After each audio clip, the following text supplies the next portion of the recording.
We had a day of group stage, a day of our first day of playoffs in the round of 16, our quarterfinals yesterday, and we moved ourselves into championship Thursday. Weird day of the week we've selected, but hey, it works, especially when we've got 4 best of 5s in front of us. I'm timed late. That right there is Twin Salty. It is championship Thursday here in our VESL Overwatch 2 one-off, and I gotta say, we've got a couple teams, at least 4 of them, that are certainly vying for the higher end of this $15,000 prize pool. Yeah, 4 teams remaining. All of them will at least have a chance at getting that prize pool today, regardless of their semi-final result. But obviously, there is only one winner at the end of it, and they will be taking home $7.5 grand as a team. That's an insane prize pool here in this tournament. Second place, still not too shabby, $5,000 to their name. And third place, the winner of that third place game that'll take place before the grand final, $2,500. So obviously a lot of money to go around, and we'll find out by the end of the night where all that prize pool is going. Yeah, regardless of how you do in this semifinal, you're playing for $2,500. Whether it's an extra $2,500 or just $2,500 on its own is a completely different story. Our grand final is, of course, the difference between them. Our third place game is just picking up that third place prize. You still want to be able to walk away with something from this tournament, especially after 3 very long days of play. We saw group stages yesterday. We saw the chaos of yesterday, or we saw the quarterfinals yesterday. The chaos of yesterday as well. It's been a very long road to get to this top 4, but the road has not come to a dead end just yet. Yeah, it's still going on. We had obviously group stage on Monday, round of 16 on Tuesday, and like you said, the chaos that was quarterfinals yesterday. And we are down to those final 4 teams. We still have a few of the favorites in this tournament, and we'll have to wait and see if they're actually able to fulfill their destinies in this tournament. In the first semifinal, we have arguably the favorite right now, NYXL. They'll be going on against Noobs and Boops in this upper semi. And there's a little note we want to add quick. Obviously, Season 11 just started today. Like, as of a few hours ago, Season Patch came in today. The lucky thing for these teams, somehow, Maga did not get touched. Doomfist, happy for NYXL, did not get touched. So we may not be seeing... I don't know either. I am baffled that Maga did not get anything, but I think the dev team, if I'm reading into it, they're trying to, give small buffs to other heroes to see if that'll try and help. Time will tell if it actually does. And Roadhog got a slight nerf, so maybe not as much Roadhog tonight as we have seen over the last few days. But overall, these teams probably not going to change up a whole lot other than maybe the Sojourn may not be getting that pop-off value that we're used to with that secondary fire. So there were a couple heroes in the DPS category that we saw yesterday that have got some adjustments. The one I really wanted to bring up, at least in this instance, was Reaper. We saw Reaper as a big part of the later stages of King's Row across 2 of our 4 series. I think that the Reaper changes, albeit small, you reduce your spread by a little bit on the Hellfire shotguns. The cast time of the Shadow Step has been diminished by 0.3 of a second, which, I mean, at face value doesn't seem like all that much, but when you have separate DPS or tank heroes that have a very high fire rate, that 0.3 of a second could be the difference between taking no damage or taking like 140. There's a big change when it comes down to some intricacies. And honestly, we didn't even talk about Cassidy as well. Magnetic Grenade's gone. Ow. It's gone. It's just gone. Flashbang is back, but it doesn't full stun anymore. It hinders. You cannot crouch. So I wonder if we're going to see a little bit of that. More with like the Maga and the Ramatra comps more than likely. Even though a lot of the teams remaining, they've just been more comfortable with the Sojourn. Some of them have gone Cassidy with Sojourn. Maybe that's when we'll get to see him with this new grenade. But obviously not something I was really expecting today. I knew there was rumors going around for a while that those changes were going to come in, but that could be something that spices it up just a little bit. Yeah, the surprising notion for me there is how do teams then play with more mobile tanks or some supports as well? If you can get a hinder off onto a moving Malga, does that just shut down their ability?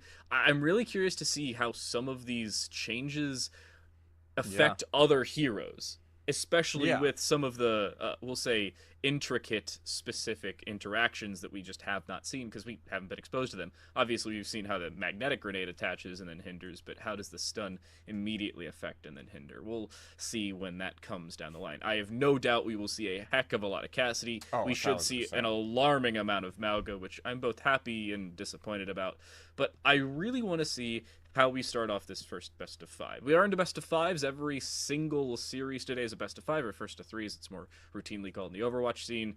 You need to have a little bit more continuity across your playstyle, and you don't just have to be good at control and hybrid. While they still are the first 2 map types, you need to have a third.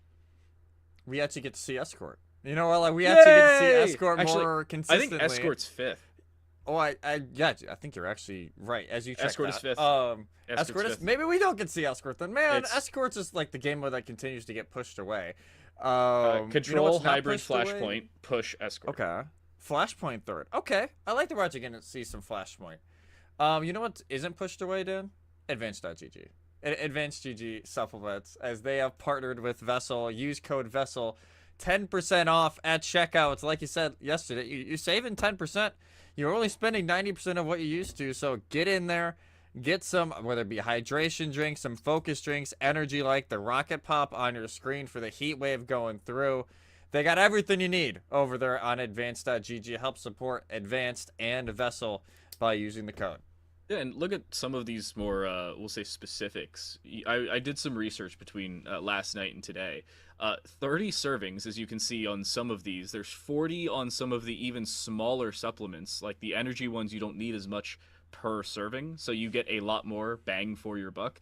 And because they're in much smaller cans, if your parents are not thrilled about you drinking energy drinks, you can hide them somewhere. I'm kidding, for legal reasons. Kidding, maybe. But a big thank you to Advanced GG, allowing us, in part, to bring these broadcasts to you. And, I mean, we're allowing you to save 10%, so you might as well do it, or you're losing 90%. That's how Count as a trade. You know, we give you a great deal. You stick around, you know, for a great time. You know, that is kind of what we're going for here as we're about to kick off here for the first map of the night. Like he said, 4 best of 5s. It's going to be a long one. Make sure you get your snacks. Bring your dinner over. You can have the stream up when you're watching because it's going to be a long night of Overwatch, but we need to crown a champion. What do you mean, no? So our producer just put in our little production chat, quote, "Bet you can't guess map 1." Now, a lot of these decisions are made game time, right before we load in. We have seen, at least yesterday, 3 instances. No, it was 2 instances of Li Zhang. We saw Busan once and Helios once. So it wasn't an absurd amount of Li Zhang. However, I don't think we're going to avoid it all that much. He hasn't specifically said it's Li Zhang, but I mean, I'm pretty good at that whole process elimination thing. It's Li Zhang. And considering even on Tuesday, I think 3 out of 4 were Li Zhang on Tuesday. And I think Monday was pretty similar as well. So it's like, I get it. It's everybody's favorite map for Control. I understand it. I'll take it over, you know, Antarctic Peninsula every day of the week. But, it's all reliable. Especially for NYXL, it's been all reliable. They get to run Doomfist. Point blank. Like, that is exactly what they want to run. And got a feeling that will continue to be ran. I mean, speaking of NYXL, this is a bunch of people that we've seen before. One thing I was mistaken about that was actually clarified to Jesse in his DMs from Swag Checked himself was the fact that he did not play in the Valorant event in the last little bit of time, or back in December, I believe. We've got a screenshot, though. There's the same player name. Look at the bottom right. Now, this is terrible resolution. I was doing this during the stream. It's maybe 480p. But the bottom right, you can see Swag Checked selected Reyna. Now, albeit it's a different Swag Check, but you can't blame me. We do get clarification on some more intricacies of their lineup. Again, the remaining 3 players of the roster that I mentioned do play Rainbow Six, or were in that Rainbow Six event. That was right. That was only a month ago. But Swag Checked, unfortunately, was not in the Valorant event. Maybe a good thing, because Green Hope C did not do all that well. Yeah. Well, they're having better results here, that's for sure. NYXL, they've solidified themselves as, the favorite, maybe? Yeah. I don't know. There is a debate to be made right now, but for me personally, they're just ever so slightly the favorite going into this. At least this final day. But I want to see Noobs and Boops. Try and bring something out interesting here. They showed some of the Marga yesterday. If you need to just run the hard Marga to make sure you can take down NYXL, do it. Don't be afraid to run meta when it is working for you, especially after a patch like this comes out and not a whole lot changes with the top tier metas and top tier heroes in this meta, other than the Cassidy changes and the Soj changes, which aren't like killing the character by any means. So I want to see how they adapt to the patch. And also just a quick note, because someone's going to ask it. The new push map, not in the map pool for tonight. It is brand new. It is not in the map pool, at least from what we got told. So yes, do not expect the Home of Alari to be seen tonight. Hopefully in future tournaments, though, it will be added in. But yeah, it just got added today, everybody. So yeah, don't expect it. Yeah, I was gonna ask about that, but we do have a set in stone map pool. Some of the maps that have been out for a very long period of time are not in the map pool. Luckily, at least in terms of Flashpoint, both Flashpoint maps are in the map pool, because there's only 2, and we really only see. You know, we're gonna see Servasa. I doubt we're gonna see New Junk City. I do think we're gonna see New Junk City at least once in one of the semifinals, but I don't think we're gonna see it all that much past that. The one thing I do want to bring up in this one, as we will clarify the top of the screen in just a little second, that was from yesterday. Notably, yesterday we saw Li Zhang played by Swag Checked and company on the NYXL side. Not the same case on the other side of the board. Noobs and Boops, they played Busan. So, keep an eye on that. There may be a little bit more information in terms of playstyle or in terms of compositions, and VODs available for Noobs and Boops as compared to NYXL. Yeah, it could just be those little bit of a change, right? It can be that much of a little difference maker that could be everything in this series, and honestly, this entire day. Noobs and Boops will try and push on in. NYXL, they'll have the positioning ready, as they will be at least get a touch before that point is officially capped. The question we were talking about is, how does the new stun/magnetic grenade come into effect? Hearless, it's basically a complete hindrance if you get hindered as a very mobile hero. Somehow Cureless is alive. Shout out the immortality field, but not for very long. Master finds one, but that should be just about it at close range. And a fairly decent first fight. A little bit more elongated than NYXL would have liked, but hey, they capped first. Yeah, they cap, that's all they really care about, and they're able to get almost 3 ultimates, pardon me, out of it as well. They're a team that, they don't mind taking their time. If they feel like, hey, we need to chill out for a minute, get Delicate in a better position, have HR Yunkin kind of rotate around, they're completely okay with that, and they're going to take the time necessary, and because of that, they're going to reap the rewards of that Kitsune Rush practically being online. Pulse Bomb available as well. Could be the backline. It goes down, but through that amplification matrix, Chaconi 2% off of that Kitsune Rush. They will go down. Meteor Strike's available for Delicate. They'll pop it in the middle of everything and take out the Immortality Field. It seemed like Noobs and Boops were relying on that being active, and all 5 players go down. Blink, and it's a 5-person graveyard. NYXL, a very nice team kill. A beautiful team kill, one that they only had to use the Meteor Strike for as well. Cureless goes over to the Mei. So obviously Mei had a slight change. I think it was just their alternate fire does 10 more damage. It's nothing game breaking by any means, but trying to maybe slow down Delicate when they try and go in a little bit, as they almost actually take out HR Yunkin right away. Went for it. Didn't find all that much. Cureless on the Mei. Mei did get a change. We'll bring up the more intricacies of it, but for right now, at least the Ice Block keeps them alive. Inside the Kitsune Rusher, just on the exterior of it. Still very lethal of an ult, regardless of the new patch, and yeah, everybody's going to fall once more. 70%. We're into final fight territory here on Night Market already.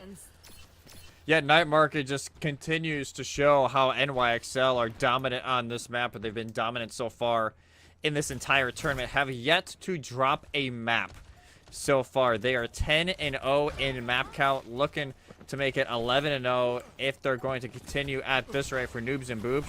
They have the Deadeye with the changer, a little bit faster with the Deadeye, but not as much damage resistance if they decide to pop it. Well, and they're dead. Oh, and in the middle of everything, Cureless tried to live straight through it. Annihilation is popped, so hopefully something's starting to go their way. The problem is, with that amplification matrix there, and just everybody looking in your general direction, Master's not going to live all that long. Overtime Wick is activated, but it won't burn for all that long. The Wick is put out, so too is the attempt of Noobs and Boops here on Night Market. NYXL, an outstanding opening to Li Zhang and this series. Perfect. That was legit as perfect as you could have gotten practically for NYXL to start off the day. As this is a composition, it's incredibly difficult to try and counter out if you don't have something preset for it. as, you know, Master tries to use the Ravenous Vortex to slow down Delicate and HR Yunkin when they're trying to enter and exit, but they're just not able to get the damage in on time to actually punish, and by the time, you know, they're trying to get that punish off, it's their backline who is dying already. So Noobs and Boops struggles so far, but let's see if it's a little bit different here as we head into Gardens. They were probably hoping for a control center, but sadly for them, not going to be the case. Cureless actually goes over to the Genji, maybe less about Delicate and HR Yunkin and more about Swag Checked in that backline. Swagcheck still has that new/old stun, still with the hindrance, and I don't know how effective it's going to be against Cureless. Again, we're still waiting to see some of the interactions between intricate heroes, but for right now it seems okay. Cureless backlines HR Yunkin, and surprisingly, the Tracer, who we thought wasn't going to have all that much of a problem, does indeed have the first negative effect, as is the first death here on Gardens, but nothing impactful to close out this fight until Swagcheck goes down as well. That should be most of the damage, but Swagcheck's on 75% of that Deadeye. Cap first for Noobs and Boops, but we'll see how quickly NYXL can try and come back. Yeah, Shikoni, she doesn't get out, almost gets out, but just not quite, found out by Terror. Seems like Noobs and Boops have finally been able to stabilize a little bit. You talked about Swagcheck getting there all fast. Look at Pugs, practically has it already. Same thing with Longhorns and Terror. Did a great job there, just denying Delicate anything, and Cureless, like you said, found HR Yunkin very early in that fight as the Genji continues to be kind of a looming theme so far in this tournament as more teams are being more willing to actually bring them out. And there you go. I'm just going to mark HR Yunkin. That's all they really need to do is keep the pressure away from their supports. Matrix is on the way. That could be a problem, but Kitsune rush beforehand. Deadeye at the same time. Outstanding Kitsune. And everybody starts to topple like dominoes placed in a line. NYXL just not getting a foothold into this. Great combo onto Chikone and Delicate. But Noobs and Boops just cleaning house here on Gardens. It didn't seem like the point they wanted, yet they seem comfortable as ever. No, as soon as they got into this point, they've been able to settle down. It's been really difficult for NYXL to really be able to punish in any sort of way. And so far, doing great. They had to use 2 ults. Noobs and Boots still have 2 more to use. And there's both support ults for NYXL. Kitsune and the Amp, but the problem is, there goes that sound barrier and the Dragon Blade into the backline. How effective does it end up being? It does find damage and help onto 1 or 2 kills, but the death there for Cureless, it doesn't seem like it's going to be all that much more impactful. HR Yunkin's on low HP. They're going to have to disengage just to hope for a touch, but Delicate going down there could make this a delicate subject. Yeah, I see what you did there. Well done. HR Yunkin, yeah, they have to be the touch here for NYXL, and they just get it and get out. In and out, luckily prolonging this Gardens sub-map, and it ends up working. Pugs and Longhorns both end up landing onto the death row of the front line of NYXL. Good Pulse Bomb lands damage and a kill onto them respectively, and that should just about do it for this fight. I'd be surprised if Master lives all that much longer. So many people looking in their general direction. The power block does not last for all that much longer. They'll go down, so should the rest of the team. Suzu prolonging the inevitable, but I mean, overtime will continue. Wait a second. Kitsune rushes here. So too is Cureless. They're walking in.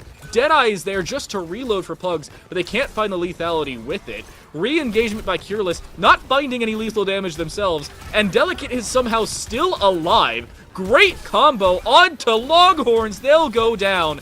Low HP there for Cureless. They get healed up, and here comes the Meteor Strike. This fight far from over, but Delicate trying to make an exclamation point on the end of it.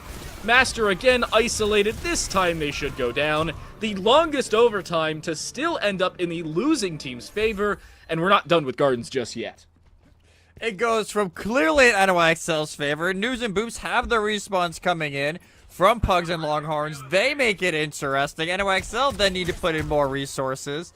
It eventually goes back into the Excelsior's favor. What a nice little change up there for both of these teams to make sure they stay in it. The only downside is for Noobs and Boops, maybe had to use a little bit more than you were hoping for. A late Kitsune rush, and the Deadeye now has to get reset because they swapped onto the Tracer for stall, but still plenty of time. But now the window in their face. Oh, Amp is set up a little bit too far outside. Somehow Master's still on the ledge there and was not knocked off. Cureless has already built up another Dragon Blade. We could see that find effect shortly, especially with now a very early amplification matrix, but a missed Pulse Bomb. NYXL pressing Q a little bit too often and not buying as much payload as they need to with it. Deadeye's available here for swag check. Damage done, but nothing lethal. And HR Youngkin wins the backline duel against Cureless. That's a step in the right direction. That may be the disengage for Noobs and Boops. Yeah, you can't play this too hard if you're Noobs and Boops. You know that, hey, we just gotta win one fight. You don't gotta win anything else. Win one fight and you're good. So they don't use any ultimates during that. They just reset after they lose one. Cureless tries to go in the back. HR Youngkin does hunt them down, however, and it ends the chances of that being an impact. But now 70% and counting. If NYXL can draw this out just a little bit, this could be final fight either way. Oh, out in the open. Longhorns gets booped away from everybody. Look at that. Sound barrier lands only onto Longhorns. So yes, they use it. Yes, they stay alive. But nobody else gets the assistant with it. Late Kitsune rush there from Chikone. And Delicate takes out Pugs in the middle of their own Deadeye. Cureless pops a Dragon Blade, but is on such low HP they can't stay close enough to anybody to fully use it. They'll go down. NYXL watches 4 separate ultimates used right in front of their faces. They stand tall. They will stave off defeat here on Gardens. Overtime is at least enabled here for Noobs and Boops, but such late rotations back into the fight. The late respawns, yes, there's overtime, but no, it will not last forever. Annihilation is somehow built up by CBT Master, but in the middle of so much, they just cannot use it to full effect. Velfate is close to another cooldown, but they should not have the time to build it through. I say so much, yet it turns the other way once more. Delicate on low. Delicate goes down. Noobs and Boops maybe have this in the bag, but Swag checked his back for one last contest. He'll go down as well. Somehow, Noobs and Boops win. And Gardens prologues Lijiang. I thought it was over. There's no way. One of the most insane rounds I have ever seen. When these two teams play each other, I guess I don't care if it's Lijiang again. I honestly don't. If you're gonna give us like that every single time, just give us more, because I feel bad. Swag checked, I think, tried to combat roll across the river to try and be more of a nuisance as Noobs and Boops were trying to go back in to get those stall touches. Falls off the map, turns it actually into an even fight there for Noobs and Boops, and that's when it really started turning around. Cureless was in the back line. They helped get Chikone. They eventually helped get Velfate before they fall, but it doesn't matter. Oh, that TP. That's not the ideal TP, guys. But it just, everything did not work in their favor, and all of a sudden, we're in control center, but NYXL gained server room control because of the failed TP here for Noobs and Boops. So, notably enough, Pugs is playing on the Venture. This is the only person we saw yesterday to pick up the Venture to, we'll say, any effect. I think they were also the only one to select the Venture themselves at all. But an unaffected Venture in comparison to the previous patch is still a dead Venture for right now. HR Youngkin playing on the newly buffed Symmetra, an extra 25 base HP, just to make them a little bit more tanky. We'll bring up a few more selections in terms of patch notes throughout the day, but those are a couple important ones. Yeah, just a few of them. Like we said, it is the brand new season patch that came through, so... But honestly, like, Venture, another hero that I thought they would have got something changed. I don't know how they didn't. Yeah, didn't either, so maybe that's why Pug's like, hey, nothing got changed. Might as well bring Venture right back out. NOXL trying to get aggressive, but now that lamp is gone and now their back is gone as well. Could get sticky. Yeah, but Pugs just completely disappears. Good stun there onto Cureless. Hinders them for a temporary period of time, but Delicate in the middle of everything, especially being locked to the ground, cannot move out of that one, and will go down. That should be this fight just about locked up. A late Kitsune, though, and honestly, an inconsequential one. Youngkin's going for the backline here, but is stuck in the middle of everybody, and the Immortality Field keeps them up, and in this, allows Delicate to get in the backline. Wait a second, this fight's far from over, and they have yet to cap. Look at the top of your screen, still 50% and counting, while Delicate becomes a nuisance on the front line. Meteor Strike is a get-out-of-jail-free card should they need it, and they will. They'll use it, find Longhorns as a snipe with an inanimate ability. That's a miracle if I've ever seen one. And we've got all 5 members of NYXL up against only 2.5 of Noobs and Boops. Master will go down to Sentry Turrets. Pugs goes down to Swag Checks 44 Magnum at point blank range. And NYXL are nearly completing Control Center.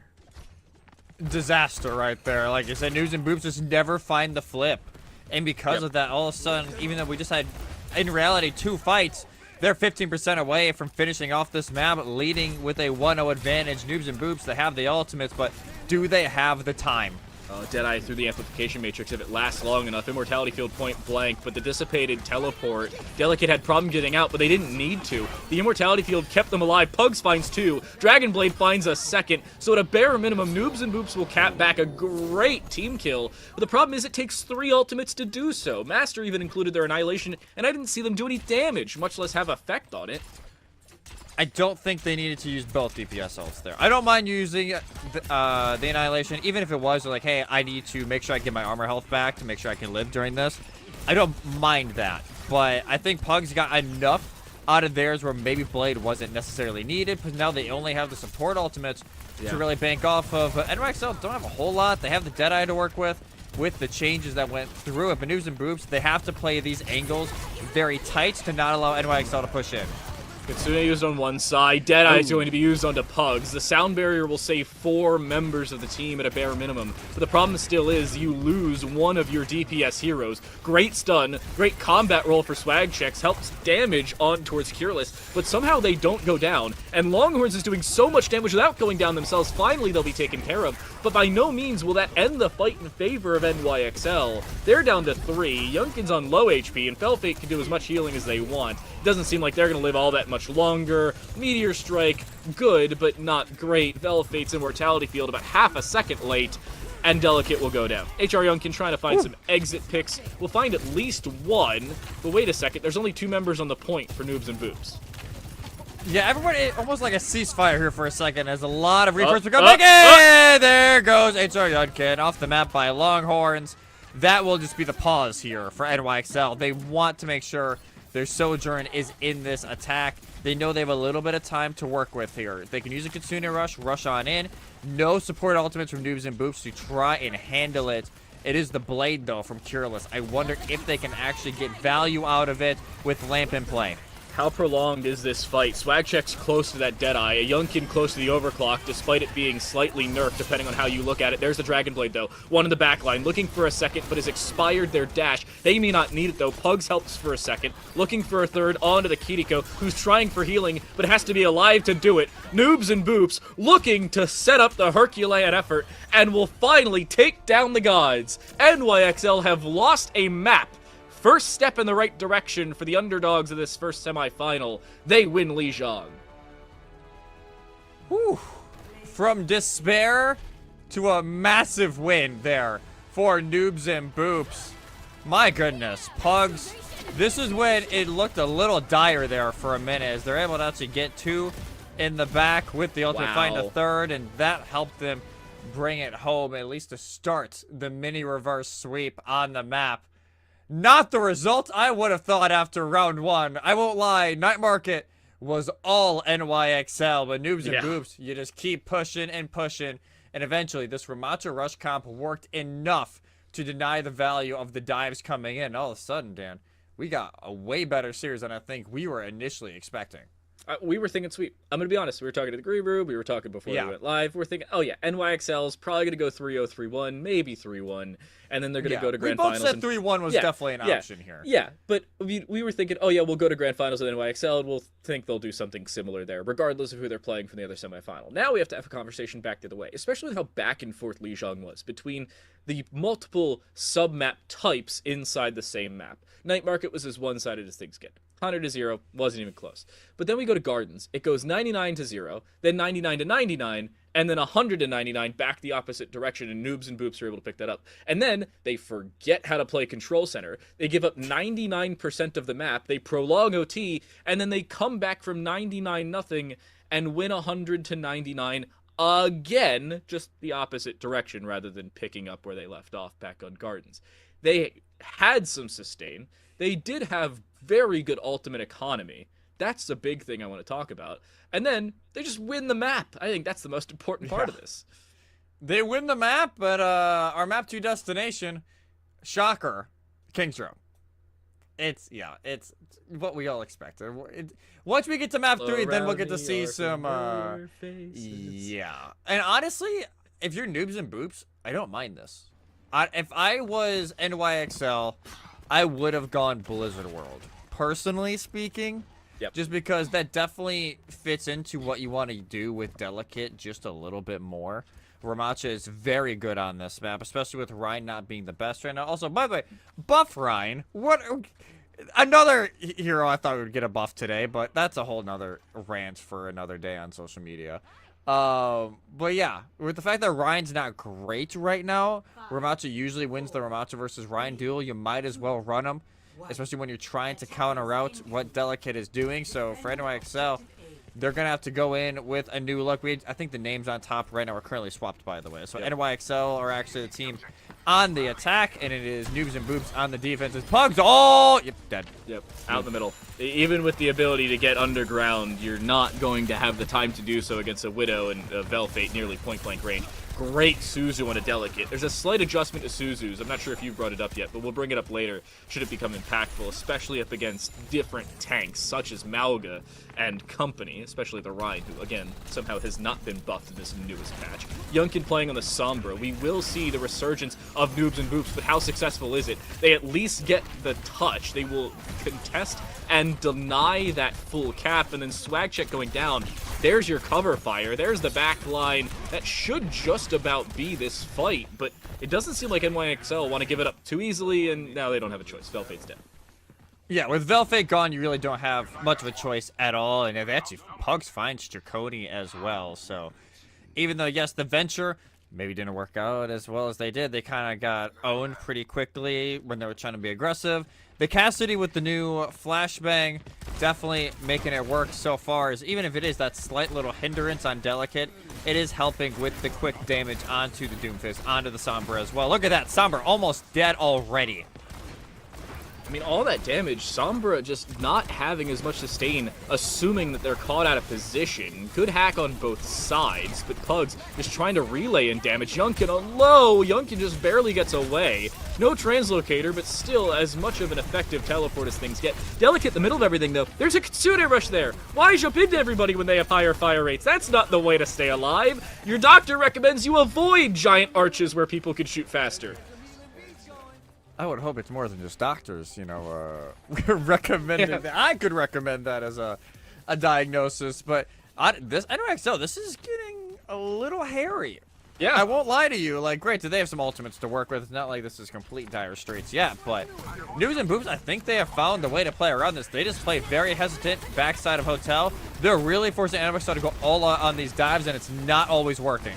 They're diving out into the open and trying to force Noobs and Boops out into those positions, and for the time being, it's working fairly well. Great stun out of the Deadeye. Finds out Pugs. There goes a Dragon Blade, but the Meteor Strike in the backline, they didn't see it. Terror goes down. Master does the same. Delicate, a one-man wrecking crew. He's One Punch Man playing the Doomfist. NYXL will cap. It takes them a little bit longer than they would have liked, but a cap is a cap is a cap every day of the week. They will take it. Honestly, that punch saved them, as getting Pugs out of the Deadeye saves at least a few of their teammates, and they're able to get the finish as well shortly after. And for that point, like I said, it was the Delicate show, just jumping all over the place. The EMP was a nice little touch as well to help set it all up. And now NYXL can keep on moving forward, and they will not have to deal with a fight at Archway. The first fight will be at Library because of how late some of those staggers were, especially on the Longhorns, who has that oh-so-important sound barrier here. But Deadeye popped early just to make space. Oh my goodness. Or Curious back! deflects the Deadeye back to swag check. Combine that with the fact that Delicate absolutely punches him into the wall, and a sound barrier is 2 deaths too late. Pugs will be lucky if they live. They won't. Delicate finds 3. There's no way. He'll find 3.5 with an assist onto Terror. He's killed, what, 65% of the team? 70% of the team, if I did my math correctly, including the half. And NYXL now are nearly completing Streets phase in one fight. What? Yeah, the fact that, oh my god, they actually see that Cureless is up here as well. Hack goes through, Virus misses, but it doesn't matter.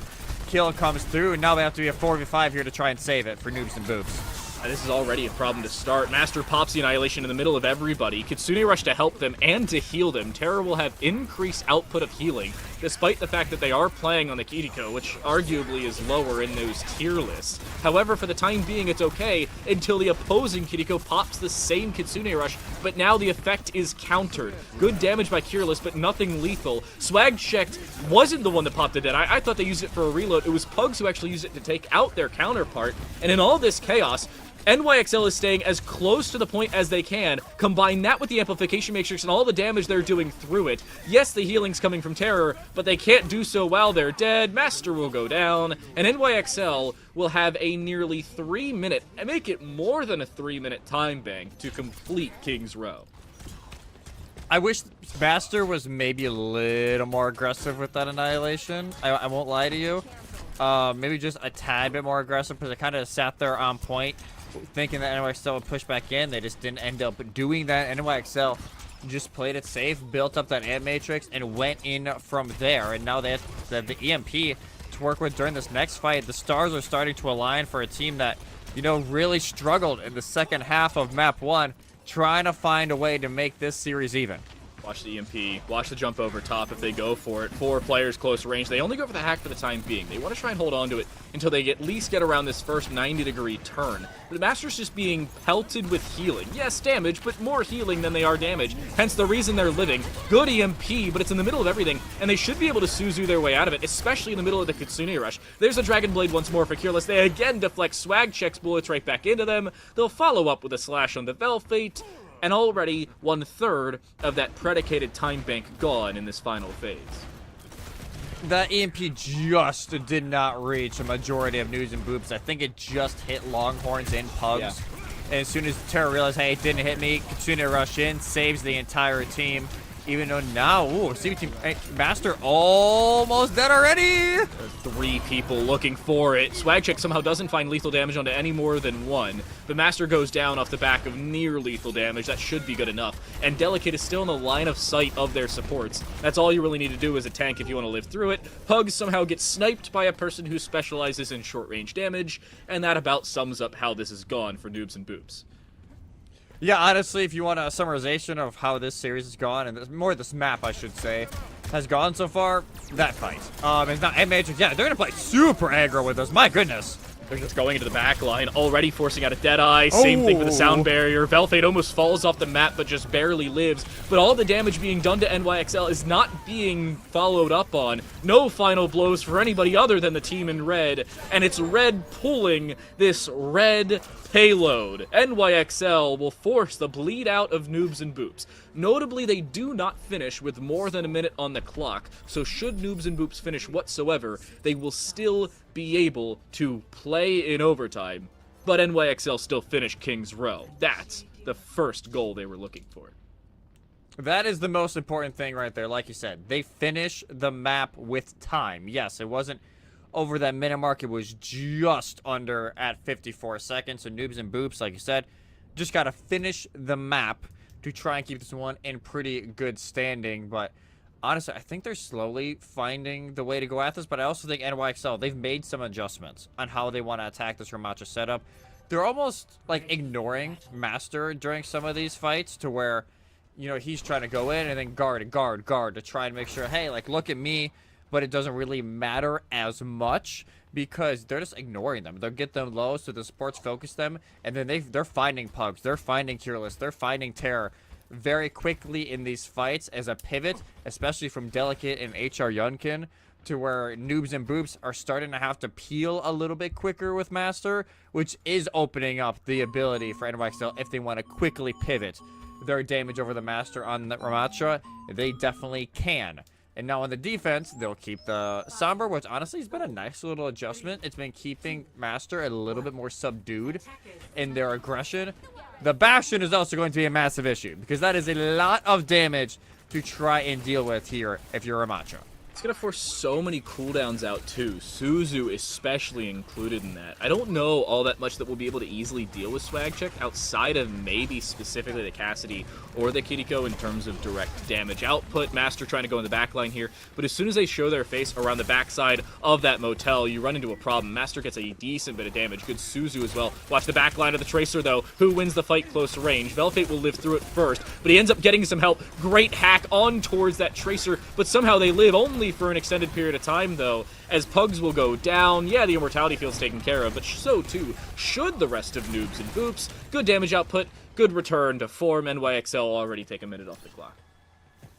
You can tell Noobs and Boops are not exactly sure how they want to attack this quite yet, because it is just a lot. You have to focus the Sombra when they're trying to go in for some of these hacks. You have to focus the Bastion when they go into turret form. You have to deal with, you know, Delicate when they're getting a lot of his punches in on Master, just to kind of keep pushing them away from this point.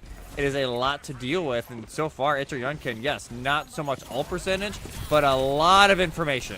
Oh, again, what a hack. What a snipe with the virus. And oh my goodness, Pugs is dead again. You really have to worry about when Pugs is dying quickly, because that means that the Noobs and Boops backline supports are not having the time to extend the rest of their healing. They have to overtly focus on people directly in front of them, which could be a good thing. We will see a trade in Kitsune rushes, but with a Bastion on the board, it really only goes one way. They will at least expend their main cooldown, but all that damage will go mostly in the favor of NYXL. Pugs should not live all that long and will not. Same case for Terror. Team kill is secured. NYXL completely annihilate, and again, take 60% off the board. Yeah, fun fact, Bastion with turret form in a Kitsune is better than a normal Kitsune. You know, just a fun fact for everybody out there, which is so much. NYXL, they force Noobs and Boops into the hotel, and that's exactly where Delicate wants to play. It's the perfect little bit there for the punches, for everything else to go on through, and now the artillery! Kratos is dead. Oh, and he tried to combat roll out of it, and he rolled into a wall. Who put that wall there? Honestly, who put that wall there? So rude of them. Pugs is on low, they'll die. That's a problem. Yeah, on the point finally is Noobs and Boops. Not all that much of a contention, but there's the amplification matrix. If you thought that the Kitsune rush was bad, combine that with an amp matrix, and you basically have a laser personified. That should disallow any forward thinking. Good decision for the Deadeye, but an even better stun out of it by Delicate, who has been to near perfection with their cooldowns, and then they miss a punch, which is honestly hilarious, but it's not going to beat all that much. Great EMP, finds 3 separate players. What a flick from Delicate on the punch, and they'll follow up for the kill. They're able to get maybe a few more here. No, Pugs and Terror will be able to get out, but disaster there for Noobs and Boops. So much goes in, and the EMP just tears it all down. 4 hit with the EMP. Delicate's punch miss actually worked in their favor. They got to go right into the back line without any worry at all. Annihilation, though, is here. Delicate very low right away. Yeah, but they popped the Meteor Strike, and they're actually going to hold on to it for a few extra seconds just to allow themselves into the back line. Annihilation popped, but a great hack. Terror in the middle of everything is still taking so much damage, and they have nobody for help. Delicate finds 2 in the same breath, and Master's basically isolated. Pugs will go down. They've got no support. It's a shield and a shield alone. A second tick has been picked up, but that's about it. And this power block against a turret-formed Bastion is about as useless as a band-aid on a heck of a lot of bullet wounds. Overtime is secured here by a very fortuitous Lucio selection, but the forward thinking of the Echo won't find all that much, nor will Terror, and there's the turret form back online. Swagcheck almost shoots himself with the deflection of the Genji, but it's not going to heal it much. This is what we thought this series was going to be. NYXL back to their domineering ways. They will pick up their 11th map win of the week. Yeah, all of a sudden, we're back to 1-1 in NYXL. We were a little skeptical, admittedly, of the map pick going in, just because we look at compositional-wise, it does favor maybe the Ramatra a little bit more, but they made it work perfectly here on first phase defense. Nothing Noobs and Boops could do really a lot of the time. They tried to go through Hotel. Got squished by Delicate in close range. Tried to go out wide. Bastion fires them down. Yunkin with the Sombras able to find Pugs a lot, especially on that Tracer. The viruses were hitting, and NYXL were in flow state on the streets of England, and now all of a sudden we're 1-1 going into Flashpoint. And headed now to Flashpoint, this is a completely different conversation point. Flashpoint will be selected at a bare minimum by Noobs and Boops, but they've got a 50-50. And if we're seeing NYXL and expecting anything from them, you'd have to expect they're fairly comfortable on either map. My presumption is we're seeing Survasa, because that's usually the selection at really any level, but there are some teams that exclusively like one map. I mean, we saw Ilios yesterday, we saw Busan yesterday in terms of control maps. We didn't see any other hybrid map, which was very upsetting. Same case right now, at least for the time being. But we could see a new Junk City here. I would not be surprised if it's selected. I also wouldn't be surprised at all if it isn't. Yeah, at this point, it's like, I'm not shocked if it's New Junk City, but I'm more leaning towards Survasa because it has kind of solidified itself as the more popular Flashpoint map. Yeah. It's a little bit less gimmicky, it feels like, and it's a little more, there's a better flow to that map, in my opinion, than New Junk City. But yeah, we'll have to just wait and see what Noobs and Boops want to try and dive into. Regardless, both compositions can be run pretty well. It is more deathmatchy. That's kind of just the nature of Flashpoint. So yeah. Do we have? Oh wow, it is New Junk City. Okay, they're taking us to an interesting one here. So they'll be going to New Junk City. Is maybe even the Junker Queen pulled out here? Yeah. There was a slight buff that they got today, to where the Jagged Blade does actually drag tanks a little bit further. Than it used to. That's just the tanks, and as well, Rampage, the startup time got reduced by 1/4 of a second. So maybe we see the Junker Queen being pulled out here by Noobs and Boops. That would be the first time for at least my tenure on the broadcast. I don't know if you've seen it earlier. No, we saw it for 30 seconds yesterday, but that was, I think, about it. It was it doesn't really count. If we actually do see it here, it would be the first real time we've seen it so far, and it'd be a welcome surprise. As long as now we're going back to Jote's meta, I think everybody is pretty happy. I mean, we also saw some adjustments to Orisa, who I feel like is a decent part of New Junk City on a couple of the points, and if you can string a couple pieces of luck together in terms of the RNG of which point is selected, I feel like an Orisa is not a terrible pick, but I would not be surprised if we just exclusively see the Doomfist back on one side and the Ramantra on the other. That would not surprise me in the slightest. No, it wouldn't shock me either, just because both can work really well. Yeah. And especially in New Junk City. The only other thing that people don't talk about enough, especially at this level, the importance of Lucio on Flashpoint. Yeah. Because those points are so much quicker. It is, every 0.8 or 0.7 seconds that percentage goes up instead of the 1.2 from control. Getting from point to point and getting from spawn to Flashpoint could mean, with Lucio and without a Lucio, you get an extra fight, you get an extra touch, or you're able to get there to that new Flashpoint early. So that could be something to watch out for. NYXL, they've not shown the Lucio practically at all this week, and they will continue to run the Baptiste Kiriko. Baptiste Kiriko on one side, Kiriko Lucio on the other side. Really not surprising all that many people. But the Bastion being back on the board, especially against Master once more on the Ramatra, could be a problem. I say that as Pugs finds already one. Chaconi's followed up on by Cureless, and there's the DPS line picking up nearly everything they need. Delicate's not going to live all that much longer. Swagcheck finds a consolation pick, and that's about it. Noobs and Boops will cap first. They've kicked off Flashpoint fairly well. Very well, and they even get the stagger over on the swag checked as well. So this will, you can already see, if you look at the top of your screen right now, you can see how quickly that percentage is going up. So it is already going into effect. NYXL may be going to have one more fight after this if they do lose, but their issue is going to be getting through that choke. Especially this first choke for New Junk City is notoriously hard, especially when the Ramatra couldn't put shield and Ravenous Vortex there, and Delicate is almost going to show why. Oh, but wait. Virus lands. Wow. So does the damage from Swag Check. Great Immortality Field allows them to focus elsewhere in terms of the focus they need. Delicate will also live through a second barrage of damage. And 70% picked up. We'll say 68%. I did the math, by the way. 1% every 0.7 seconds, or every second gives you 1.42%. Okay.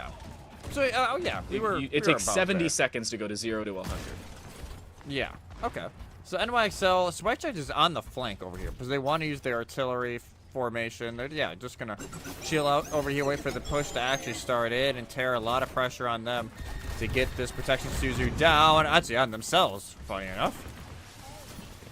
If you have the ability, might as well use it on yourself. You can't use abilities on anybody else if you're dead. That wouldn't allow them to use a Kitsune Rush right now. Dragon Blade's available if they can use it the right time. They're in a fairly decent spot, but Chikone has a Kitsune on the opposite direction. Cureless gets out, at least from Delicate's early damage, but look at all the damage being done by NYXL. Despite the fact that they've lost 2 members, they seem to be doing more damage. How in the world does that math work?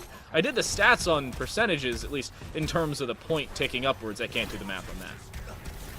Yeah, math on that maybe just a little harder to do as Noobs and Boops turn it around, 75% and counting. HR Yunkin presumably going to be the touch here for NYXL, considering everybody else coming back. They have the M Matrix to use to try and force something out, but they could, honestly, for Noobs and Boops, aggro beat with Blade and end it right now. I like the fact that they went early there. They didn't force out the 96, 97%. Oh, they flipped. They actually flip over the point at the same time. So this will take a little bit less, and it could be a C9. There's a Dragon Blade in the backline.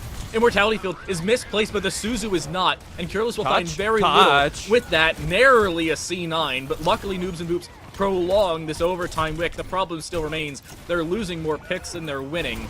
Pugs finds the damage and kill with the new stun grenade onto Velfate. There's a Suzu from Terror, and they had the Kitsune Rush, but they don't touch it all the way through. That's disastrous. Not a C9 by any means, but certainly close to it. Maybe like a B9 or an A9. Like a southwest boarding position. Okay. What? Fair enough. You know what? I'll give you that one. I'll give you that one. I was stretching on that one, but it felt pretty good. That felt pretty good. Oh, NYXL, they do capping. And like you said, though, very scrappy. The punch, honestly, was big on the Cureless. And honestly, they were just not able to get a lot of the damage in. Swag Shack just stayed up with the lamp. And now Cureless almost actually dies there, trying to poke just a little bit on a Swag Shack. But this is the advantage of the Lucio. Even though they had a lot more members die late on, they're still going to point first. Trying to go for it quickly. They look to be capping it all the way through. Nobody's going to be there to touch. So, step in the right direction for Noobs and Boops. We saw this last time. They went up 68%, and then they basically got shut down for the remainder of that point, except for one fight. That has to be a difference here. NYXL taking a few extra seconds, and they've got 4 ultimates. But, I mean, Noobs and Boops are on 3, and... Yeah, oh, okay. Artillery used here by Swagged. It doesn't actually get anything, though, as now it'll be Meteor Strike in the back line. Hack comes through, rush, everything up on the sun. What you could see used in this fight is used in this fight. NYXL are able to turn it around with the chaos. Yeah, the problem is they use 3 ultimates to do so. No, make it 4, actually. Meteor Strike, EMP, Artillery Strike, and the Kitsune Rush. On the other side, just Kitsune. And that's okay. That is a very good trade for Noobs and Boops. NYXL, yeah, they win the fight, but it costs them a lot. It did cost them a whole lot. Like you said, the only thing they could maybe have here is the Amp Matrix. Noobs and Boops, they have an artillery that they could still use. So as long as they play this right, should be able to get this flip, but that's easier said than done when Delicate can just make plays. Oh, going for the Bastion, low HP, but nothing consequential. Velfate close to that amplification matrix, but it cost him the Mortality Field. And low HP, Cureless is finished off by the secondary fire of Swag Check. That will be this point. Assuming Master doesn't pick up anything Herculean, that'll do it. Great secondary fire again from Swag Check, who just cannot miss.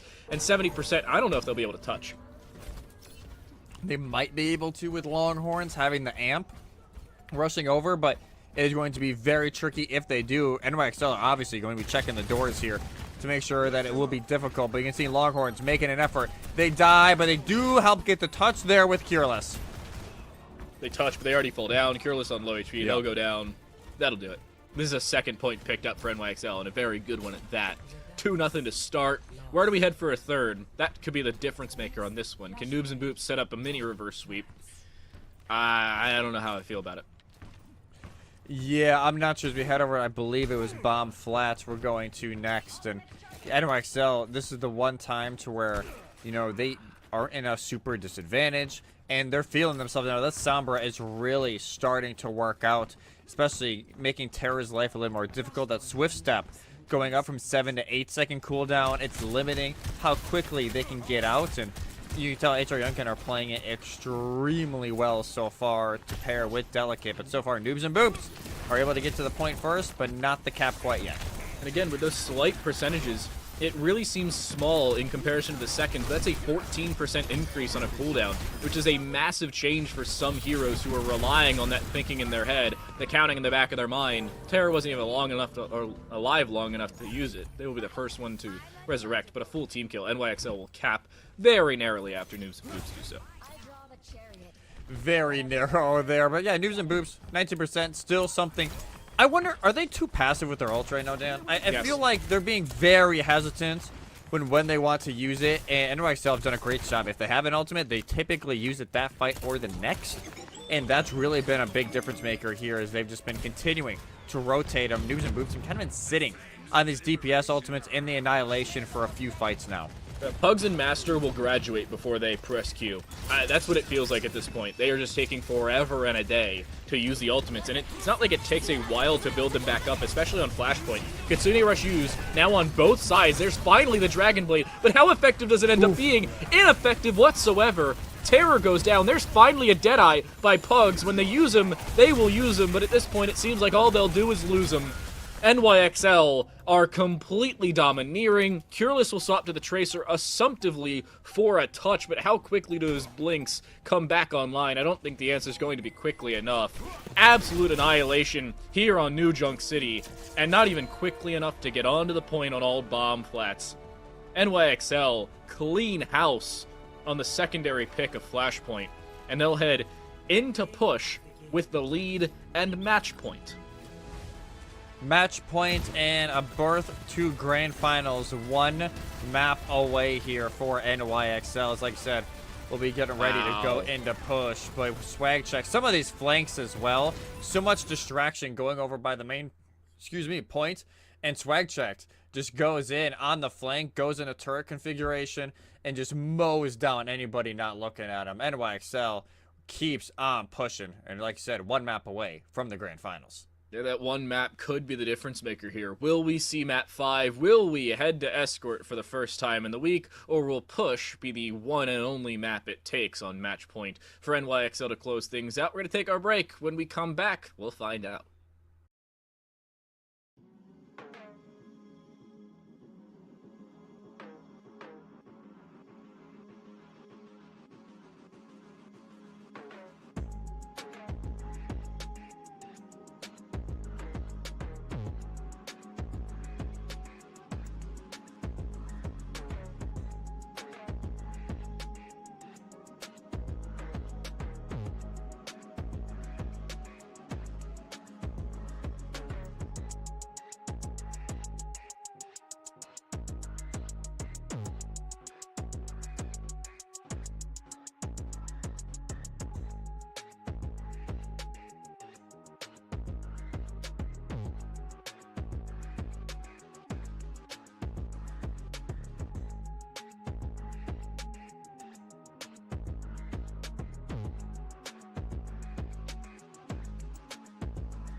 First time NYXL is faced with a best of 5, also the only time this weekend, at least up to this point, they will not have a sweep. The question still remains, will it be the only time this week that they lose a series? That will be answered in the next 2 maps. We're headed on to push, and our map has been selected. Noobs and Boops have picked Esperansa here, Jesse, and we talked about this a little bit before we went back live. How do I feel about this? I feel like it could work, but it's going to require a couple changes in the hero lineup. I'm mixed, because it is a very dive-friendly composition for at least one of the push maps. I was kind of hoping, admittedly, to see Caliseo, because it is new. You know, obviously, it's a little bit of a new format and a few parts of the map. If we actually do get to go to it, we'll talk about that a little bit later. But for Esperansa, it is very friendly, especially during the middle phases of this map. So I want to see, hey, do NYXL get to an early lead? Because it does favor them early on. Or will Noobs and Boops find a way to stop the bleeding that has been going on, for the last 15 minutes or so? Because, ever since King's Row started, it's been feeling like a normal NYXL series. And at least from the early look out here, well, the Roadhog is an interesting. That's got to be swapped, right? That's got to be a swap coming in. For Noobs and Boops, not really much of a change. The only thing so far, actually, Terror not on the Kiriko. They will go over to the Baptiste to start off here. A little more healing for Pugs and Master in that front, but might be a little bit less survivability, and they will actually be running the Roadhog. They are not going to run the Doom, so our entire rant about it being maybe favorable in the dive is non-existent. I mean, I still think they may die with a Roadhog. Movement, speed or not, if you're running the Sombra and a Bastion, I would not be shocked if you still see a complete jump into the backline here, at least quickly. The problem is you're facing up against a Bastion on the other side. I would not be surprised if you see a swap of Delicate because of that, because I don't know if you know this, Roadhog, he could use Weight Watchers here. Well, I guess the devs did give him some Weight Watchers. He went down 50 health the last today. So, Pugs does get taken out with the virus. So already, HR Youngkin, they have found their ideal target in Pugs. A lot of that damage would typically going Delicate's way, and that is why NYXL going to gain a little bit of space here. But no true fight ending so far. Is more of just a stalemate. Yeah, they're just being forced back here, waiting for Pugs to re-enter. The problem is, as soon as he does, they don't have that same priority in terms of positioning. Good high ground being taken here, and they'll force Swag checked off. Ironically enough, the ability of Master will force him down to the ground and out of harm's way early. The damage is good, but it's better from Delicate. Pugs goes down to the backline, and they're not worried about their backline. Somehow that hook doesn't kill Cureless. That used to kill me every time of the week. Is there a new patch where Hog just doesn't break everybody now? Or are you just bad? I think that might also... Combination of the two. Yeah, probably. As NYXL, already we said, hey, could they go on an early run? It's done on the dive, but they indeed do. Forward spawns already achieved. Tick has gone through, and I guess the other slight thing that we should probably talk about with the patch, that especially on this game mode, is where the push bot actually goes faster. Now, as increased push robots be by 10% when they're pushing the barricade, and so far that's been shown. Yeah, they're getting a lot of speed off the back of it. That early fight that really wasn't a fight end still was fairly definitive in favor of NYXL. And being able to cap first and move it even further, they should get forward spawns, which means that this fight, albeit slightly staggered, is not the end of the world. Swag Check and HR Youngkin still in the back line, but watch to see if TS1 gets past the midway point. 1 meter, yes they do, so no longer forward spawns. Chaconi lives somehow, Velfate not so lucky.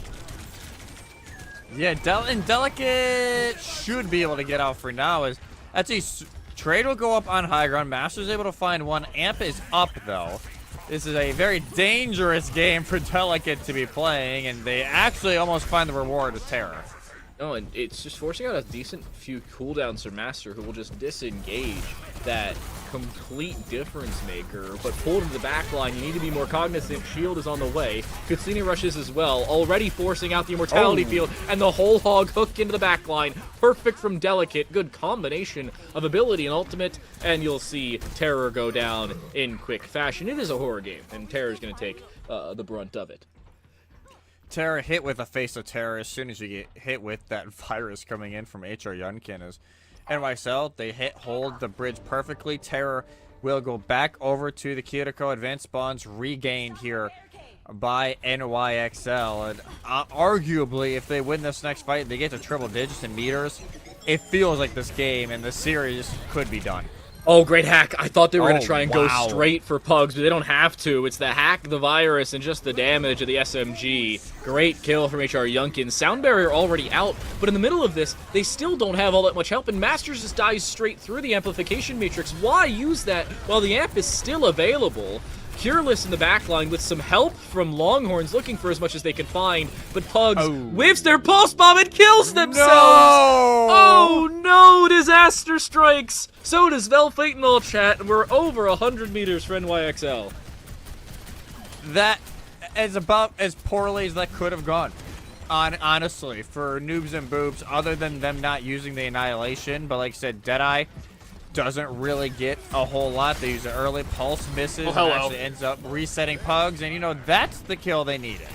Hey, Delicate going down, you have at least some forward thinking, but Master having to use so many cooldowns at point blank range, they will take out Swag Check. Good Storm Arrows from Pugs, so at least they swap off the Tracer. I like the Hanzo decision here, especially with the Storm Arrows being available. It's a lot better finishing possibilities, but you're still losing too many fights. You've got an extra 100 meters, 99 and a half if you want to get into semantics. Luckily, you still have half the game left to do so.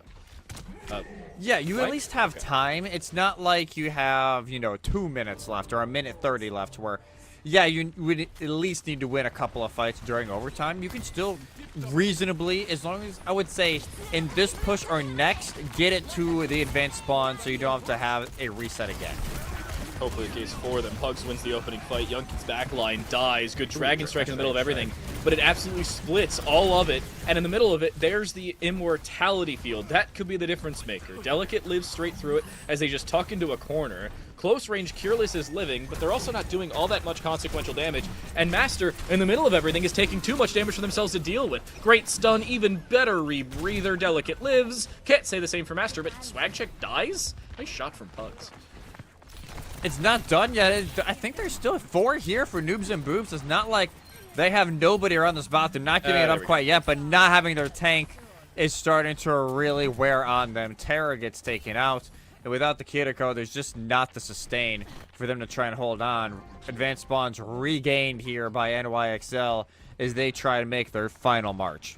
HR Yunkin, one of the greatest scouts ever, could rival the CIA for spy work, but the problem is, how much can you follow up on that? How good will this EMP be? We see an attempted artillery strike. It hits nothing but thin air, so, I mean, that's good at least for Noobs and Boops. They still have to worry about losing these opening picks. Not all that much going their way. Early Immortality Field forced out. So much damage being done, but there's that EMP. There's the damage as well. Master dies. Everybody's followed up on, and the speed of TS1 could be the difference maker. 125 meters have already been acquired, a team kill to cap it off, and we're in the near final fight territory on push. Perfect EMP there from HR Yunkin. That is perfection right there. It's hit all 5, and they're not able, they don't die right away. They're actually able to live, get the value out of it as well as both support else now used and a whole hog. They're just throwing everything in. Amplification matrix in the middle of everything, but Cureless in the backline can just stand still. Nobody's looking in this general direction. There's the Deadeye, there's another kill. That should be just about it for the NYXL attempt at finishing things off. A Delicate does not have infinite health with the rebreather. It has a cooldown as much as nearly everything else. So, HR Yunkin gets out, and he's the only one. Yeah, the only one that is able to get out, but, you know, we talked about it about a few minutes ago, like, hey, they're down 100 meters, but they still have 5 minutes. It's very doable. This is getting to the point where they need almost perfection here. They need to make sure they can at least get this win probably the next 2 fights to make it somewhat reasonable, but NYXL have already all spawned, and they are chilling near mid. Oh, Pugs got hacked again. We're just seeing them be targeted and targeted by HR Yunkin. And while all that's happening, Longhorns is distracted and gets flanked out by a Bastion. Not something you had on all that often of your bingo card. Master in the middle of a Kitsune rush. They're trying to come back into this fight. And the nice shots from Pugs. While being hacked, you're not being killed. And a follow-up from Master finds the Bastion. No more flanks for the attempt at the mech, and this is looking a little bit better for Noobs and Boops. The problem is, we were talking about that time, now they are down to 2 minutes. This could be a problem. Yeah, they do find Velfate very late on. You know, Delicate does get out. They should be able to get Tick here. That is what they needed out of, you know, the last minute or so. So there you go. Advanced spawns in their favor. so they at least don't have to wait later on if they lose a fight and then go back to this point. The big thing is here, can you not use all your ultimates but keep the momentum rolling on, and also you just cannot die right now. You cannot give away silly deaths. The Deadeye gets nothing but maybe a few meters of space. Backlining this attempt. Great shield, though. Even better, Suzu. Dragon Strike used in the middle of everything, but it's just too far away to do much. HR Young King does go down, so that's an extra 20, 30 meters. We're going down to about a fight and a half here if we're really getting into semantics. TS1 pushing things quicker makes things easier for Noobs and Boops to come back, and there's still 60 seconds on the clock, Jesse. Yes, 60 seconds left. Artillery formation will be used here by Swag Check. Try and put some pressure by that bomb, but it just gets them off for just a moment. No kills, Hook misses, and almost a dead Delicate. 90%, but there's the return of the Kitsune Rush, and Pugs goes down immediately. Yeah, Master does the same. We're into final fight territory. Noobs and Boops really have one more opportunity at this, but what a hook into everybody.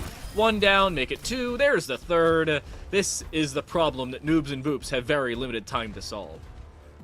I wonder here, do they all get close spawn? I believe they should.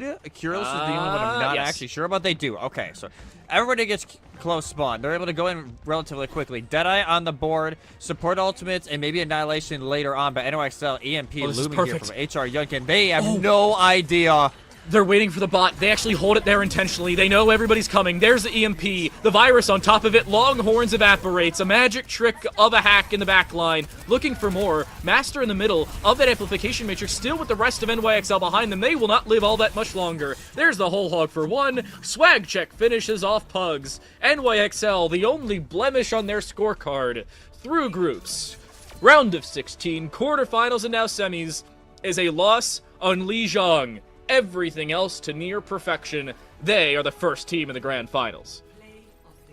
3-1 over Noobs and Boops as they will book their ticket, like I said, in the grand final against the team we will find out later on in the next semifinal. But, oh my goodness, we were not expecting this much of the Sombra in this series. We saw a lot yesterday of, you know, the Tracer and Sojourn, the Ashe Sojourn, a lot of the double hit scan or one of the hit scans with the Tracer in this lineup, but the Sombra really turned it up against the Ramacha Crop that did, you know, figure out ways to counteract the Doomfist at times, and even the Roadhog comp later on in this map, but it was just not enough. Noobs and Boops are not done for the day. Like we said at the beginning of the show, they will still play in the third place matchup against the loser of our next game to see who goes home empty-handed and who goes home with the $2.5 grand. But so they got a little bit of work to do still tonight, but NYXL, you got a little bit of time now to chill, relax, and you get time to watch this other semifinal to see who you will be playing for that grand prize. And you still got some time to watch the third place game as well. Our schedule really favors the teams in the semifinals who win. Those who lose still have to play in our third place game. The rest of the schedule for the day is such as this. Our second semifinal will determine the other grand finalists alongside the other team that will play for the third place prize. We'll take a look also at our prize pool to tell you what they are playing for from this point onwards. $15,000 prize pool, I might remind you. First gets $7,500, second gets $5,000. So this game for NYXL has guaranteed themselves a minimum of $5 grand in their pockets. Maximum of $7,500 should they win a best of 5 later on tonight. And then, of course, we will see the third place game later on. Noobs and Boops will hopefully win that, at least hopefully for themselves. They will take on the loser of Sun Valley and Winston Fan Club. But that semifinal is soon to come. Once more, best of 5 goes the way of NYXL, and they only lose one map in the process, Jesse. And that was a eerily close Lijiang Tower. Like, it wasn't like it was a 2-0. It was a 2-1 with 100-99 losses for them. So it's not like they were blown out by any stretch. The round they actually won over on Lijiang Tower was 100-0 on Night Market. So if you're on NYXL, hey, chill out for a bit, relax, probably get something to eat, and watch this semifinal because you got a lot of studying to do, as it should be an excellent semifinal. After this break, Sun Valley, Winston Fan Club. We will find out who our final team is in the grand final right after this break.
Our second semifinal now up and on the cards. One team has been set to the grand final, the other down to the third place match out of our first of two semis. I'm time to late. That right there is Twin Salty here on our VESL Overwatch 2 one-off. And for $15,000, this game is for $5,000 minimum.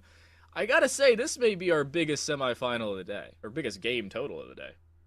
Yeah, this one and the last is, obviously deciding who's in that grand final to join NYXL and who will be in that third place game that goes right after this to decide who wins that 2.5K and who wins nothing today against Noobs and Boops. But this one is going to be a very intriguing one. Sun Valley, who have been red hot so far this tournament, have looked like one of the best teams so far against Winston Fan Club, who admittedly was a little bit quiet during group stage. We didn't have the perfect performance, but have really been cooking up these last few days. I mean, everybody at this point in the tournament has really shown their prowess. Yeah. Regardless of whether you've lost or not back in that other semifinal, you're still in that top four, arguably top three, depending on how you do in this series following this particular one. We're headed back to, as our producer put it, all reliable. Jang is our control map in this series, at least our first of a possible two. Control is also sixth, should any map end up being a tie and we prolong the series that far, but I don't think we've gotten past the 4-map mark, even including the best of threes. Yeah, we still gotta make sure we focus on the normal time that it could take first. But Winston Fan Club, they're actually gonna pull out the Junker Queen. I don't mind this idea. They were the team we thought would also match the Maga, though, so I'm curious to see how much of that we do see, because we've seen them run Doomfist, we've seen them run Maga, Ramacha, a little bit of everything, but now the JQ to try and deal with the electronic Maga. Great disappearance from Spicy Pepper, popping out that swift step. Notably enough, we do have Light versus Light. It's Light of Sun Valley versus Light of Winston Fan Club. One of them has a sub. I forget which one it is because, they confuse me already. But great healing out from McLovin, somehow keeping Triple United alive for an extra couple of seconds. But as soon as that Immortality Field comes back on cooldown, it'll end up being just a second too late. Good Rampage finds 3 players. One of them just ends up finishing off Hatsu, follow up onto Light, the Reaper, not the Junkrat, who will go down as well. Winston Fan Club not only cap first, but follow up with a fight victory. Yeah, the way I'm going to try and go at it, chat, is I'll say SV Light for Light on Sun Valley, FC and W Light on the other side. I'm just saying Light. I'm going to be honest. Yeah, you know what? That's fair enough. Sun Valley, going to try and push in. Now, this Junker Queen, not something they've played against so far during this, but already the tire going in and forces Lamb. Immortality Field could be taken out, though. How quickly does that tire go through? It doesn't matter that much, but it really doesn't matter. I think it was shot out of position off screen. Either way, the kills are still going really one direction here, not to be confused with Harry Styles and company. The wrong Light walks into a trap of the opposite Light to confuse people even more. Hatsu finds a kill onto Imagine, but goes down to 13 HP. Luckily, the support passive healing keeps him alive, and they cap back and follow up with a few more staggers. Hatsu finds 3 during that. That's actually crazy for the Lucio. Turns it around after their tank gets ran down by Sweatpants just prior. And now Sun Valley in a nice little spot to hold on here. Sound barrier in their hands. Light for Winston Fan Club is going to switch over to the Venture to deal with Electronic and Light a little bit more up front. Especially now that Triple United just a little bit ago swapped off of the Bastion. But I got a feeling a lot of ults going to be thrown around this fight. I love the Venture selection, the Reaper swap as well. Sound barrier's decent, but not in the middle of everything. Electronic already losing that overheal, and no, dashes out into the middle of everything. Light dies to Light. It was the attempt at the Death Blossom in the middle of the Venture, who was just becoming a lethal nuisance in the backline. What a jump onto Hatsu. This is just lethality personified. It's a Light of damage. It's time to light it up in the kill feed with Lights, as that's how you play. Okay, you get your bad puns, I get my bad puns. All right, this is where we're at now. Winston Fan Club 6%. They're gonna hold close. They don't want Sun Valley to really get the momentum swing here, especially that Sweatpants has the Rampage. What a nade though. I don't know if they're going to live through that. Electronic goes down immediately. Sweatpants follows up. I think they were trying to prep the Rampage on their own, but they didn't need it. Burrow will find one, maybe a second around the backside of the hard cover. It does go through the environment, but it's not as lethal when it does. It really doesn't matter, though, when Sweatpants finds 3 other kills. They can hold on to that Rampage when the ante already lands. Yeah, honestly, okay, McLovin does flip over to the Kiriko now. not having the Kiriko really hurts Sun Valley, because whether it be the damage coming in from Sweatpants or, you know, the anti coming in, it just was too much. Oh, the return of the Death Blossom for Floor as well. This one much better. There's the cage fight for Electronic, but it's another situation just like yesterday of you not being locked in here with me. It's me locked in here with you. McLovin will go down. The overtime wick will not burn for all that long, despite the fact that Triple United's hero is nicknamed Legs. He's not that fast. 100 to 49, sorry. Winston Fan Club off to an early lead. And honestly, a fairly comfortable control center for them. Yeah, honestly, they've really picked a great comp to go against Electronic's Maga, because A, we talked about a little bit earlier, the Jagged Blade does actually pull Electronic a little bit more now. Now that he's on tank, any tanks get pulled a little bit farther with that. But JQ's always been a decent counter comp to the Maga if you run the Ana and can figure out when the opposing Kiriko, if they have one, is trying to play around those protection Suzus. Earlier on, it was just because they didn't have one, they immediately throw the Bionate onto Electronic. They can't int like they would normally do with the Cardiac Overdrive. They have to play super passive, and that's when Winston Fan Club would try and push in. Now we go over to Gardens. They've given up on the Maga, which I never thought Sun Valley would say, and they'll go over to the Orisa to try and deal with this Janky. I told you Orisa may be a likelihood today. That's true. I didn't think it was going to be on the Jang, but I told you Orisa may be a likelihood. A lot of cooldowns already forced out there for the Junker Queen, but luckily it's more of a disengage for Winston Fan Club right now. Electronics doing very good with their spacing, and a snipe of Light takes them down in quick fashion. Good start to things, but maybe not a follow-up, at least not as easily. Triple United stay inside the Immortality field. There's a decay effect on the Jagged Blade from distance. Either way, the rest of your team wins the fight, so it doesn't matter. Yeah, it doesn't matter too much, and they're at least over halfway to their ult anyway. So we'll get to see the new overclock being used with the slightly faster loading time, but not as much lethality with that alternate fighter anymore. But on the other side, you know what? I wonder, with the Plor on the Reaper, Cassidy for Light as well, how much they're actually just trying to counter Electronic in the front, or have they shifted more of their attention to try and deal with Sun Valley's Light as they try and go in?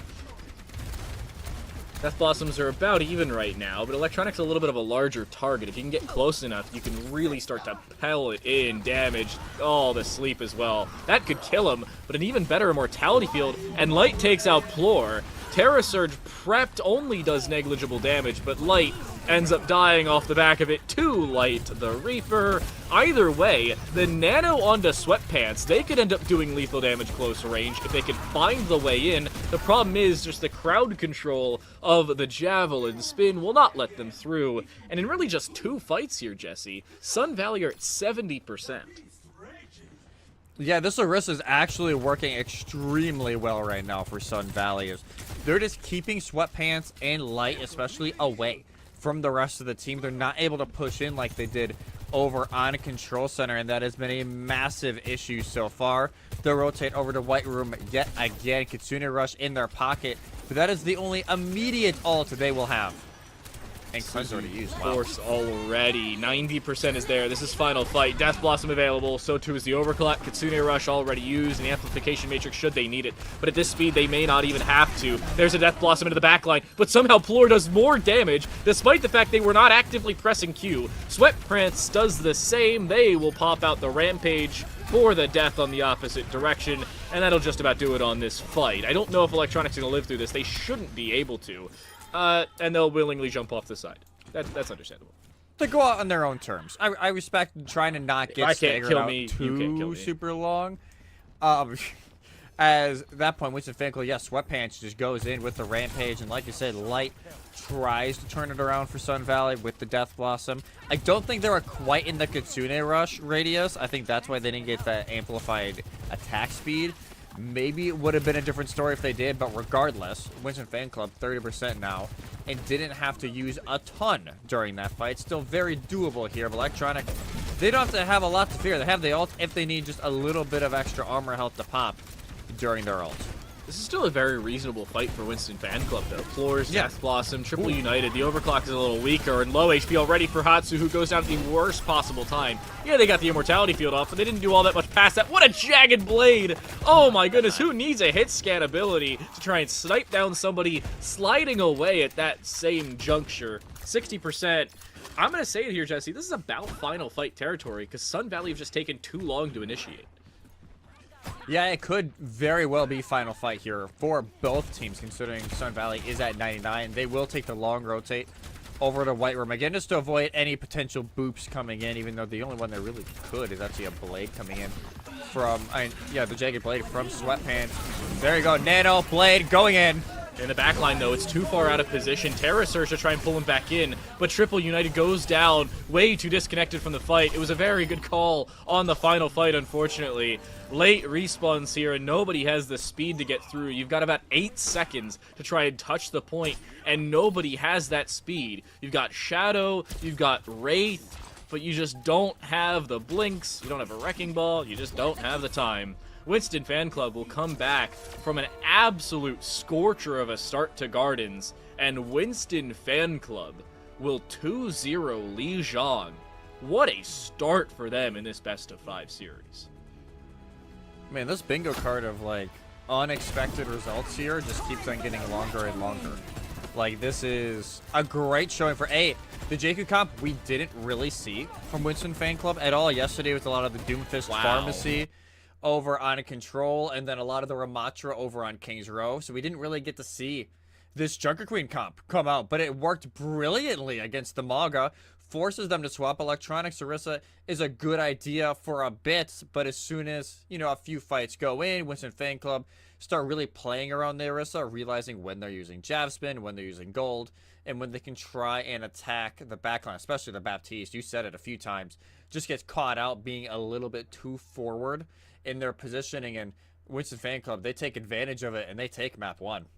So the real problem is, when you have somebody in the backline just becoming a nuisance, where you are as forward in your team's positioning, you've either got the backline, which is becoming an onslaught of a Dragon Blade, or you've got the front line, which is being completely onslaughted by the rest of the team. So there really is no forward. Even if you're as far back from the most direct lethal position of your opponents, you're still forward.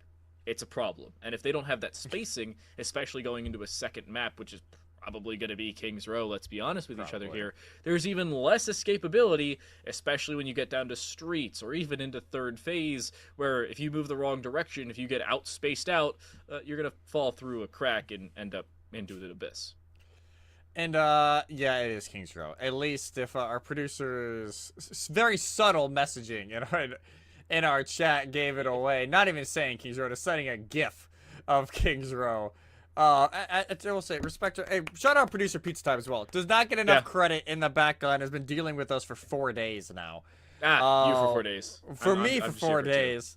Yeah, but yeah, it's Kings Row. It's what we expected. They looked brilliant on it yesterday. So this really, again, goes into Electronic wanting to play the rush characters. Whether it be the Maga, if they continue maybe to go back to the Orisa, or even the Ramatra if needed, because this JQ has been a pleasant surprise from Winston Fan Club, and maybe not something they've played a lot against, and they will stick to the Orisa for now on their attack, with the Bastion currently teased from Triple United. No Kiriko quite yet. I got a feeling maybe that will change, considering, imagine, don't get me wrong, very needed, will be on the Ana again to try and mess things up in that Sun Valley backline, to set up for Sweatpants, Implore, and Light, who are all, in a moment's instance, could dive right on in. So the good news for our producer is it was in my written contract that I can't pester him more than 2 days a week. The other thing was I was traveling on Tuesday, so I wasn't here anyway. But yes, massive appreciations to our producer, not only keeping us entertained in the backline, but making sure we can bring most of this broadcast to you. Otherwise, we'd just be yelling at a screen to ourselves, and we'd probably be institutionalized shortly thereafter. Winston Fan Club's defense needs to step up in a big way here. Sun Valley already forced back, though. McLovin dies immediately. Wait a second. How in the world does that happen? I blinked, and he just dies. Good deflection from Lay, allowing themselves to get away as well. We don't see a sub into map 2 like we did yesterday. I forget, again, which light it was for. I think it was Sun Valley. But it was Winston Fan Club. Oh, no, it was our second of the 2 lights that was subbed out. But I'm still surprised we don't see that sub out. But at the same time, Light was a big part of Li Zhang, so I can't blame him. Yeah, honestly, don't blame them whatsoever. That was just very quick. Another Bionade sent in, goes on to Electronic. As you're going to elect not to use the protection Suzu right away from McLovin, who, yeah, we guessed it very quickly, swapped on over, but Sweatpants just out of LOS. Oh, and it was just too much to deal with. Great sleep, but shortly thereafter, Sun Valley just walks through. How long does Plur live? 2.5 seconds. All right. So, no stagger. That's the good news. Everybody should get forward spawns. Plur will certainly spawn in time. So Streets phase will be a close point of contention through these arches. The problem is, Sun Valley only take 1:15 to complete first phase. If that's not a good start for Kings Row, I don't know what is. Yeah, it's other than the first fight being extremely quick, a near perfect start here for Sun Valley is to make the necessary swaps. And now it puts Winston Fan Club in a little bit of a tricky positioning because, yes, you have a lot of damage that you need to deal with still, and that window could make a lot. Oh, that's already one. Nano onto Light with one swing of the blade. He finds 2 more. He will finish with 4 in the fight. A team kill for Winston Fan Club. 2 players press Q, and you just blink and you miss it. Now, Light says Light Diff, but I don't know which one said it. I'm assuming it's Winston Fan Club because he just stopped moving. But at the same time, it'd be kind of funny if Sun Valleys did so. Honestly, at this point, I don't even know anymore. I wouldn't be surprised either way, depending on what they wanted to do. As like, maybe there's a little bit of memery going on between the lights. As the Light for Sun Valley goes over to the Sojin that they looked great on. Kitsune Rush already in, and the Pulse nullified. Nullified quickly, but with that Kitsune, McLovin has to disengage in the middle of everything and just cannot get out quickly enough. And we'll say slight nerf of the Sojourn is becoming a big problem for Sun Valley's Light to deal with. Will Electronic live through this? No. No, they will not. More time off the clock. That's a minute and change already gone. Plur does die, but, I mean, they're playing Tracer, so they should be back fairly quickly. Yeah, honestly, of all the characters that you have died, Tracer, it doesn't matter a whole lot just because of how quickly they can get back. And even though the Suzu goes in the favor of Sun Valley, it is way more scrappy of a fight. No, we talked about Hatsu being a little aggressive. That continues to be the case, as they already have to use the lamp just to make sure that they get out of it. Seeing the artillery formation there for Triple United, but as soon as they use it, everybody goes absolutely jumping into the back line. If that's not a dive, the Olympic trials are on later tonight, so you may as well go watch that. Sun Valley's trying for something to return here, but they just don't have the sustainability of the Bastion there. They're relying a heck of a lot on that Bastion damage output, and they don't have that consistency when he's gone. Good Terra Surge, at least sections off 2. Follows up with damage onto another. Sweatpants has the Rampage. They've already been nanoed, and they follow up for more, but the problem is the Cleanse was still available. Sweatpants gets nanoed. Will finish off 2, though, and is still living through this, but only for so long. Spicy Pepper's damage output is certainly finite, but regardless, it's a lot better for Winston Fan Club than it could have been otherwise. The fact that even though the Cleanse is used, they get nothing really out of the Rampage, still finds 2 with the Nano JQ and gives themselves a chance during this fight at the end of second phase. The Blade is ready, Kitsune Rush is used, but it doesn't really go anywhere.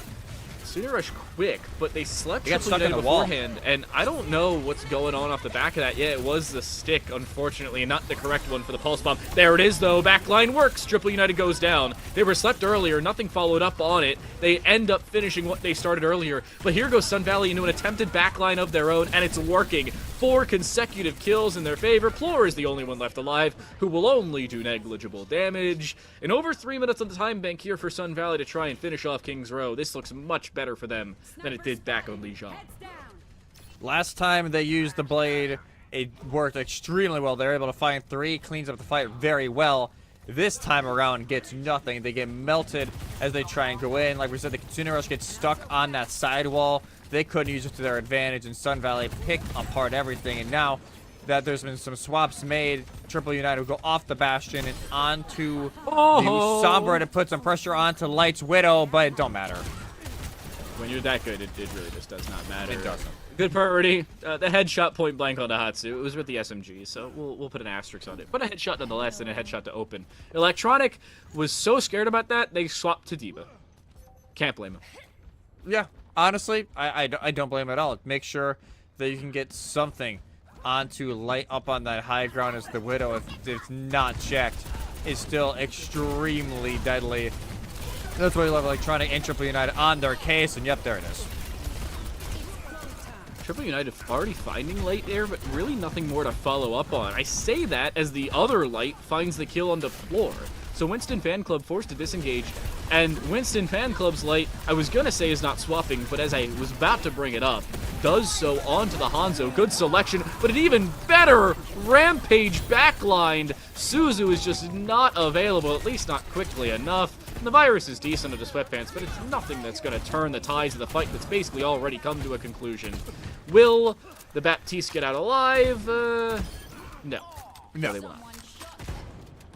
I will say Sweatpants has no fear at all. Like, they will be maybe half health and still just go straight on in because they know Imagine is right behind them with the Swift Step, has the protection Suzu as well whenever they need it, and it has been extremely good so far. Light will have to go over to the Hanzo for at least a little bit of self-protection, but they still get dove immediately. I tried to go in quickly. They end up going back up, but it's a game of who can control the high ground. The other is how can you get away from it if you don't take full control. Imagine pops Kitsune in the middle of everything, and it's actually fairly well timed, despite the fact they've already lost 2 members. That Kitsune rush gives them more sustain and more long-term damage. Light hits a great shot into McLovin, completely forcing out the backline into the open, and a decent Sombra will still be a dead Sombra in the middle of so much chaos. We're down to 45 seconds here, but this fight is still yet to come to a conclusion. Yeah, and also in Sun Valley going right back in. It is just the supports and Sweatpants here by the car. And they use the Rampage again, only finds 2. Immortality Field already forced out. The Rampage should be good enough to force the disengage of Sun Valley. Losing Light there is disastrous, especially when the Light of Hanzo is still alive. That should be at least a patient more play from Sun Valley, and it is indeed, but they're still losing more than they can handle. And Triple United goes down. Electronic gets demeched. This is the final fight that they just cannot afford to give up so much on. They don't have a say in it. Good deflect is decent, but Light finds 3. The Hanzo steps up in a big way. Will we see a touch of the point? No, we will not. 52.73 meters and 2 captures is the litmus test that we need to see passed on the Winston Fan Club side. What is it this week with teams, especially going into the middle of 3rd phase, just putting the walls up? All of a sudden, like, the first half of that map did not look great, admittedly, for Winston Fan Club, but they're able to turn it around. The Diva didn't really work as well as Electronic wanted to, because yes, you're putting a little bit more pressure onto Spicy Pepper, onto Light, onto Imagine, up on the high ground, but Sweatpants can just run free at your backline when you're trying to dive the high ground, and Sweatpants is really showing up now on this Junker Queen, and honestly, there just still has not been a clear answer coming in so far from Sun Valley, and as they start here on the defense, maybe this is a swap that they need. May from Triple United to go with the Sun Valley Light and Genji. That will be what they try and presumably attack the hit scans of Winston Fan Club with, but currently at least, there is no hit scans to be seen. The counter May was at least teased, but for now, Light will have to go back over to the Widow. I like the May. I mean, another swap or another change in the patch notes that we haven't brought up yet. I was going to bring it up back on Li Zhang in our first series, but it really didn't end up being consequential. May's secondary fire, that little ice pick that she fires at people that it seemed already lethal, believe it or not, the damage has been increased. 75 to 85. I don't know what the crit damage is, but it's probably increased in a similar vein. So, a slight increase, but an increase nonetheless in the damage output. Light's Widow here already trying to look for the May and misses. And I would not be surprised if they swap in short order. Considering they haven't swapped yet, count me impressed. Usually Widows will take a shot and then just be done. Triple United, though, where are you going, my friend?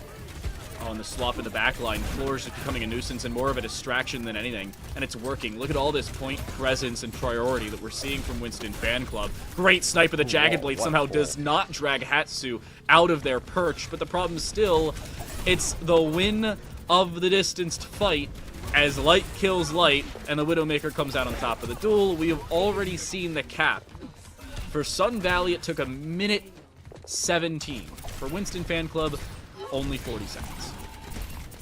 This could get ugly if Sun Valley don't find a stop here. Honestly, the Orisa is doing an okay job, but Triple United just got caught out. They get hit with the Jagged Blade. They get pulled in and finished off so quickly that McLovin doesn't even have the time to use the Suzu. Hatsu doesn't have the time to try and use that Immortality Field. But now Triple United, with their own Widowmaker, takes out Pepper. Oh, they're looking pretty good on it. Oh my goodness, what a shot! Mid-air onto mid-air. But Light gets out alive just because of the Immortality Field. The second body shot would have been enough, but Electronic finishes off what their counterpart started. And then the other Light dies because they got over-aggressive. This could become a problem with better spawns for Winston Fan Club and complete rearward spawns for Sun Valley, and the Genji swap now. This could become more of a problematic scenario. Yeah, because all of a sudden it goes on, hey, you know, Widow duel, it is just the Genji for Sun Valley. That's being a little bit of a nuisance, as well as Plor on the Genji on the opposite side. You do have, no, the Genji who can deflect stuff back just like that, make it even harder for Triple. Rampage to the backline. Oh my goodness, finds two. And Triple United dies in the same vein. Immortality Field will only delay what is certainly going to be the inevitable in favor of Winston Fan Club.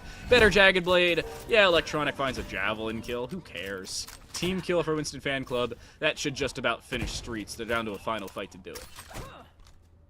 It just everything. It felt like it was everything, but it wasn't even. It was just Rush, Pulse, and the Rampage used in. There's so much that it's honestly nearly impossible for McLovin and Hatsu to try and heal everything, to try and cleanse or use Lamp on everything getting thrown around them, because obviously Sweatpants, they go in with the Rampage, but then Plor's chucking in the Pulse Bomb shortly after that concludes, and it's just so much. And now they have the Lamp they could use, but they're just going to actually back out of this rush. Perfect kite. I like that disengage. I thought they were going to try and use out that amplification matrix, and then Light dies. Too Light, ironically enough, and that should just about force Winston Fan Club back. The benefit is, with how long it took them, or how short it took them to complete the first phase, and it only took them an extra fight and a half to get out of the arches, they're still with a fairly good time bank. Remember, Sun Valley started third phase with 3 minutes and 20 seconds. If Winston Fan Club won fight this, they'll start third phase with nearly 4 minutes.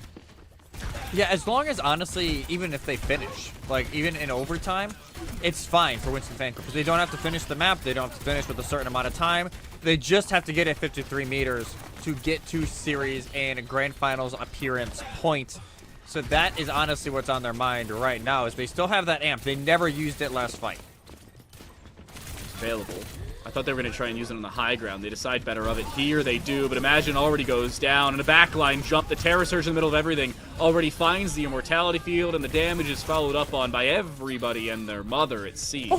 Light and Plor get out, but only as far as a couple of kills. And the other Light should disengage safely, but it's just to no further effect. We're down at 220. This time bank is dwindling. I love how the Lights are just bantering with each other. I admittedly have very good deflect from the Genji Light of Winston Fan Club. Deflects her right back into the Tracer. And at least gives us a possibility here. Because, yeah, Sun Valley going to play this just somewhat safer, waiting for the Tracer to get back now that they have the Pulse Bomb. How quickly does Winston Fan Club decide to go for this? Pulse Bomb, Dragon Blade could decide things. You've got a Kitsune Rush to set it up, and or a Rampage if you really want to go for it. There's a jump in, and again a swipe of a Jagged Blade. Finds one more, only requiring this Dragon Blade to use it. Seems like a lot of sharp objects are around Sun Valley, and they don't know how to deal with them. A lot of knives and no covers for them. Knife safety, everybody. And so far, Winston Fan Club, hey, they're doing it perfectly. Imposing on the other side. Triple United on this Sojourn has the overclock, but honestly, ever since they made the swap, haven't been able to do a whole lot with it so far. As yeah, that Light for Winston Fan Club just continues to be a pest, no matter what part of the map they're on. But Imagine does fall first. Losing them early makes things problematic, but again, it's really only a fight and a half needed to take this all the way through. Spicy Pepper jumps off? Is that what I saw? I don't know how else you could kill yourself as a Baptiste, so we'll assume it's environmental damage. But Winston Fan Club, again, already have 20 meters, and they've got 2.5 minutes to go 32 more. Yeah, I'm pretty sure they jumped in the pits right behind where Cart is right now. I think just to wipe. Didn't want to get staggered out too much. They're going to rush the very quick re-engage. Try and go for it quickly with the amplification mixer already out. What an immortality field, but the rampage on the other side even better. There for Sweatpants, one on towards Triple United. Electronic goes down shortly after. Sun Valley need to get back and get back quickly. Light cannot afford to die. With how quickly this cart moves, a very important Hatsu needs to stay up in this. They go for the high ground, but they end up being dragged off of it. How long will they live? The answer, not very. But Sweatpants can't say the same for them. They will have to disengage, and to no avail of their own, they'll die. One fight for Winston Fan Club to win King's Row. Sun Valley are going to be very content staying in that because it looked very bad there for a moment. Rampage is used after both protections are used, it being the lamp and the protection Suzu coming in from McLovin, and it just doesn't find enough. There's too many people on high ground. Sun Valley are able to stay up, and now minute and a quarter now for Sun Valley to hold on to try and even up the series. The difference is Sun Valley has 3 ultimates, is building a 4th, and if they take long enough, Hatsu may be able to build up that 5th. On the other side, Winston Fan Club have Dragon Blade, they'll have Amp in a few seconds, and maybe they'll have Rampage because Sweatpants has been pretty good at building that up. Here's a Kitsune Rush, and honestly, I don't know how well timed of one. Winston Fan Club was already kiting out of there, and they end up getting away safe. Yeah, they get out, and Triple United's still holding on to this overclock. They've been a little safe with it so far. I think they realize that, hey, gotta save it for a rainy day, but now 40 seconds left, and counting. You only have so much time. You really need to use it. Expect ults on ults on ults as this potentially final fight of King's Row. Overwatch 2 turns from a hero shooter to a press Q simulator when the time bank gets sub 30 seconds, and that will certainly be the case here. Dragon Blade looking to find one will actually take out Hatsu, but the return of the Pulse Bomb of Light will only take out an Immortality Field. Terror Surge in the middle of everything, but Electronic cannot get it off before they go down. Overclock is the final line of defense, and it's a fairly thin one at that. How long will Light live in the back line? The answer, not very. Time bank now becoming a factor. Overtime is a guarantee. Sun Valley will have a touch, but how consequential of one does it become? Jagged Blade pulls Hatsu into the middle of everything, but the overthrown Immortality Field will mean it means very little. A whiffed Pulse Bomb, but a Kitsune Rush to at least consolidate for it, and the golden box of victory is indeed reached. Winston Fan Club have 3 opportunities at match point. They are in the midst of a possible sweep to the grand finals.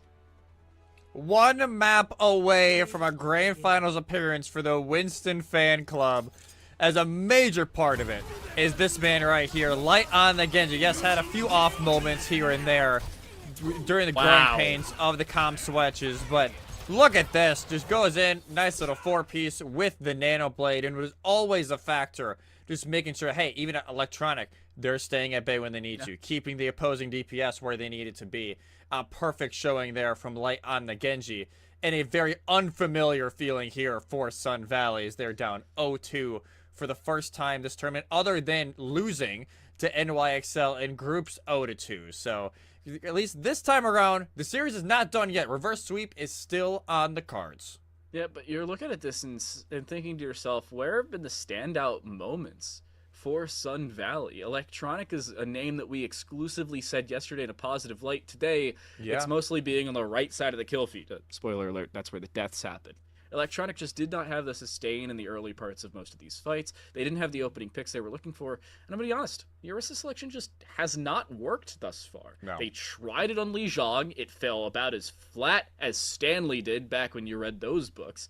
And here on King's Row, the only falling it went was straight through the cracks of third phase. Albeit, ironically enough, the only death we had of that kind was on the opposite side, but it was about as effective. And yet, here it is, working perfectly fine for Winston Fan Club, of whom has yet to play Winston, and it's working. Maybe swap from the horse. I feel like that's a good idea. It depends for me where they go, because I think the part that is probably the worst is, wow, New York City again. Wow. This is just weird. I'm not gonna lie to you. You can even agree with me. Typically, no matter what series or tier of play you're at, it's Suravasa being picked 90% of the time. I'm all for it though. Bring us more New Junk City.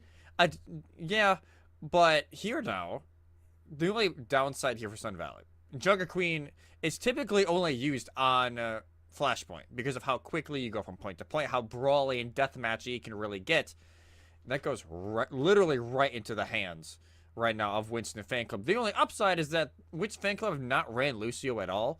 So it kind of goes into the logic we had last series of, hey, if you have the Lucio, you at least have a slight advantage because you are able to speed your team around from Flashpoint to Flashpoint. So as we load in here to New Junk City, Winston Fan Club, not really going to change a whole lot. They'll go Plore on the Reaper to make Electronics Live even more of a hell. On the other side, Triple United will go back over to Meg to try and isolate the healing going in as we're saying that. Pause, I believe, is actually getting called here from Imagine, potentially? There it is. So, we will be having a quick pause, but we can at least look at what is going on here. The Junk Queen setup, and basically, yeah, pretty standard emergency bio break. You know what? We've all been there. Funny enough, we were there right before we went into this series, so completely understandable. That's funny. Okay. Spicy Pepper just outing a member of their team. Okay, well, poor Imagine. Well, if you need to go, like, if she needs to go, she needs to go. Like, I get it. Well, you're talking about them not playing Lucio. They have played Lucio in this series for a total of 9 seconds. Yeah, and it was I was about to say, like... It was during overtime of King's Row. Spicy Pepper dies on the Baptiste after popping window, and is like, wait, I need to get back to the point while this fight is still going, so they swap to Lucio and get there. That is the extent of Lucio that we have seen, and I will be very surprised if we see any more of it. This could be either a great map selection for their side, and Winston Fan Club could just be playing the Junker Queen and change their name to Junker Queen Fan Club before we get to Grand Finals. On the other side of that, because they're not really playing the Lucio, the movement speed that you need on Flashpoint, because things tick a little bit quicker. Once more, it is 1% every 0.7 of a second, or every second it is 1.4% of this Flashpoint. If you don't get there quickly enough, if you don't get involved quickly enough, that could be the difference maker. Imagine is back, but will Winston Fan Club allow Sun Valley back into this series? I feel like the answer is no, and we're seeing Triple United back on the May, which has, we'll say, not found all that much success thus far. Yeah, to a degree I understand it. Maybe that's just their most comfortable counter to the Junker Queen, but it can get a little tricky because of the fact that, hey, it is not in a superb spot. No cleanse used early, and Sweatpants is melted. Wow, Floor dies as well. Immediately. Great start for Sun Valley. Everybody's starting to get involved in that kill feed. Light will go down. How long will they delay? Not very. Sun Valley can be very happy with how things have opened. The problem is, they don't build all that much ult charge off the back of it. Their supports are looking fairly good, because they did combination of damage and healing, but everybody else is still about the same points as Winston Fan Club. Yeah, nothing massive. Honestly, the thing with Flashpoint, I don't think a lot of people talk about enough, is how quickly you should be going through your ultimates. Because of the fact these fights are so quick, and these fights and these points do move so quickly from Flashpoint to Flashpoint, you cannot hesitate to use ults. We saw that last series. You cannot hesitate for more than maybe 1 or 2 fights unless you're waiting for a combination. Yeah. So I wouldn't be surprised, honestly, if Kitsune Rush is used by Hatsu here very shortly.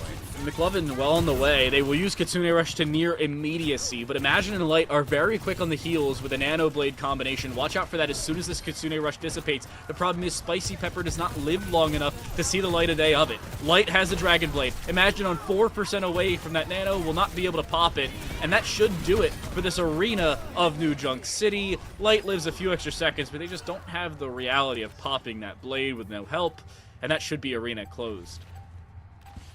Arena goes the way of Sun Valley, and maybe some momentum finally going in their way for this series, as they'll be able to speed on over. And this is where, like you said, the Lucio really goes into their favor, because look how quickly they can jet on over here, and now they have plenty of time to figure out, hey, how do we want to go at this? It's almost like a miniature timeout they can give themselves because of how long it takes Winston Fan Club just to get over here without that Lucio speed. But the one advantage Winston Fan Club do have, nearly 5 ultimates on the board to Sun Valley's 4. reality is, with how quickly Hatsu built up their Kitsune in the previous fight, previous series at least, we may see that built up later. Here's a Dragon Blade in the backline. Suzu to protect from one blade hit, but he still ends up sniping them down. How do you read a Swift Step like that? More importantly, how do you land the blade strike you need? Light finds 3, Sweat Plants with the other blade will find 2 more, and Winston Fan Club cap first, only needing 2 ultimates to do so. Take notes, everybody. That's how you Nano Blade right in 2024. Just dash initially, get the Nano, dash again once you get the reset with the blade, and that is just near perfection there for the Winston Fan Club Genjis. Now they can just hold on tight. Kitsune Rush in hand. Sun Valley, at least lucky for them, nothing used during that previous fight because of how quickly it did go. Speed back here for Sun Valley, but Triple United already dead. They basically have to disengage immediately. I say that as Light goes down, so a different conversation point as the Rampage, despite the fact that it was booped away with a Javelin spin, it still finds 3, and the sound barrier unnecessarily utilized. Winston Fan Club have basically already won this point because of the overutilization. The overclock was used by Light as well. That's a bad call. I don't mind the overclock as much because they were trying to initiate that fight. The beat was just late. Like, at that point, you already lost Electronic, you lost Light. By the time the sound barrier went down, second Flashpoint goes in favor of the Winston Fan Club, and we are now even. But Sun Valley, again, get the advantage. They will have plenty of time to set up here inside. But the thing is, getting time to set up, we saw it last time, only does you so much if Winston Fan Club do find a way to try and push on in. This time around, the only thing they have ultimate-wise is that Death Blossom coming in from the upper side. Blizzard could be used actually pretty early just to isolate the point and ensure the cap. Problem is with how the Blizzard has actually worked, you could find very little payload if it's used in the wrong direction. Death Blossom in the backline! You only need 1 ultimate, especially if it finds a payload like that one. There's no payload in Flashpoint unless his name's Plore. Winston Fan Club still win the opening duel, and he's shooting bodies to make sure they're all gone. I want to know, where did that Blizzard go? I didn't even see where the Blizzard went. It does not get the value. I don't think it was deflected. I think it just got tossed way in that back corner. You can see to the left back there where Imagine was just looking. I think it got over-tossed, and that was the downside to that fight. Now Triple United on the Tracer. Going to try and give Imagine some grief back here because they've just been living rent-free and now have the Nano built up for the next Nano Blade soon to come. Watch the VOD, it was tossed down the hallway where nobody was. Miss-hit, unfortunately, and Light using their Dragon Blade second time with the Nano alongside it. They will find the exact same amount of payload. 2 kills with the Blade, a follow-up with the melee here onto Electronic, and we're basically already ending this Flashpoint. A fight and a half and it's gone. That is how Flashpoint can really just slip away from you so quickly. Again, it's as clean as you want. Nano Blade goes in, Winston Fan Club win the fight. It is as easy as that. But Sun Valley actually should be able to get a touch here. They're at least positioning like they want to at least make an effort at it, even though they don't have an ultimate in hand. Or not. Actually, there's not. There's positioning kind of outside to see where the next one goes. Never mind. Third Flashpoint goes in the favor of Winston Fan Club, and now it is a foot race over to Flashpoint 4. No. Where Triple United, I guess, was supposed to be the touch, but they get caught out, and now it's a 4v5 potentially to begin. Okay, that actually shouldn't be that bad, because there's still 20 seconds till Flashpoint unlocks, and Sun Valley still has the Lucio. I'm surprised the Lucio isn't playing the real estate gainer and trying to pick up Triple United, but at the same time, the Tracer has Blinks herself, so she won't need all that much help. But onto Old Bomb Flats, if Winston Fan Club can start things off quickly enough, there should still be a better case for them. Rampage is well in the way.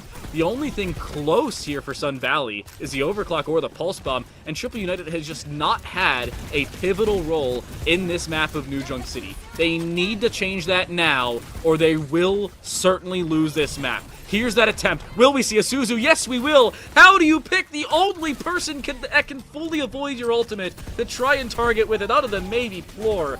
Either way, it's inconsequential. Wrong selection for the Tracer, who goes down with only finding the finishing blow on the person they spent the entire fight targeting. Winston Fan Club are more than happy with that. Oh, especially because they can just swift step Spicy Pepper into the fight fairly quickly. There's not a whole lot of worry with it. Sun Valley needs something out of this overclock from Light. They've been eerily quiet this entire series. You know, the Bionade actually lands on them right away. They need to find something quickly to save this map and to save the series. Rampage is available, so too is the Death Blossom. We've seen that play off. Here's the Nano on to Plor. Will they go for the Death Blossom? They may not even have to. 1 for 1. Plor finds a follow-up onto Electronic in the middle of a Terra Search, and Light somehow does not die. They're living in the backline. Well, Imagine reloads their healing rifle. Light is now getting aggro onto a Tracer who's out of position. Another missed or inconsequential Pulse Bomb, and Disaster is striking more than most Major League pitchers. Winston Fan Club are a fight from going to the Grand Finals. Just like that, though, a little bit of an overpush here from Winston's Fan Club, and now Sun Valley, they can just push right back on in. There's no JQ to worry about. They will get the flip without having to use a dang thing. And that was honestly a blessing over to them, because it was Winston Fan Club's fight to really set up for. They maybe just got a little too excited seeing what could have led beyond, but still a long ways to go for Sun Valley. Overclock still in hand. Sound Barrier on the board for the Blade or the Death Blossom or the Rampage that is incoming from the Fan Club. A lot to deal with here and a lot of pressure on McLovin to use the Q just right. Winston Fan Club can just everybody have press Q at the same time. It's basically a difference maker. Oh my god, what a name. Anti lands onto Light and kills them. Death Blossom still available here for Plor. It has been for multiple fights. And with that Sound Barrier now expiring, now's the perfect time to use it. Everybody falling in the back line. Plor may not once more even need it. They will just disengage, play for the time they need, because the time now favors the brave, or it favors the Winston Fan Club. Light leaves the game with how confident they were in how easy this one was to close. 3-0 on New Junk City, 3-0 in the series. Our grand finals and our third place games are set. Bro actually DC'd right before the game got done. Oh my god. Oh, he actually DC. I thought he just left. No, that was an actual DC. That's funny. But GG's the Winston Fan Club. Don't think many people had this result after yesterday's game going into their favor. Not because they, we knew how good they were. Sun Valley admittedly couldn't run their best comp. That was it. They got stumped and countered out perfectly. And unspoken MVP was Imagine. She was perfect on the Ana. And especially last fight there, chucks the Bionade in, catches Light, who we talked about has the overclock, needed to get value out of the overclock, doesn't even get the chance to use it. It's, again, Disaster striking before the fight really even kicks off. We saw that on a consistent basis through the series, not only on New Junk City, before the fights even started. It was an opening pick or a follow-up duel they just could not secure. But honestly, for Light on the front end, that being Winston Fan Club's Light, basically every Nano Blade landed throughout the series. As soon as they decided to go for the Dragon Blade Nano combination, they found throughout success, or success throughout. I know how to order words, I promise. But it just seemed like Winston Fan Club could do no wrong. Even when they were losing fights, they were finding exits that would help in the following fight, especially there on Old Bomb Flats, and that's how they close out the series. Yeah, close out the series, a sweep 3-0 in favor of the Winston Fan Club. They guarantee the team $5,000 of the prize pool. They will compete to up that to $7.5 grand against NYXL in our grand final later on. But for now, we got both teams who lost already today getting ready for that third place game, which, like we said earlier, still a lot to play for. This is not a meaningless third place game. There is $2.5 grand on the line. Yeah, you're still playing for a heck of a lot of cash. There's no reason to go, oh, it's only a third place game. We're just going to forfeit and just get ready for maybe the next one-off tournament down the line. This, as of right now, is it in terms of scheduled one-offs for VESL, apart from, I believe, Counter-Strike, which is coming up on Monday. We may bring that up when we come back from this break. But the other thing to bring up is we've got a third place game to play. $2,500 is on the line. We'll see who gets the brunt of it when we return with our third place matchup.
already had both of our semifinals, technically money matches of their own, but this is our first that really decides the specifics in who earns what in this $15,000 VESL Overwatch 2 one-off. I'm Time to Light. That right there is Twin Salty. This is a best of 5 Overwatch 2 series with $2,500 on the line, and this is just for a third place matchup. We still have our grand finals down the line. That's for another $2,500, but they've already guaranteed a minimum of $5,000.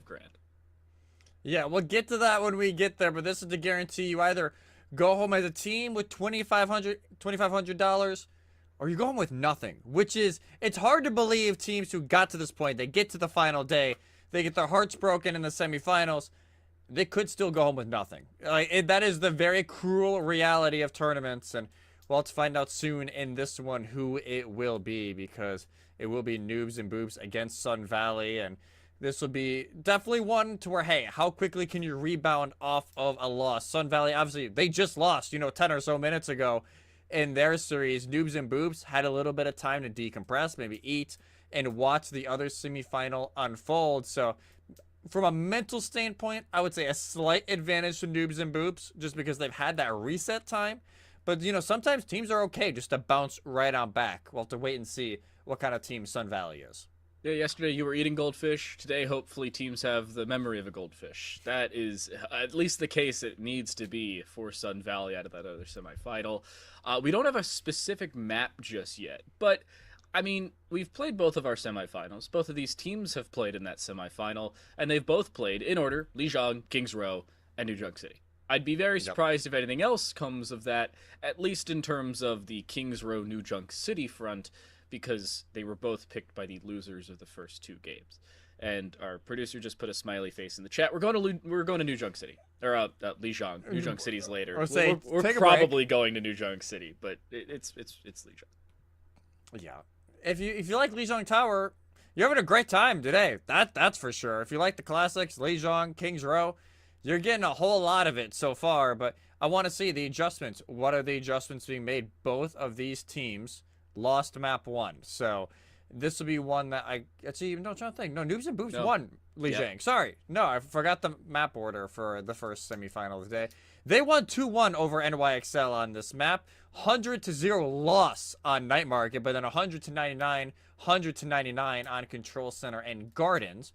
Meanwhile, on the other side, it was just an 0-2 going in the way of Winston Fan Club. So I want to see the changes here. Electronic, why not go back over to the Mauga, see if Noobs and Boops can counter it in their own way, and they will at least start with their good old Ramatra from Master.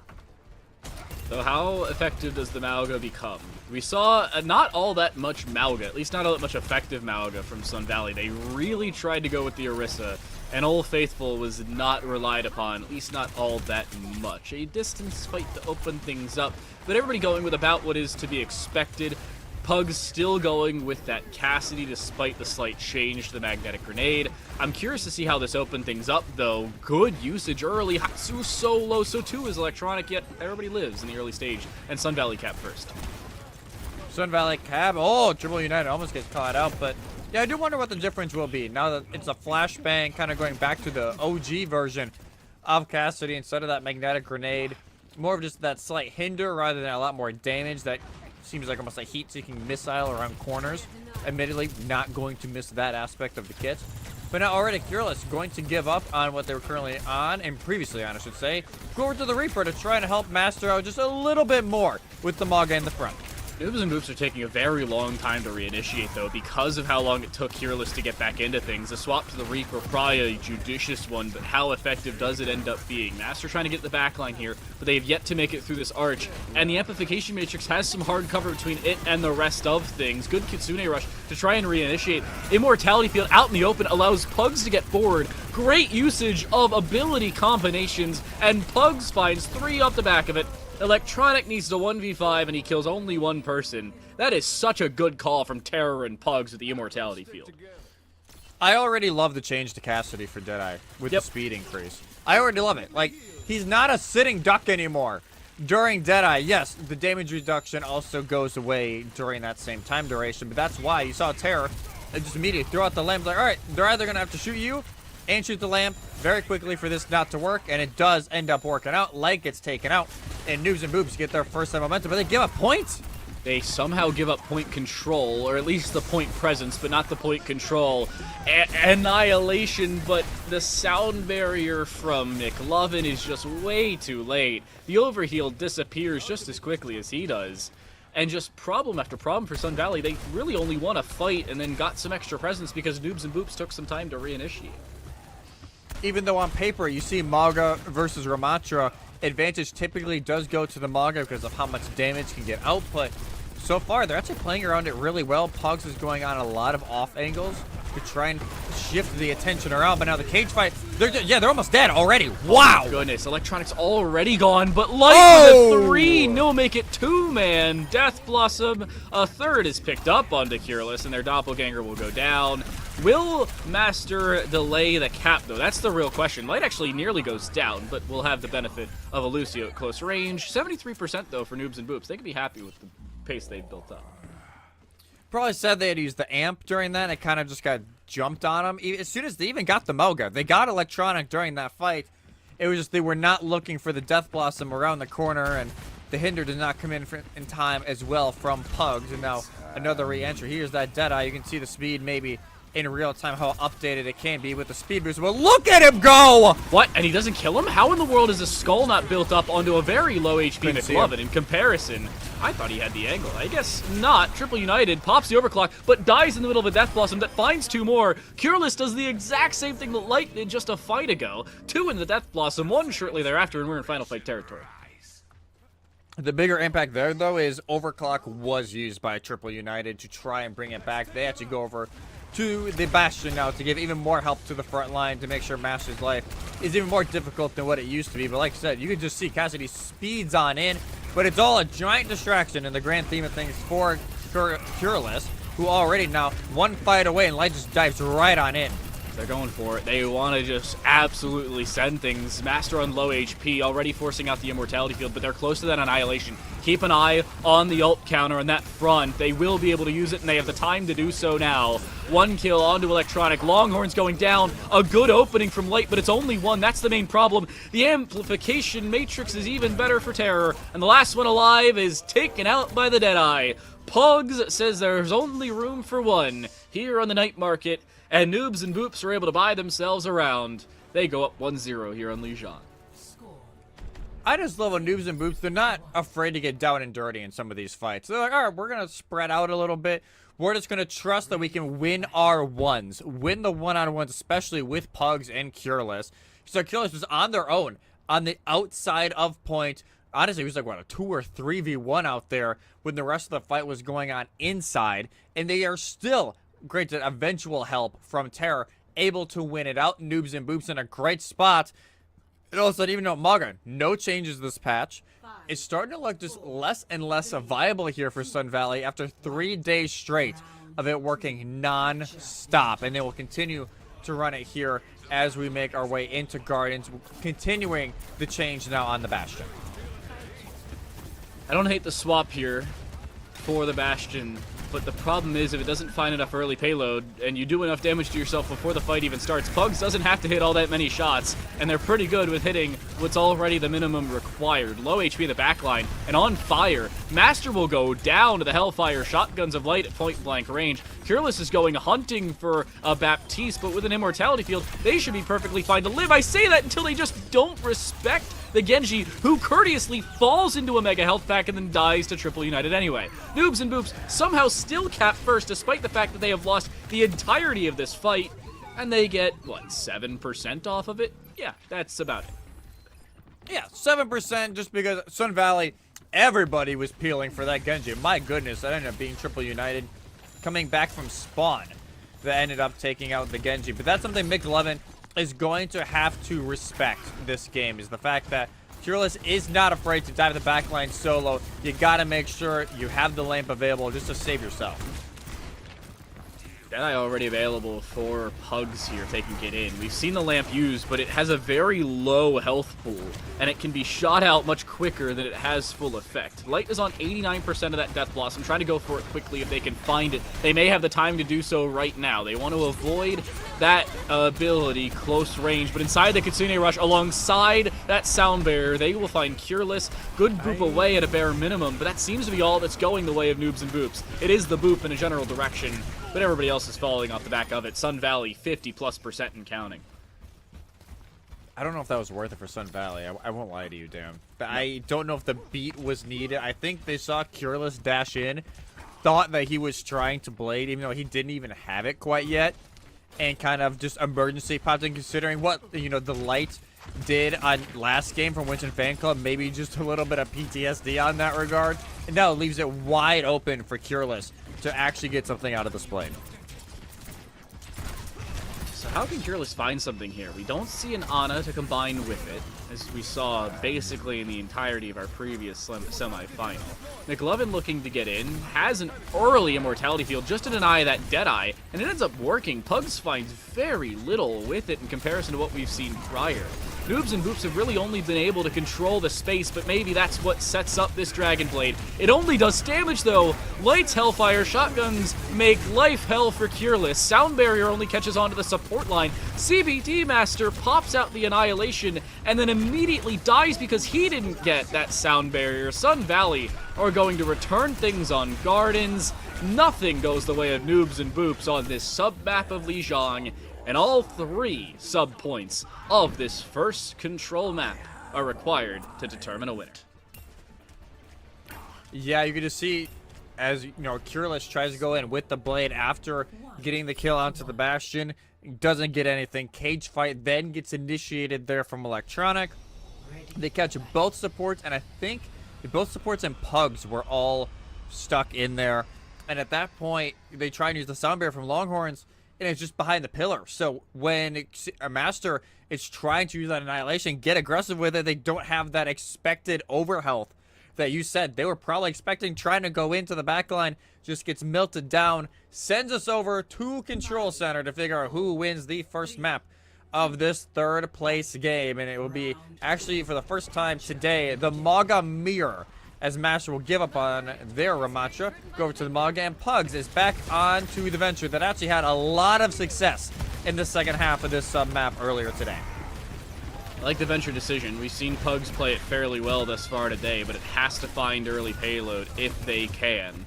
Noobs and Boops, early stage of this, are just losing more than they can handle. And Sun Valley are absolutely domineering in the early stage of most fights. Yeah, Sun Valley just love to be the team that is there first, that is assigning the tempo first. And granted, Noobs and Boops, even like last series, they were the team that more methodically, just slowly kind of talked about it. But you don't always have that time here against Sun Valley.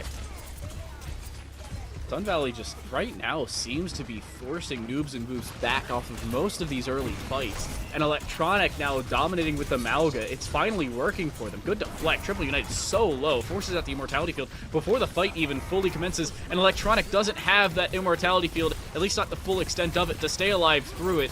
Good support help from McLovin allows Triple United to set up for success, and it's just more damage than Noobs and Boops can deal with. Yeah, they cap, and again, it's going to be for like 8, 9, 10, maybe 14%, but Noobs and Boops, again, are just not having the fight domination they've needed for most of this.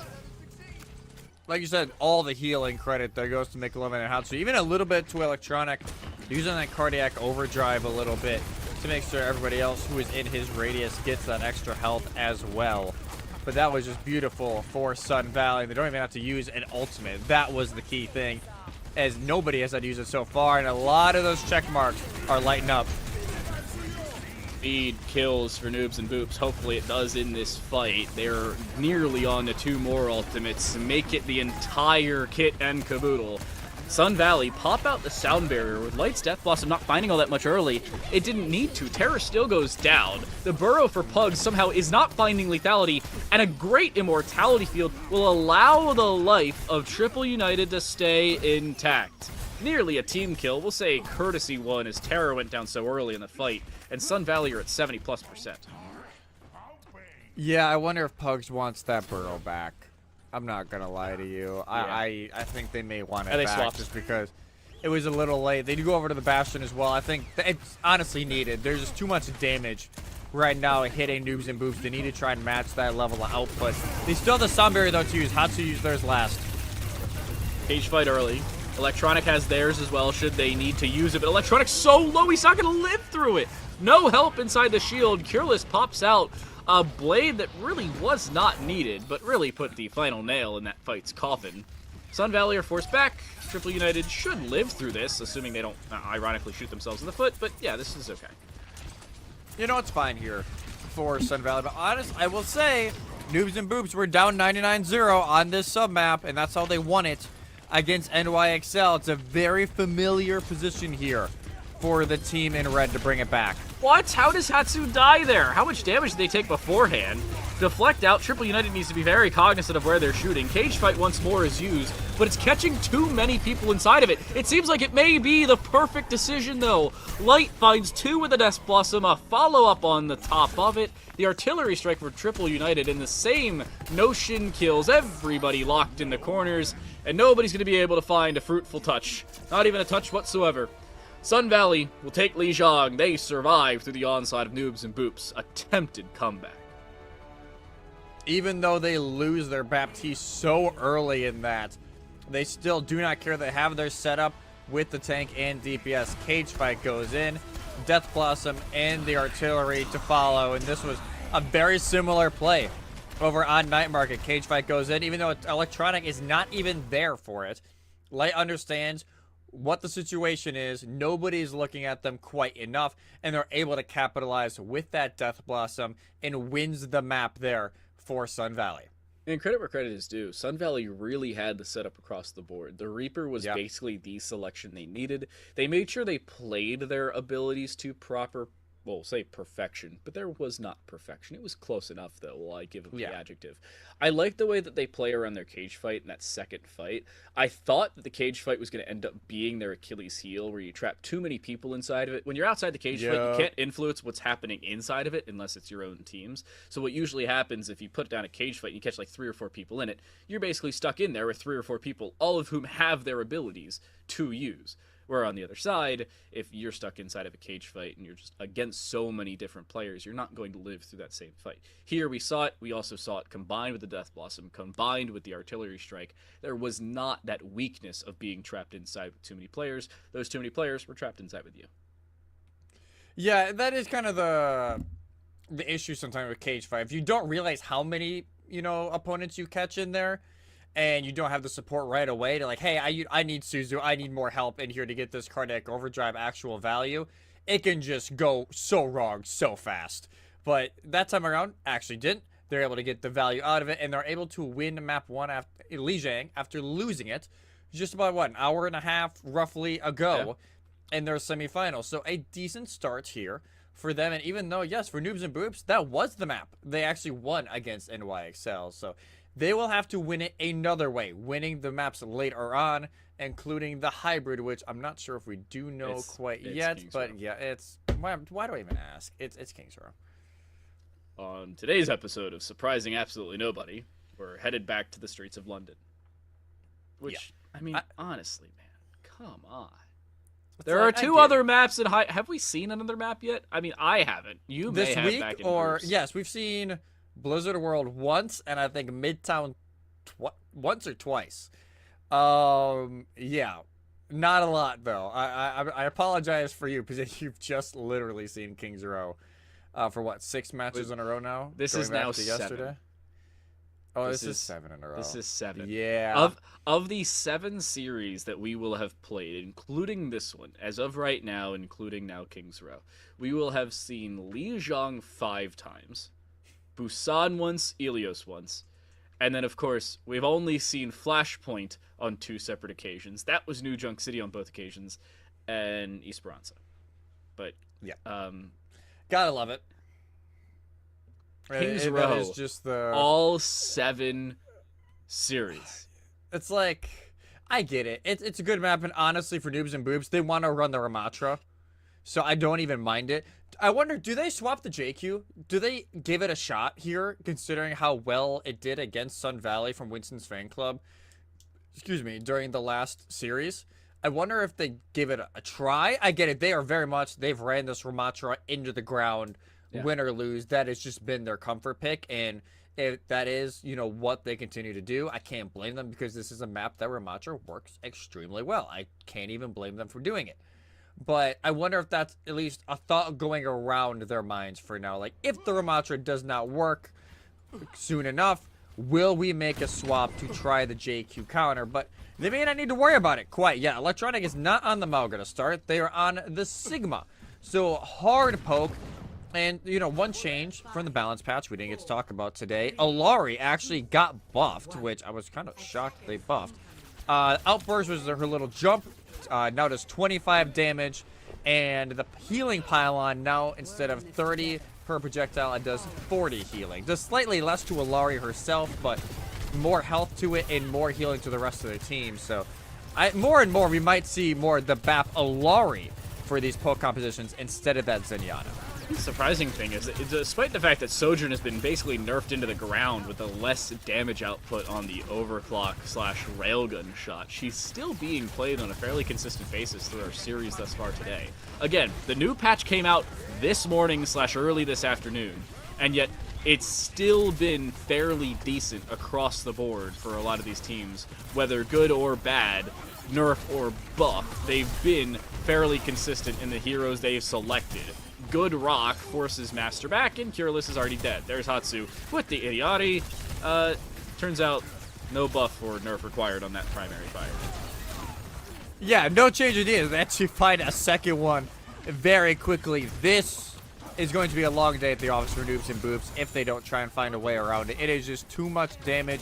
Master can't even get in to try and use something with Pummel. By the time they actually get into Nemesis form and try and go in with the fist, they're already solo. They have to use so much of the guard that they can't even do much. The only benefit is support ultimates. They're doing great. Terror already has the window to make some space and at least allow them to get over the point. Problem is they're about to make some space into an amplification matrix on the opposite direction. Watch for McLovin to set this one up around the corner. Yeah, he does it immediately, and Light absolutely demolishes Pug straight through it. The sound barrier catches two people, and they're gonna die anyway. Oh my goodness gracious. Not even a tick picked up by Noobs and Boops. The only one they may have picked up is in the tall grass they're buried under. Sun Valley have absolutely shut that down. That was hard to watch. I ain't gonna lie to you, Dad. They turn that corner with such confidence, thinking, "Hey, we're looking great. Let's push on in." Window and a Light, like you said, just burns Pugs within what, maybe half a second.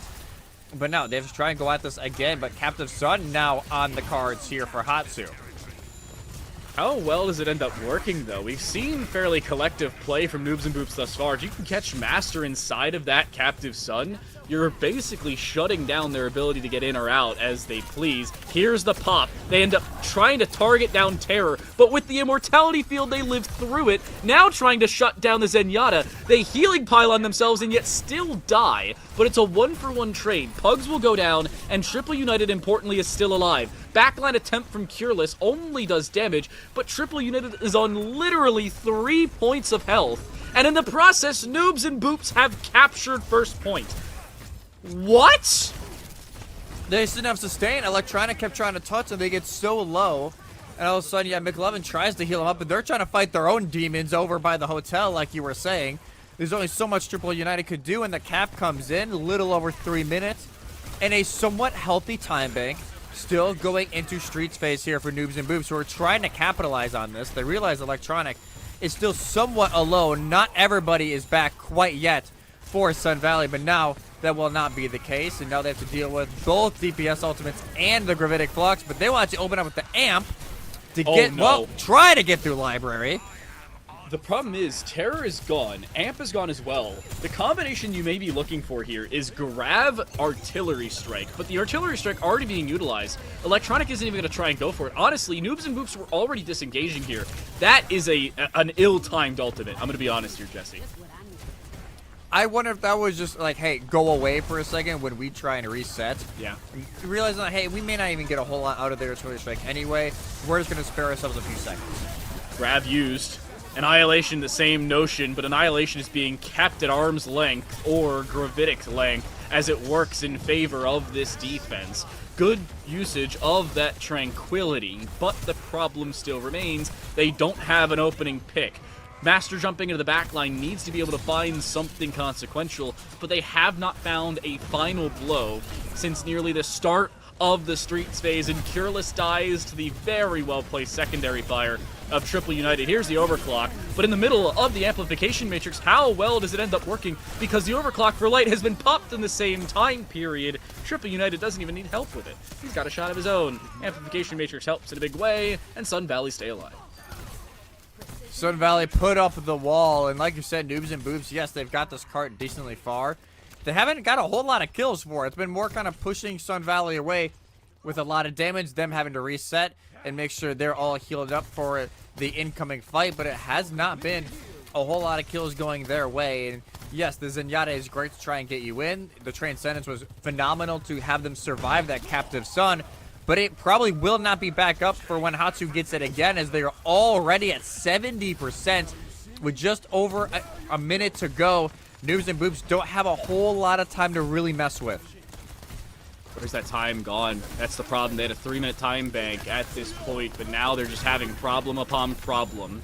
A lot of cooldowns forced out by Sun Valley, but Noobs and Boops again are having problems following up on it. They have Dragon Blade available. Here's the Captive Sun, though. Light goes down immediately. Does the Captive Sun find anything? The answer, only onto Pugs. Dragon Blade to McLovin, at least a step in the right direction for Noobs and Boops, and that'll be the one that closes out Streets. Hatsu will have a stagger in the backline, is just being kept alive for cruel and unusual punishment. Despite there being international conventions about it, Hatsu still faces it. Yeah, poor Hatsu. Trying to, use the buffs that came in for Ilari, and honestly, Ilari's been used a lot in ranked play, not as much in organized play as of late, but I like seeing her get a little bit of play time. But now, Noobs and Boops, cart already around the corner, almost around the final corner. And Cureless really trying to put the work in, trying to get it onto McLovin, but Light's the one, actually, that's near death. Close. Especially close when you have to worry about Light not having the ability to play as aggressive as they really need to find payload. McLovin already forcing out their mortality field. Here's the grab. It only finds 2, but the problem is one of those 2 has a Transcendence to work around, so an inconsequential trade of ults, one that you'll favor if you are Noobs and Boops, but they won't have that for the rest of this round. Down to a minute here, Jesse, and things become more problematic now that the artillery strike is popped in the middle of everything. Yeah, all it really forces the guard from Master. Try and play the more passive, as that Annihilation is almost online. Overclocks over Pugs, but they do get sniped by the grenade of Triple United, and that should be the pause, and the halt on this attack for Noobs and Boops. Cureless falls as well. Like, actually, wow, commits the... I don't agree with that necessarily. I get trying to push spawns, and that you do force a lamp there from Terra. They won't have that back till about the 10 or so second mark. But maybe in Ultimate they would be wanting back. They still have both support elements to work with, especially an amp they can use on this corner or this back corner to try and stall for time. But the more time they stall, the more time Cureless has to build up this blade with only a lamp to really work with and to worry about for the denial. The problem is, because they have to stick on the point, this Captive Sun could be the difference maker. Amplification Matrix early, but Cureless just goes jumping into the back line. They get in quickly. Pugs has the overclock and finds literally nothing with it. I don't know how you could miss more shots than that. Triple United forced out behind hard cover while the respawn comes through, but nobody's there to touch right now. Will anybody get there? Yes, with 0.7 of a second. There's the Captive Sun. It ends up working in a big way. Immortality field around the amplification matrix, but the Dragon Blade finds 1. That could be the difference maker. It comes down to a 1v1. On and around the point, Light is alone. No help whatsoever. Needs to find 2, but cannot do whatsoever. He's alone. Triple United makes the swap onto the Tracer just to be able to touch and keep things alive for the defense, but he'll go down in the same vein.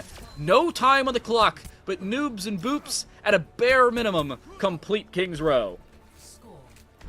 It was ugly. What do we say? Noobs and Boops, they're not afraid to get down and dirty, and that's exactly what they did late on. Like I said, the overclock really doesn't get a lot. They were trying to look for Hatsu up on the high ground, but they just piece on out. They jump down, and Pugs doesn't really get a whole lot out of it. But it's actually Master and the supports. They continue to push on forward. They settle down on the cart, and it's just so hard when, you know, the members on the defense are trickling in there for Sun Valley. Just couldn't get anything substantial actually going on in the damage department. Full cap comes in here for Noobs and Boops, and now they will head over to the defense, or why not stick to the majority of the same. The only difference for now that they will be running with Pugs going over to the Cassidy, assuming because they know the Maga is more than likely to make a return so far. That is definitely on Discord. That's really funny. He's back. What happened? I don't know. What do you mean you don't know? It's Sombra EMP in my Discord, dude. I don't okay, it was only Discord, so stream could still hear you. Good, yeah. Okay. Because I'm like, I'm sitting here like, what happened? You just stopped talking. I'm like, did you want to interrupt yourself? Are you coughing like I was earlier? What's going on here? Okay, well, back underway. Apologies for the slight hiccup of Jesse's Discord, but Sun Valley back up and underway. Triple United back on towards the Bastion, but Electronics sticks through on the Malga, just on the attacking side this time. I don't know how I feel about this, Jesse. I'm gonna be honest. I don't mind it just because their Malga, yes, has been their bread and butter so far, but it is going to be difficult. You know, Master already Lamp is forced, and with the Zen heals, it's just not enough. Yeah, this is just becoming more and more of Sun Valley domineering in the early stages of most fights. They had problems with that against Winston Fan Club. In the last 20-odd minutes, they've gotten some solutions to it. Cureless jumping to the back line. If he can interrupt enough about this, takes out one. Pugs finds a second. At least Light finds a refrag. But how much does that change things? Immortality Field will allow them to stick around for a little bit longer. Deadeye as well. Does he find it? No. Light and McLovin combine for the lethal kill. Master just off the point, being forced up and around with so much chaos going on around them. Longhorns is back, but Terror can't say the same. They're gone, and that should be the first cap. Much quicker for Sun Valley on the attacking side. For Noobs and Boops, it took nearly 3 minutes and change. For Sun Valley, only a minute and a half. Yeah, 2-minute advantage here going into Streets phase for Sun Valley. Is I thought Pugs admittedly was going to bring that back for a moment with the Deadeye, but they just can't find the skulls in time. Light's able to get out, and Noobs and Boops not able to hold on. Sun Valley, you know, yes, the Maga, you see the Maga, yes, it's the big burly guy with 2 machine guns. It's honestly been Triple United and Light who have done a phenomenal job keeping Cureless and Pugs at bay, especially Master as well. They just allow, yes, they can keep pushing and pushing and pushing without too much worry, because they know Master cannot do the same right now with the Zen Bat heals. Rare in the corner. Amplification Matrix is good here, but it's too early. Sun Valley were not really dedicated to that fight, so all it does is what? Save them 10 seconds? Doesn't even force out a consequential cooldown. No ultimates dedicated on the other side. Artillery Strike is well on the way, and they've got that to combine with the Amplification Matrix of their own should they need it. Out in the open, it finds one and the Immortality Field. So many cooldowns forced on the opposite side. It's an ult for an ult, but one wins a fight, the other saves 5 seconds. Sun Valley are nearly completing Streets phase off the back of it. They just continue on rolling. Yes, there'll be a little bit of a stall here from Pugs, who kind of got left behind. And as Master makes the swap over to the Mauga, it just seems like all series go right now for Sun Valley. They are playing angry right now, considering they're not in that grand final right now, considering how the first 3 days of this tournament went for them. And they're solidifying themselves in a phenomenal spot if they keep this up. And yeah, just like that, look at that, Master's almost dead. Amplification Matrix alongside of it. Electronic somehow doesn't finish him. Here's the overclock that does basically no damage, but luckily it builds up quicker than it used to, and that's the difference maker. Recall for Pugs keeps them alive inside of the Transcendence. Pulse Bomb is thrown just way too far. It's when you go to the gym and you forgot how much stronger you've gotten. Longhorns has gotten his kick back up and underway, but oh my goodness, Pugs wins the fight? A Tracer is the last one alive. I can't believe it. I wonder, is it enough, though? As you can see, yeah, the supports and Mog are back in it, but Noobs and Boops themselves, and they will get pushed away as the hold continues for now. As like you said, the Pulse Bomb a little bit more of a huck than they were probably anticipating. Electronic, they gotta play safe. They cannot die here, or it's gonna be even more of a stagger. They should be okay.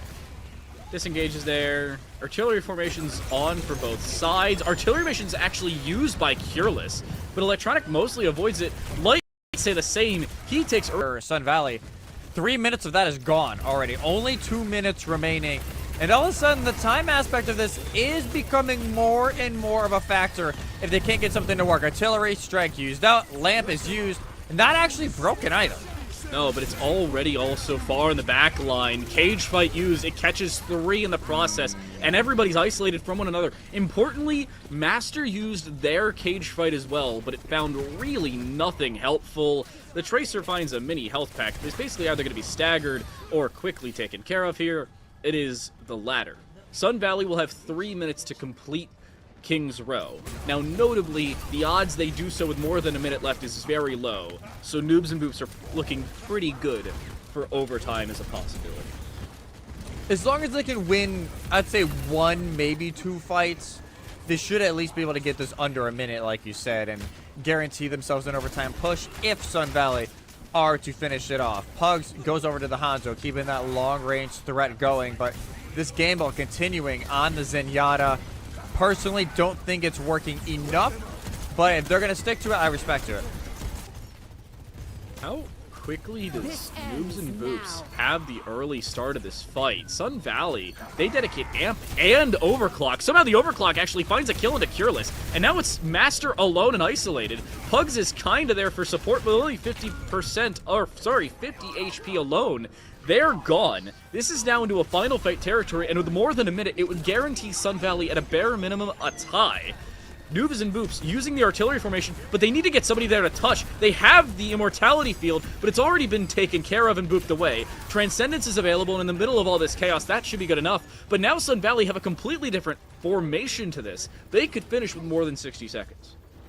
Yeah, because Cureless goes over to the Bastion themselves. It's so much, and no, they've been on the Bastion. Duh, they just use artillery. Brain is going numb because of the artillery strike to my brain. And it's just so much damage that they go in. Even though, yes, Terror is very low. They had to use Lamp on themselves. On the point, Longhorn still doesn't have to use the Transcendence. And Hatsu gets sniped through 2 different doorways. And that might just seal at least overtime being a factor here for Noobs and Boops, as this will be a reset for Sun Valley. They should have an overtime push if we get to that point. Yep, it's less than 10 seconds to push what is now about 15-20 meters because the payload is still backing away, and they just are not going to finish a fight in 4 seconds. It's not going to happen. Plus, it's mathematically impossible at this point, so that's all you need to know. Dragon Strike is there, Transcendence is still available, and Amplification Matrix is back on the board. Master on such low HP, they're actually going to use Amp just to heal him through it. Master is being told stay in front of the window and keep them at arm's length. It's working for the time being, but with 45 seconds, Sun Valley are getting ready to initiate. Yeah, Sun Valley are just waiting for that Amp Matrix to be done so they can pop their own around the corner. Light almost gets taken out, and Pug's almost the decider. That could have been the difference maker. Now is a sound barrier to initiate. All 5 check marks available, and Cureless is already gone. They will not have another artillery strike, at least not to use right now. Transcendence used in the middle of all this chaos, but remember, it's only immortality for Longhorns. Everybody else is very susceptible to falling down. Longhorns with the Orb of Discord onto Electronic actually takes them out. There's the overclock onto 1. Artillery strike popped immediately as Cureless resurrects, but with 98 centimeters, Sun Valley need the finish. It is 1 meter the difference. That is how narrow these margins of error are. How can Noobs and Boops shut them down? The answer is with returned ultimates. Noobs and Boops will take King's Row. We are headed to Flashpoint and an even draw. I see you, Noobs and Boops. I see you out here bringing it back when it just doesn't seem physically possible. As Light at the end goes for a few with the overclock, I'm thinking the same thing as you, Dan. I'm thinking this fight is over in this map, more than likely going to overtime. And instead, Noobs and Boops find a way to hold down the fort. Longhorns gets the value offensively with the Zenyatta late on. They're able to stall long enough, especially with their Maga jumping in, and it's just enough to win them the map and even us up before we go to Flashpoint. I cannot tell you how important that singular fight is to the series. Because instead of going on to match point and into Flashpoint with that, we're at an even draw where anybody can now go into match point. And Noobs and Boops, if they are at that point, you're thinking to yourself, oh, how do I at least return? But we're going to New Junk City. Are we actually? I was just told 3 for 3. So I'm assuming that means that we're replicating 3 of 3 normal maps. Man, I think it's cool that they're all scrimming and practicing the same maps, but this is getting a little ridiculous at this point. Yeah, exactly. I'm out of focus. I'm out of focus. You are very out of focus. Hold up. I gotta do this manually. Oh my goodness. What are you even trying to do here? Bruh. Yeah, real. But admit it, I'm trying to think here from Sun Valley's side, they just want to run Maga. That's really about it. They want to run Rampant, Survasser, maybe lean slightly more also to maybe Hanzo's being in place. Some of those can be a little more longer range. Maybe trying to get Pugs away from that hero if all possible. But this is going to be just a maniac fest because both teams could be running the Lucio. We could also see the Zen return here for Noobs and Boops because as much as I criticized it early because of the fact of Master wasn't getting as much healing, the extra value with the Discord Orb actually was there because they were able to capitalize on that extra damage coming through. That is why they were able to win King's Row, and I wonder if that will be the continued case here as we go into Australia. I don't think that New Junk City is going to see a replicated Zenyatta. I really don't. I don't either, but it could. I do, however, think that we're going to see the attempt of Electronic bringing the Mauga back. We may see a Mauga mirror, and I wouldn't hate it from Master, but the problem is if you don't find that same effectiveness that you did in third phase defense, that's when you're going to have to start having problems. If you can't find solutions quickly enough, that's when we have a different conversation. This should be the call. Master should be mirroring the Mauga, especially on a map like this. But for the time being, keep an eye on the Zenyatta. It was a big part of King's Row, but the style in which those ultimates are built up and the effect of which they have are two very different subjects between, obviously, two different maps. Yeah, especially Flashpoint and Hybrid where, you know, we could see Longhorn just chilling in the back for a while, wait for Sun Valley to push in. You have to be equally as aggressive here on Flashpoint. So far, they have not been so far as they are already getting pushed back into their own choke point. Sun Valley taking an early position, but no kills traded quite yet. But triple. What? He tried to, like, use the secondary fire to move himself out of position, and it doesn't work because he didn't have the HP for it. That is honestly really funny. But bad regardless. The benefit is they've already capped, so even if they lose this fight, they've picked up 30% at a near minimum. Sun Valley, for the time being, trying to delay the inevitable. I was going to say at the start of that fight, Master, you should not be going for the Mauga. The old term of never argue with stupid people, they will bring you down to their level and beat you with experience, is applicable to Mauga tanks. Even though it does force Electronic to swap, they will actually go poke. Hatsu over to the Zenyatta, Electronic over to the Sigma. So something that's been tried on Sun Valley, when they've ran the Mauga over and over and over, they will actually try it themselves as they don't feel comfortable enough in the mirror and they're actually able to find Pugs early. Opening pick, that could be the difference. Great rock onto CBT Master, who gets just barely back towards the point, but with such low HP, and they don't have the benefit of the amplification matrix to heal them at the same point. Noobs and Boops are at least keeping things somewhat attainable, but such low HP still for Master, who has to back away and somehow still lives? Somehow, some way, and also during this point, Pugs is stalling out the point. They got it out to 86%. Eventually, though, Pugs does fall away. Just doesn't get that pulse bomb in time. And now Triple United Artillery formation. Just going to kind of force Noobs and Boops away for the full-on reset. They disengage, but, I mean, that's still good enough for Noobs and Boops to the point where they're still building up another ultimate. That's bad. Okay, never mind. Terror has to disengage. Longhorns doesn't have a choice now with 65%. And Sun Valley are down to the final fight, and they're on the front side of this. Yeah, they're actually just trying to make it uncomfortable for Noobs and Boops to get in, because they know, hey, Terra and Longhorns are the ones that are not here quite yet. Triple United does find Pugs, who would have been the touch. I don't foresee a touch here coming in from Noobs and Boops, and it will be the first Flashpoint going in the favor of Sun Valley in Arena. And now even late swap, Pugs over onto the Cassidy, not going to try the Tracer anymore. Just did not work out as they'll be making their way over. And even though we said the importance of the Lucios on Flashpoint, there's none to be seen. So at least both teams equally going as slow from Flashpoint to Flashpoint.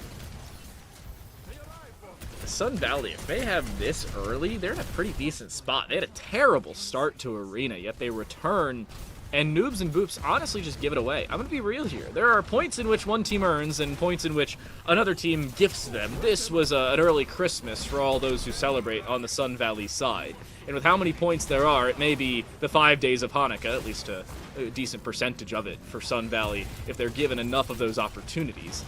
Decent control from Noobs and Boops to kick things off, but Light still is getting themselves involved. Sun Valley in all this time, though, has not really initiated as much onto the point as they've really needed to, as Noobs and Boops are continuing to just keep them at arm's length, despite the fact that it's Sun Valley who's playing the poke. Yeah, Sun Valley are the one playing the poke, but they have yet to push in. There you go. Kitsune Rush used, Master down, point. They capped. Oh, and all this time, look at this. Noobs and Boops are still taking these fights. Cureless is going to be staggered. At least they should. Triple United dying there is not a bad thing. Yeah, it's not great, but they'll come back quicker than Cureless. And this fight should work in the favor of Sun Valley, especially because both of them have the artillery formation on the board. 30% and counting for Sun Valley. It takes them a little bit longer than they would have liked to engage, but they did so because of the Kitsune Rush. And now Master goes over to the Ramacher, their hard and true tank that they've been on a lot so far during this tournament. Just going to try and run through Electronic. And the Transcendence is online for both sides, so it might just be a little bit of a push from both sides, a stall fest with Transcendence, and then the actual fight may commence after that. There's about 3 or 4 phases to this fight. It feels like a flashpoint in and of itself. Somehow that doesn't immediately kill Cureless. I don't think it would have done so regardless of the Immortality Field thrown. Now is the opposite notion. How good is the return artillery formation? It's to near perfection. McLovin goes down. The Kitsune Rush was already used in the previous fight. That, at a bare minimum, is the benefit.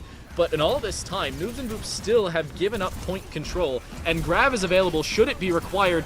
Great rock, forcing out the Immortality Field. So too with that Deadeye. On the opposite side, however, they have the Transcendence of their own, and it works only to delay. 35% now and counting for Noobs and Boops back the other direction.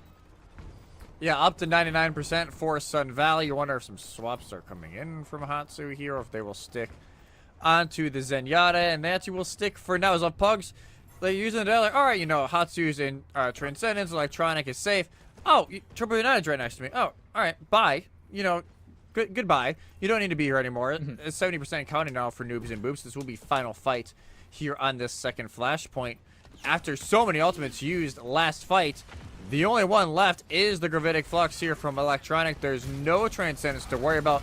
Purely the Immortality Field from Terror if you do not draw it out early.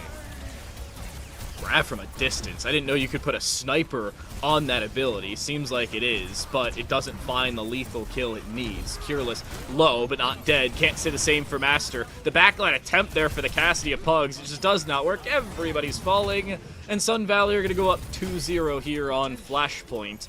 Quick work of this second point. And what's the third? I think it's New Bomb Flats. Or Old Bomb Flats. No, they're going to the opposite side. Maybe Ducks. No, it's Refinery. Okay, you were 0 for 2, but it's okay. We won't mark you on too hard for that one. I went 0 for 2 with 3 options. Yeah, that's bad. That you know what? You fail. You fail the class. Go back. Flashcards in session now. But Cureless, we'll just go over to the Genji. They're going to give up on their own Bastion Pugs as well. Going over to the Hanzo. They want to play more of a range, even though they still want to stick to the Ramatra with Cureless trying to cause the chaos, but that is what happens. Triple United with 1. Pug's already on low HP. That could take them out. It just barely misses them, but won't do so on the Longhorns. They'll go down. Immortality Field won't live all that long, nor will Master. Cap back for Sun Valley. Noobs and Boops almost had it. Even if they did, it would have only been for about 4%. Yeah, it wouldn't have been a whole lot. And, you know, I don't mind Cureless, like, hey, going in there, but, you know, Accretion, Grenade, dead. Like, that is going to be the game plan here for Sun Valley. Any single time they see Cureless trying to initiate, especially onto McLovin or onto Hatsu. And it could be more of a difficult task than they expect because there is no protection Suzu for Cureless to really work off of. The only long-range healing, unless Terra could absolutely, you know, huck some of those healing grenades over to the other side of the map, it is purely going to be the Orb of Harmony from Longhorns. McLovin goes down. Apparently a snipe from distance for Pugs. That's a good setup. The problem is, Transcendence is available for Hatsu, which is a very good delaying tool should Noobs and Boops get in quickly. And there's still 2 other ultimates to speak of that could become a very influential part of this fight. Watch for McLovin to rejoin this duel. There's the Transcendence. Overclock could be used in the backline. Longhorns needs to die before they have their own on the board, and they will just barely. The checkmark comes on, and their health pool disappears in the same 1/10 of a second. Immortality Field will only delay what is this map's inevitability. A team kill to close, a wipe of Noobs and Boops off of New Junk City, and a 3-0 sweep of Flashpoint puts Sun Valley on match point. Match point and 1 map away from 3rd place and that 2,500K to split amongst their team, but it is obviously not done quite yet. The Sigma counter comp worked beautifully, and I love sometimes teams when they run a comp, let's say, you know, the Maga comp here for them that has been so prominent, at least leading up to today. Today got countered out pretty good in that first series. I love how they also know, like, hey, if a mirror happens, sometimes it is just better to go to the counter comp and go to the Sigma. And I love that they at least have that level of awareness to realize that fact. So they go over to it and it works brilliantly. And all of a sudden, they are up 2-1 and 1 map away from 3rd place here in the one-off tournament. This is a very attainable 4th map as well when you're looking at this from both perspectives. We haven't seen push from either of these 2 teams yet. We've seen 1 push map for the entirety of this event thus far. Our second, however... From Noobs and Boops, I thought. We saw from Noobs and Boops. They lost on map 4. Yeah, you're right. It was Come one on of the 2 now. semifinals. Get over here. Okay. Well, they'll go on to a 4th map, but they've already played Esperansa. I don't know if we'll see them try and pick it again.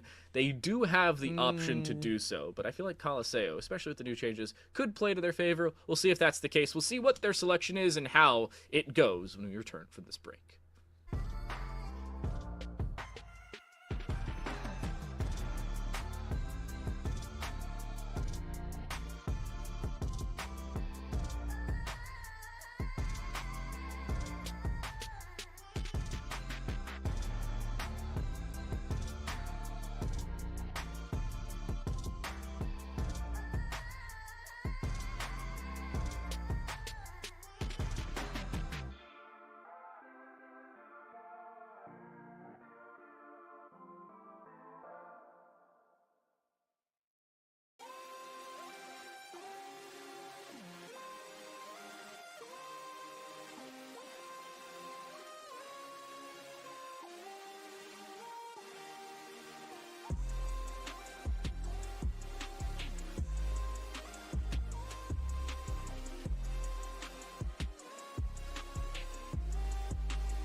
New Queen Street is the site for our 4th map of this possible 5-map series, but it has to be a win on the opposite side because honestly, Sun Valley looked clean as ever on New Queen Street. Welcome back to our Overwatch 2 VESL one-off tournament. $15,000 on the line for the tournament as a whole, $2,500 for this 3rd place matchup. I'm Time to Light. That right there is Twin Salty.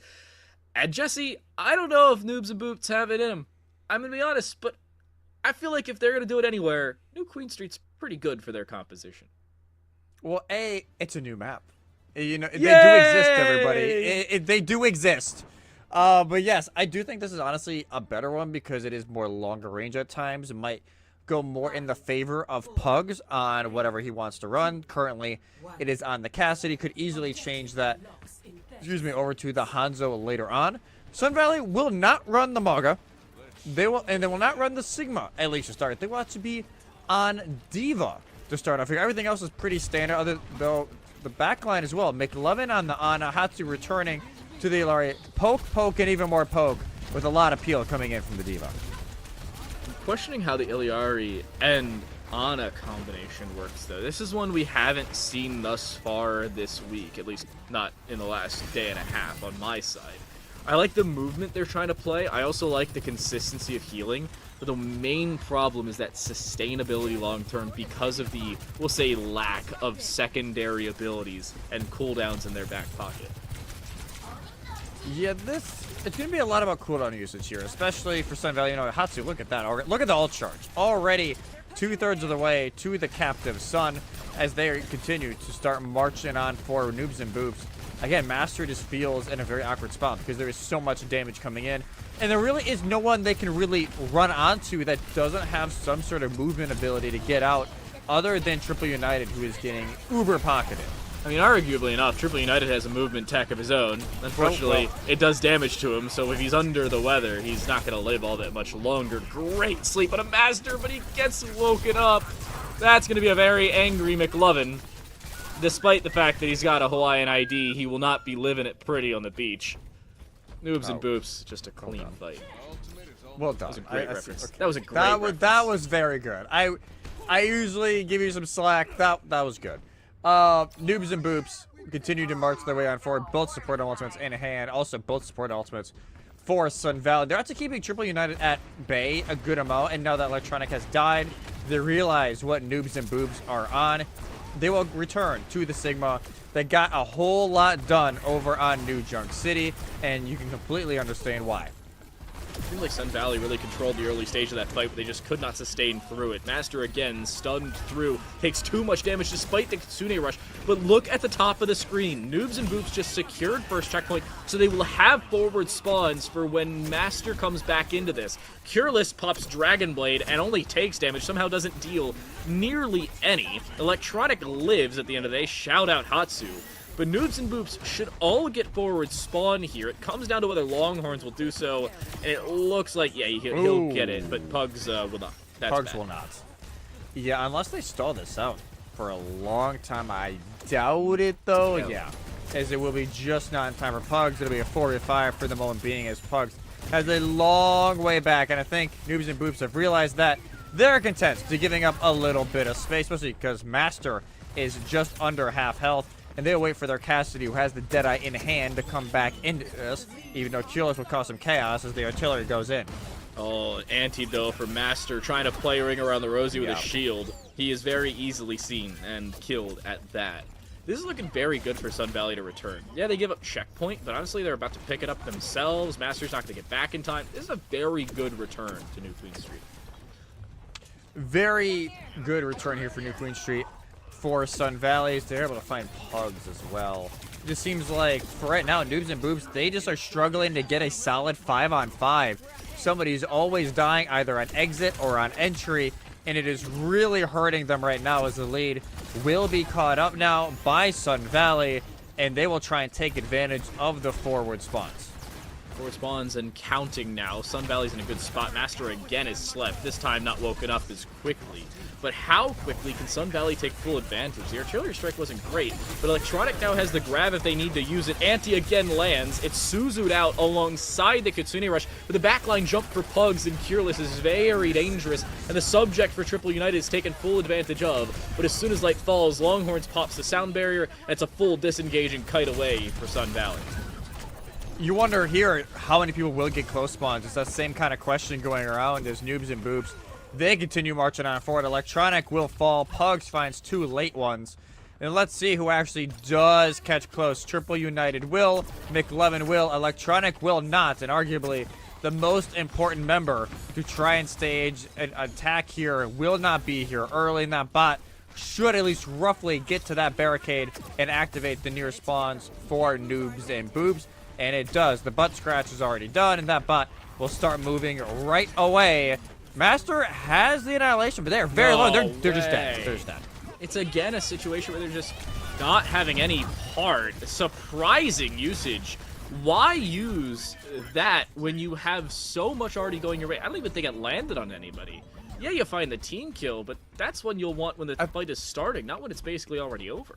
I think it landed on the Pugs. I may be wrong on that, but ooh, I don't think Terror got close spawn. Yeah, Terror did not. The one person who didn't is the Kiriko, who needs to be up front right now to heal up. Master, when they want to try and use this annihilation, close spawns will be activated by Sun Valley because of that fact. Noobs and Boobs cannot play aggressive, and the bot is back over to the barricade. Master again is so far in front of all of this. Annihilation's used. He slept and then put in mid-air, but again, it's too many different abilities all conflicting with one another. Sun Valley's having a communication problem despite the fact that a lot of what they're trying is landing. Sometimes too much can be landing. Too many cooks in the kitchen can spell disaster. And, you know, you can find that anywhere. In Live, and so far that has been the case here with too many ultimates just being chucked out here from Sun Valley, and sadly for them, didn't work out that time. Artillery formation will be used and basically gets Master to 20% health. Nano used on the light. Overclock immediately, and Master is gone. Yeah, when you nerf the overclock, a Nano can be used to mitigate whatever nerf may come through of it. Light finds a second, damage onto a third, and Sun Valley are able to return. 3 minutes on the clock, and they've got a lot of advantage here, especially if TS1 repasses that forward spawn checkpoint. And it should at this rate. Pugs is not even here. They just spawned back in. Sun Valley, they're very content just going back and forth. Winning the fight at mid, activating forward spawns, getting the bot just a little bit farther up with the barricade. And they're okay to lose the next fight as long as they win the next. Because they're always getting close spawn and they're always having a quick aggression. Oh my goodness! As the red barricade does not move anywhere, but triple. God, these deflag kills, man. It's again a captive Sun though, and this one lands on themselves on the high ground. Damage personified on the Iriari, and just no way to live straight through it. Sun Valley will get into triple digits in terms of meterage. Electronic had a great rock beforehand to force out the Suzu early. That would have saved both Cureless and Longhorns, I might add. And now their final fight to complete not only the third place match, but New Queen Street itself. Sound barrier in the middle of everything. Overclock as well here for Noobs and Boops. If they can find the damage they need, they will stay alive, and it seems like they've gotten just about all they need. Electronic will go down. Noobs and Boots are not done just yet.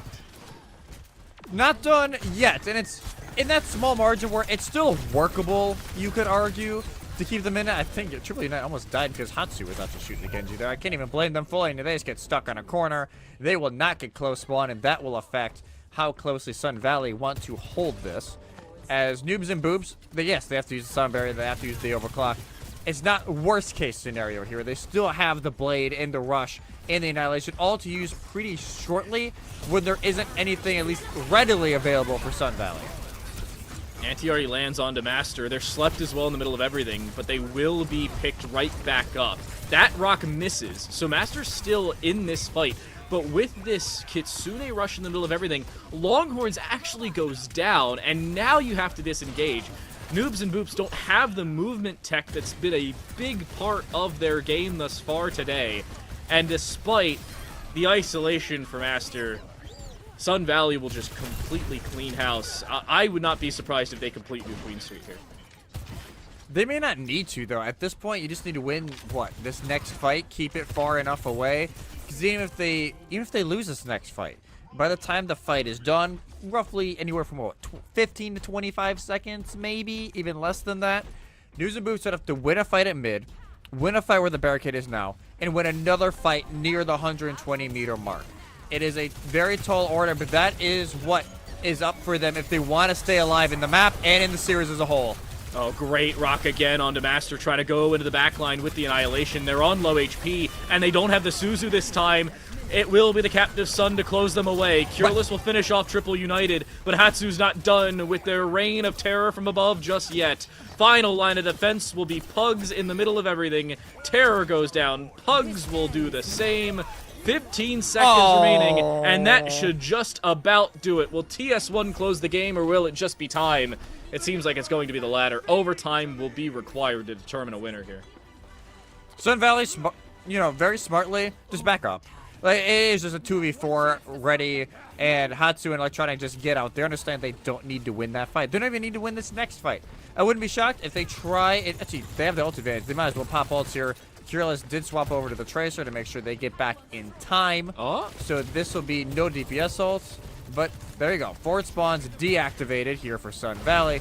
But a long ways to go for Noobs and Boops. The one problem is, look at how long Longhorns has had time to build up this sound barrier. Because it's overtime, every fight matters. Longhorns now has sound barrier. If it's required around the Kitsune Rush, they could build it. Electronic does not get the accretion off because of the shield at point-blank range. And Noobs and Boops are still pushing this issue. Electronic has the Grav. Light has overclock, but they need to find an opportune time to use it. Here's the overclock, used immediately, but it's in the middle of the shield while the cooldown is still active. 40 meters left to go. The count continues to go, but Longhorns with the all-important sound barrier, he will go down. Light goes down. Triple United the same. Wait a second. Will we see a Sig 9? That may very well be the case. The Suzu's good. The Sun even better. Kamun Ra called from above. And Hatsu looks like he'll close things, but doesn't have the kill just yet. Close range. Master still alive. Nearly goes down, but the sound barrier is there in time. Master has the final call to keep them in things. Revenge there for Longhorns to keep things alive, but they see 9. Oh no. Sun Valley wins 3rd place. And a $2,500 call to the North American organization before Overwatch League really personified. That's how this one ends. I think it was actually the outburst here from Hatsu knocked away Longhorns just enough because they were in the air. That boop effect just sent them flying, and the overtime ticker at that point was already so quick, but massive congrats to Sun Valley. 2,500 earned. 3rd place here in the one-off tournament. So congrats to them and condolences over to Noobs and Boops. $0 earned. But I will say, arguably one of the most fun teams to watch this entire tournament. They always brought something out that we never expected. So massive thank you to them for coming on out. 4th place for them is still not too shabby at all, but a nice, cool 2,500 for Sun Valley. So we've heard of a C9. We've heard of a Sig 9. What's the Iliari 9 at that point? Because what happened? I just watched it. I think they outbursted and because it has that small boop, it just sent the Lucio because they were already in the air. So what happened was, because Longhorns was already off the point, they had the overtime wick burning while they were disengaged, but they got to the wrong side of the Iliari. Points here, Iliari here, Lucio here. Iliari pops the boost and just forces the Lucio way too far out of position. They would have had time to get back. The overtime wick would not have burned that far. But because the Iliari, without even knowing it, by the way, pops the ability at that time, Lucio's on the wrong side, forced further away, and the rest of the team already about dead at that point. That's how the 3rd place match ends. That's how New Queen Street, the attempted nearly 70-meter comeback, comes to a close. Valiant effort, unfortunate finish. Yeah, not the finish obviously Noobs and Boops were wanting, but still the finish regardless. Again, congrats one more time to Sun Valley, but now the attention turns to our grand final. We got Winston Fan Club versus NYXL. The winner, $7.5 grand going to their bank accounts, at least as a team. Let's specify that.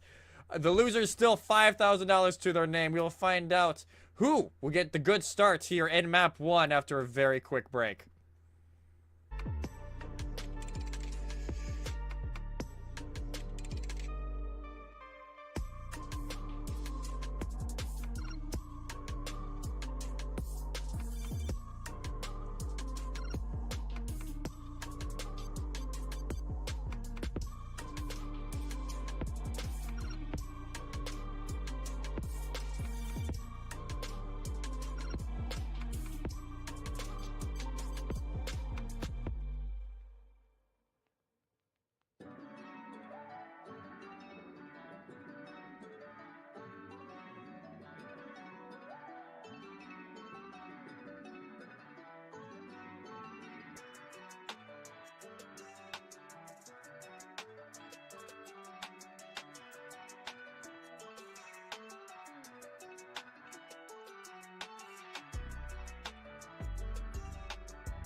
We just had our third place team decided, $2,500 attributed. However, we've still got one more $2,500 match to finish off our Overwatch 2 one-off tournament here at VESL. I'm Time Delight. That right there is Twin Salty. These two teams have already guaranteed themselves a minimum of $5,000. $5,000 plural. That's a plural. As we walk away from this grand final, however, one of them's going to guarantee $7,500. Yeah, not just one, $5,000 bill like you were trying to insinuate, at least initially. That should be a thing. Come on. You know what? You know me, I'm rolling in cash. Yeah, no, struggling, debt for students, life. But no, at this point, no matter what, money guarantee is not like the last game to where, he's like, all right, they're fighting for money. This one is guaranteed $5,000 no matter what going to each side. Is which team gets that extra $2,500 into their collective bank accounts, as it will be in an excellent match between NYXL and Winston Fan Club. Both these teams are not at full strength, as it will be Winston Fan Club needing a sub for Light. They, due to unforeseen circumstances, are not able to play in the grand final. So they do have a sub coming in. So because of that, for now, I'm giving the edge to NYXL. Going in, I was a little more even. But because of that, I'm going to go slightly NYXL currently. But I want to see what the sub can do. But Winston's Fan Club, they've looked great so far with the Junker Queen, and that is not Light. So I want to see them continue that up. Yeah, my one issue here is Light was a big part of that DPS Yes, line. I was already slightly giving the favored NYXL. The one problem is when they take up a team that will be as mechanically skilled as they are, they may have some problems in terms of the more intricate parts and natures of Overwatch 2. Here, I don't know if that's going to be the case because Light is no longer in this grand final. They may return later, but I don't think that's all that likely. This is a problem for Winston Fan Club. I was already giving the edge to NYXL. I'm thinking 3-2-3-1 from the start. Now I'm thinking a confident 3-1, if not a sweep from NYXL. This is a team that we thought going into even yesterday was a confident favorite in this event. Now, that has just excelled even further, despite the fact that Winston Fan Club had an arguably better semifinal. Yeah, that's true. They arguably had a better performance in the semifinal, but that was with the full roster. So I want to see how this works though for Winston Fan Club. I'm more open. I'm thinking right now 3-1 NYXL. Yeah. But I want to see how this first map goes. That'll really decide what direction this series will take us. And we're talking about all reliable. It is Lijiang. You know what all reliable also is? Advanced.gg. It's the all reliable partner here of VESL. Use code VESL for 10% off at advanced.gg for all your drink needs. Hydration, focus, energy, no matter what. Get some rocket pop in your system for some of these late night games and make sure you help out Advanced. It helps out VESL and you get a great product. Everybody wins through this deal. Is it bad that I just realized that rocket pop was the popsicle flavor? Oh my god! I'm talking just. Realized. I made so many jokes about it being summer and. Are you? I get it. I get it doesn't get that warm up in Maryland, but what are you doing up there? What are you talking about? It doesn't seem if you're not already dousing in rocket pops. My drink of choice is ice cream. Albeit, you know what? Only that's if fair. It's melted, but that's fair enough. Okay. So into the grand finals. It is Pugs, by the way. We were wondering this. Wait, is this? I think this is the same Pugs. Okay, yeah. So this is the same Pugs. Yeah. What we were told in our green room is, oh yeah, they've got a sub. It's Pug. I was only told Pug singular, and I'm like, is this the same Pugs that just played in the third place game? And I was told no. I was lied to. It's the same Pugs. Well, I'm sorry. I didn't see the name either, sir. Come on, Jesse. How do you not know things that you can't see? He's throwing my casting elo. Journalism 101. That's a thing. I don't know. NYXL will start on the left side of the screen. Winston Fan Club on your right. Pugs, importantly, is replacing Light. So keep that in mind should there be a slight disjointed nature or a boop and a half. Spicy Pepper is sent into the Shadow Realm, and NYXL have an opening fight victory and cap here on Gardens. This Bastion is going to be an issue for Winston's Fan Club, as they don't really have an answer to it. They have no shield, they have no kinetic grasp or defense matrix, anything to really guard it. So they're going to have to play around it very specifically to try and make sure, hey, we try and play out of sight of Swag Check, but it's going to be up to HR Yunkin, who already is scouting out to make sure that Swag Check is in a position to make sure the value is had. So if I'm looking at this from NYXL's perspective, they're in a pretty good spot with a Sombra. They can hack out Sweatpants should they try and go for something too out of position.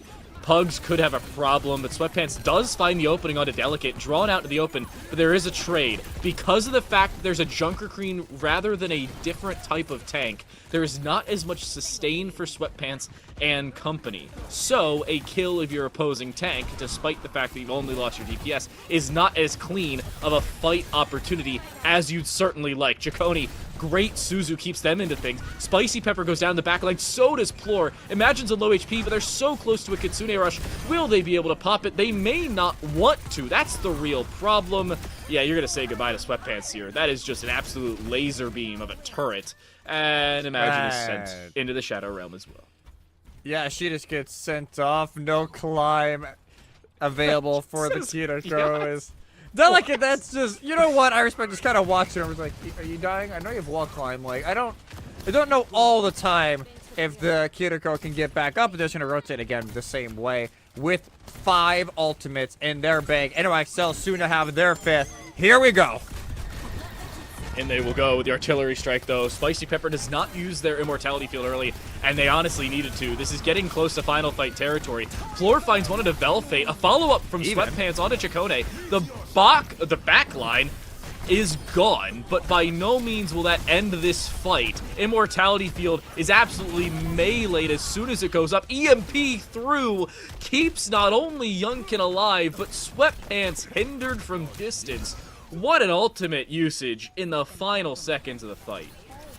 And now it is just Winston's fan club in stall mode, trying to make sure they can at least get there to use these final 2 ults. NYXL didn't have to use either support ultimate during that engagement. Like I said, EMP, the finishing touch to a super chaotic fight. So there's a touch. Sweatpants gets there as the Doom Fist. Amplification Matrix is there, but he jumps up the side. Oh my goodness, he had to use an extra cooldown just to stay on the map. But will anybody be able to get back the touch? The answer, absolutely not. 100-21 for NYXL here on Gardens. Li Zhang, I hate to say it, but it starts as expected.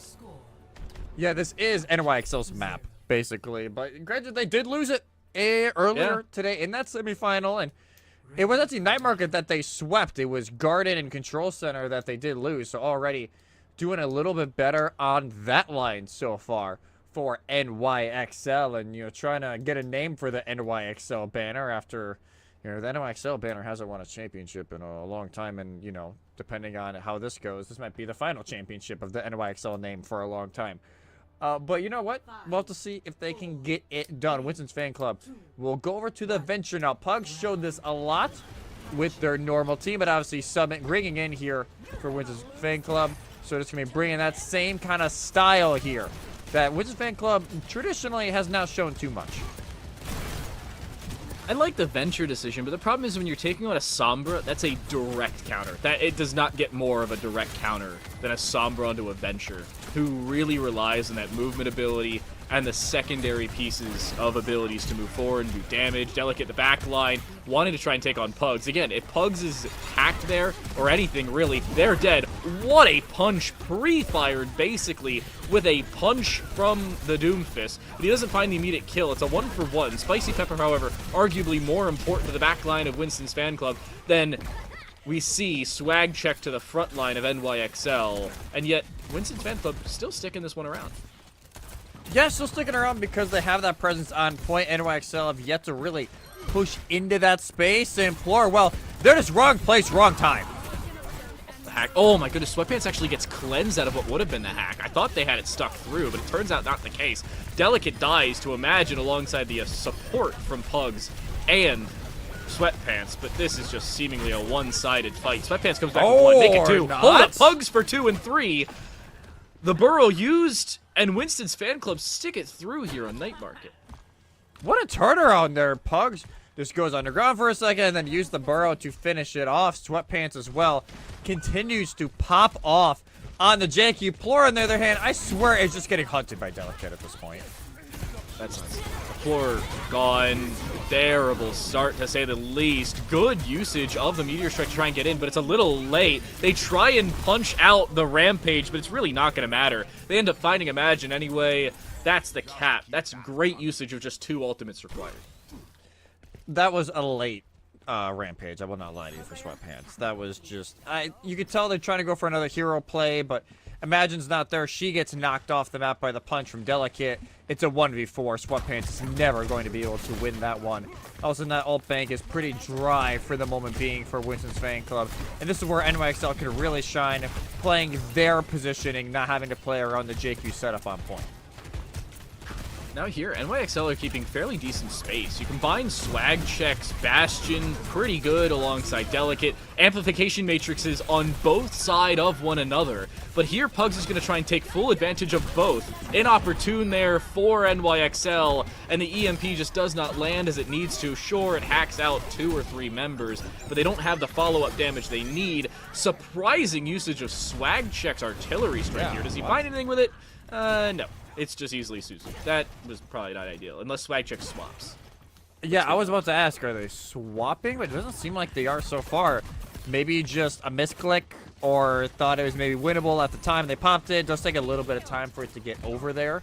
So maybe that was just a miscommunication on their line. But also, Winston Fan Club, 1 fight win away, but that may not be now.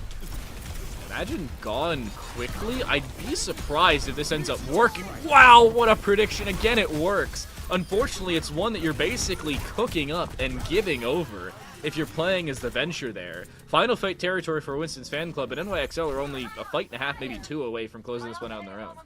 And the Rampage, again, just kind of goes to the wayside. No real value coming out of the JQ ultimate for Sweatpants. And NYXL, they can just settle in. I think they're getting a better understanding of the pace Winston's fan club wants to run. NYXL, traditionally, a very aggressive team. Winston's fan club also love playing at a very quick pace. Very quick engagements. And that's why they're trying to hunt down Delicate very early. There you go. Jagged blade in, tries to drag, forces the power block. And now Winston's fan club can start making their way to points as we near 80%. So NYXL are early with this. They have the Kitsune Rush and they use it, but so too does Winston's fan club.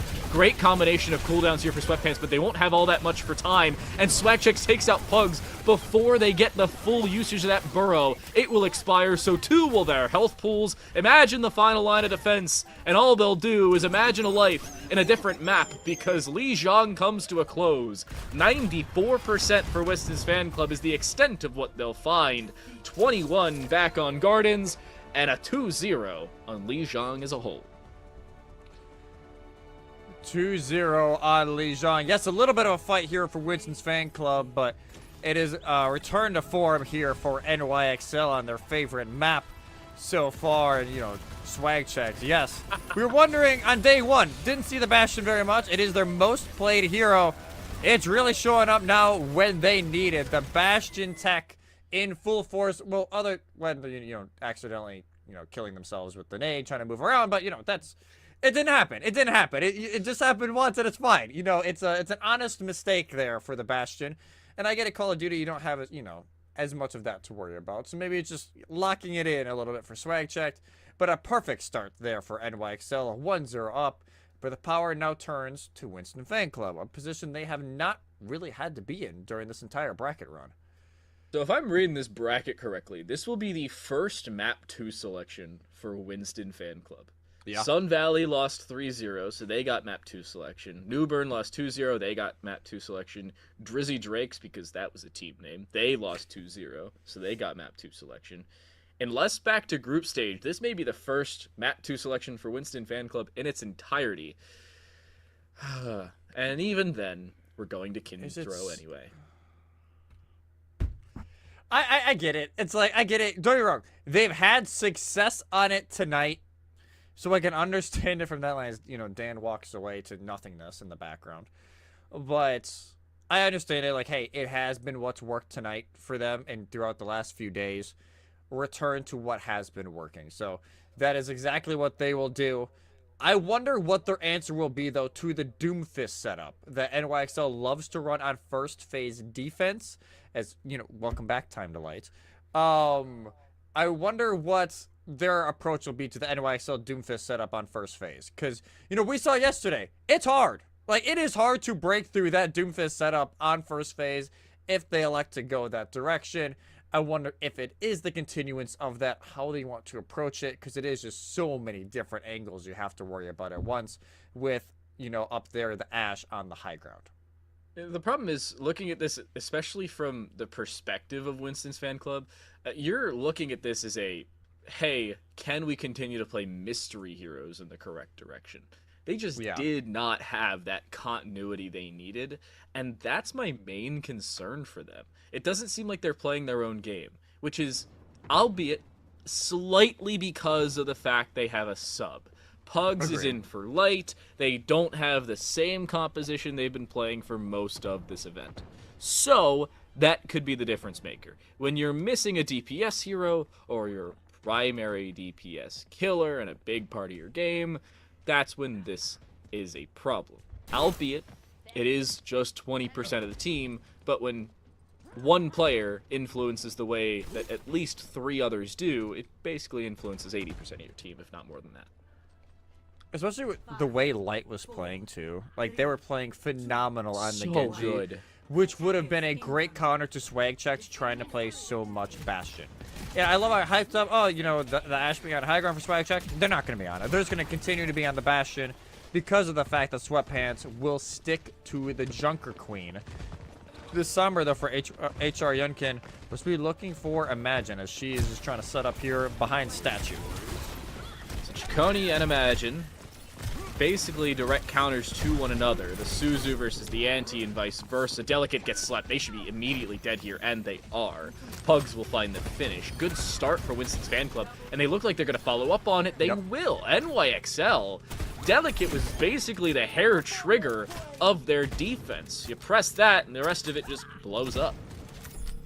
Yeah, that was great. Just waiting. Like, Delicate's in a very awkward position inside hotel. The sleep goes in. And honestly, at that point, Chaconi did not have the Suzu at least in visible range of their Doomfist. And it's an easy finish for Winston's fan club and an easy way to get this map started. 5.5 minutes still in the time bank, and it felt like that fight didn't even happen. It's just a quick finish, and one that certainly NYXL is going to want back. Delicate disengages quickly. And as soon as that opening has a problem, it doesn't seem like NYXL has the tank nor the backline to sustain through it. Yunkin survives, by the way, but Delicate does not. He jumps into the backline. He gets caught by the Ana, by the Junker Queen, by the kitchen sink, and everybody in between, and it'll go down. Velfate soon to follow. Swag Check will not live for all that much longer. This is a statement in the streets if I've ever seen one. NYXL are just being annihilated. This is exactly what Winston's fan club needed in this map. A very fast start. The cart already past Library, approaching the end of second phase with 4.5 minutes still left on the time bank. And it's been just perfect so far. And the big thing about it, 0 ults needing to be used so far. They have 4 in their disposal. Chaconi's Protection Suzu has to be used perfectly. What does the artillery strike do there? I don't even think it did negligible damage, much less any damage at all. Hack is there on the Sweatpants, but nothing more on top of it. There's the Burrow alongside the Nano, which landed on a Spicy Pepper. I think that was destined for Pugs, but either way, they find the kills they need. Pulse Bomb alongside it. Delicate still alive has been a complete hindrance to anybody's backline. That won't continue for all that long when he gets slept in the middle of everybody. That should be his demise. Meteor Strike surprisingly used here, and Pugs jumps into it. That's not good for your health, but Delicate should still go down, and does indeed. Winston's fan club will have 5 minutes just to finish the 3rd phase of King's Row. You know when you pre-cook the oven just a little bit too much, and you pop it out a little early? That right there, just, oh, crap, there is a Doomfist, or we're literally right there about to use and finish their ultimate. But like I said, doesn't matter. Just under 5 minutes entering 3rd phase, Swag Check fell off. They backed up too far. That's really funny. I'm not gonna lie. You know what? We've all been there. I can't even say that, like, I haven't.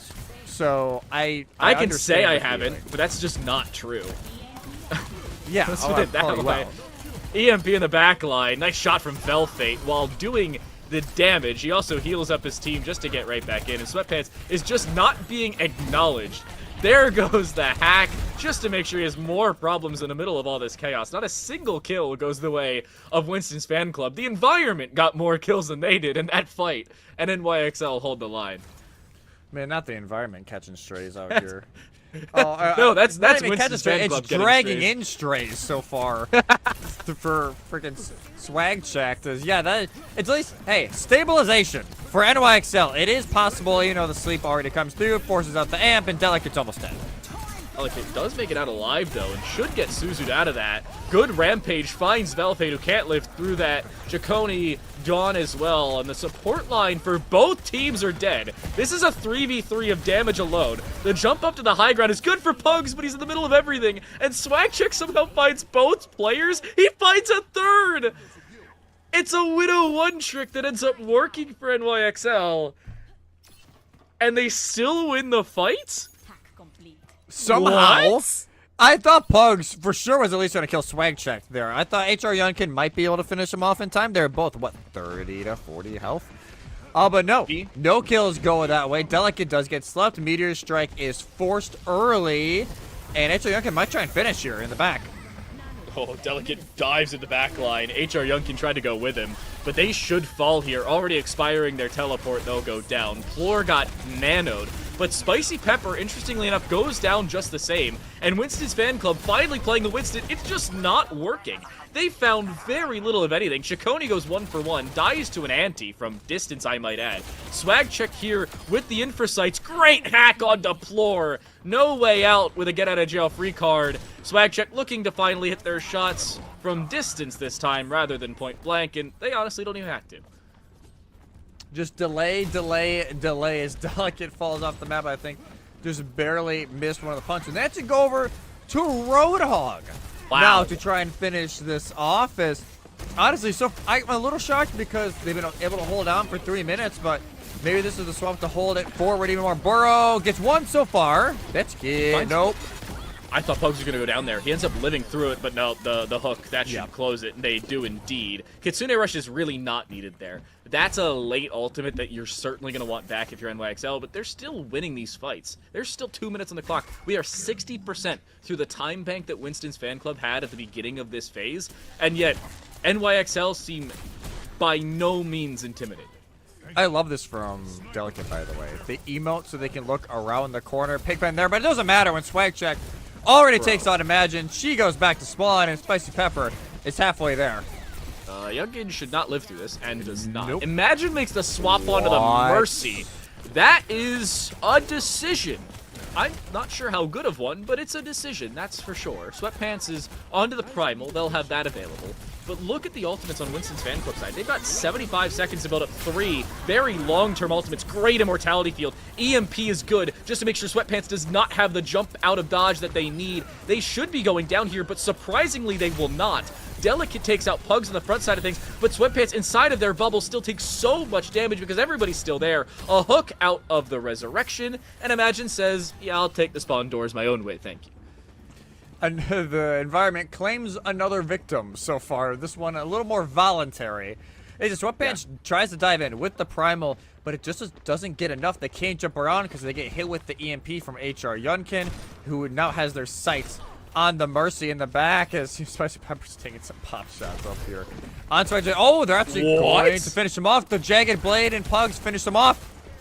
That's an opening if I've ever seen one. But there's a return, and arguably a more important one. Velfate being onslaughted in the back line, but should be able to live through things. Great Kitsune Rush. Good timing on it as well. Velfate may get their immortality field back in time, but they won't. Chaconi goes down as well. There is no back line. Delicate lives through the Pulse Bomb. Nobody else takes consequential damage from it, and Yunkin TPs away from the Dragon Blade while Pugs dies to the Pigpen. NYXL will hold the line. 5 minutes and 22 seconds was on the time bank at the beginning of third phase, and only 59 meters attained on the Winston fan club side. NYXL have a win condition, and this one's in regulation.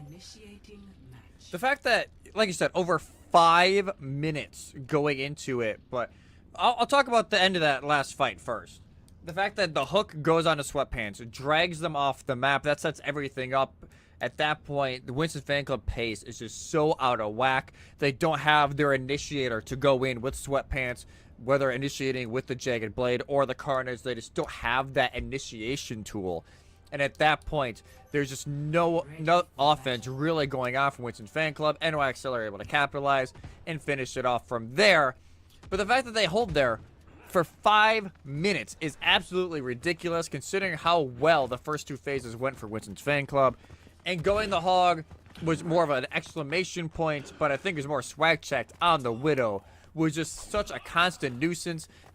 No matter what, Winston's fan club were either trying to search around for HR Yunkin, staring the Roadhog in the face to make sure they don't get hooked, or trying to check their mirrors up high with swag checked. It was just a sticky situation that does not lead to them with a full cap. NYXL, they'll go back over to the Roadhog. Why not, considering how it worked? Plor will, admittedly though, anticipate it a little bit here. And so will Imagine and Spicy Pepper. Imagine will take over the honor rolls, and Plor will as well go with the Reaper as a direct answer to the Delicate Hog. The problem is, even with the antis they've been landing on a Delicate, nobody's really been following up on it. That's been a main problem point. Swagchick already finding an opening. Imagine is dead early in another fight. This time, it's even more impactful because they're on the defensive side. Sweatpants is on 80, 50, 0. Gone already, 30 seconds gone, and that's basically first point already done with. Chaconi even gets into the kill feed, taking out their counterpart, and we're moving to the Streets phase quicker than we did last time. This is just insane. The fact that, well, it was all on swag check there. They find Imagine, they find Pugs, and then game plan over for Winston's fan club. You physically can't do anything about it because you don't have, it's a 3v5. And at that point, Delicate can just walk on forward. The Hook is trying to get there. Lots of changes. Pugs on Genji, Sweatpants on the Sigma, and the BAP also gets pulled out. Delicate tries to find an early one. That's a pretty good hook if I've ever seen one, dragging him into the back line, but Swag Checked is actually the one that gets sniped, and even reverse card slammed down on the table as Pugs wins the duel from distance. However, that duel still before they've even entered the archway, so Swagcheck has time to get back into things and reactivate. Again, they still have so long. Good ante. This one only lands on a Velfate though, and they'll re-heal themselves back into things. At that point, yeah, just re-heal, get back into it. Plor is just going to hold the line here, make sure that Delicate can't really push in as much. Sleep as well, Bionade forces out the cleanse very quickly from Chaconi, but they're rushing out to counter. One up, trying to go for the Death Blossom in the middle of everything. It finds one, make it two, damage onto a third, and Swag Check up above is now isolated. This could be a very dangerous stagger, but they don't go for it. Never mind. They know if they peek wrong, they could actually be the ones that get killed and could turn this all the way around. They're just going to play a little bit safe. Plor was definitely thinking about it, though. That is for sure, as Winston fan club, this is the perfect spot for them to hold. They just hold this archway. There's only so many places where NYXL can push. Oh, the hook! Crab use, he got hooked out of it. No way Delicate lands that. And inside the Immortality field, he actually gets the time to use his breather, has the whole hog available, should he decide to use it. But the problem is he's on such low HP, he doesn't want to expend the ultimate. Judicious usage of his Q, but still, what a hook to get Sweatpants shut down. They win the fight anyway, but that's impressive regardless.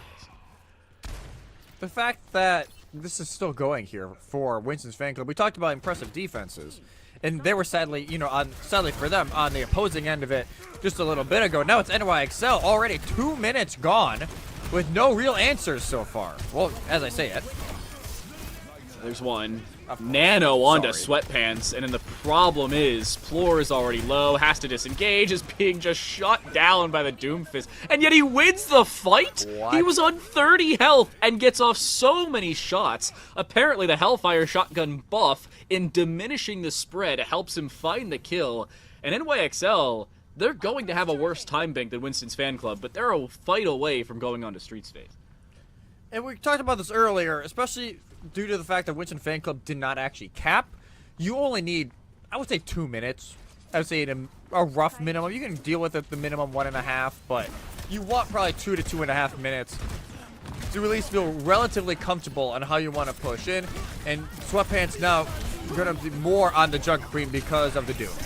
EMP finds 3. It does not find Floor with the Death Blossom. Dragon Blade as well here for Pugs as soon as the EMP gets shut away, but it really is not going to matter. You said it. Floor's Death Blossom was canceled in the middle of him using it.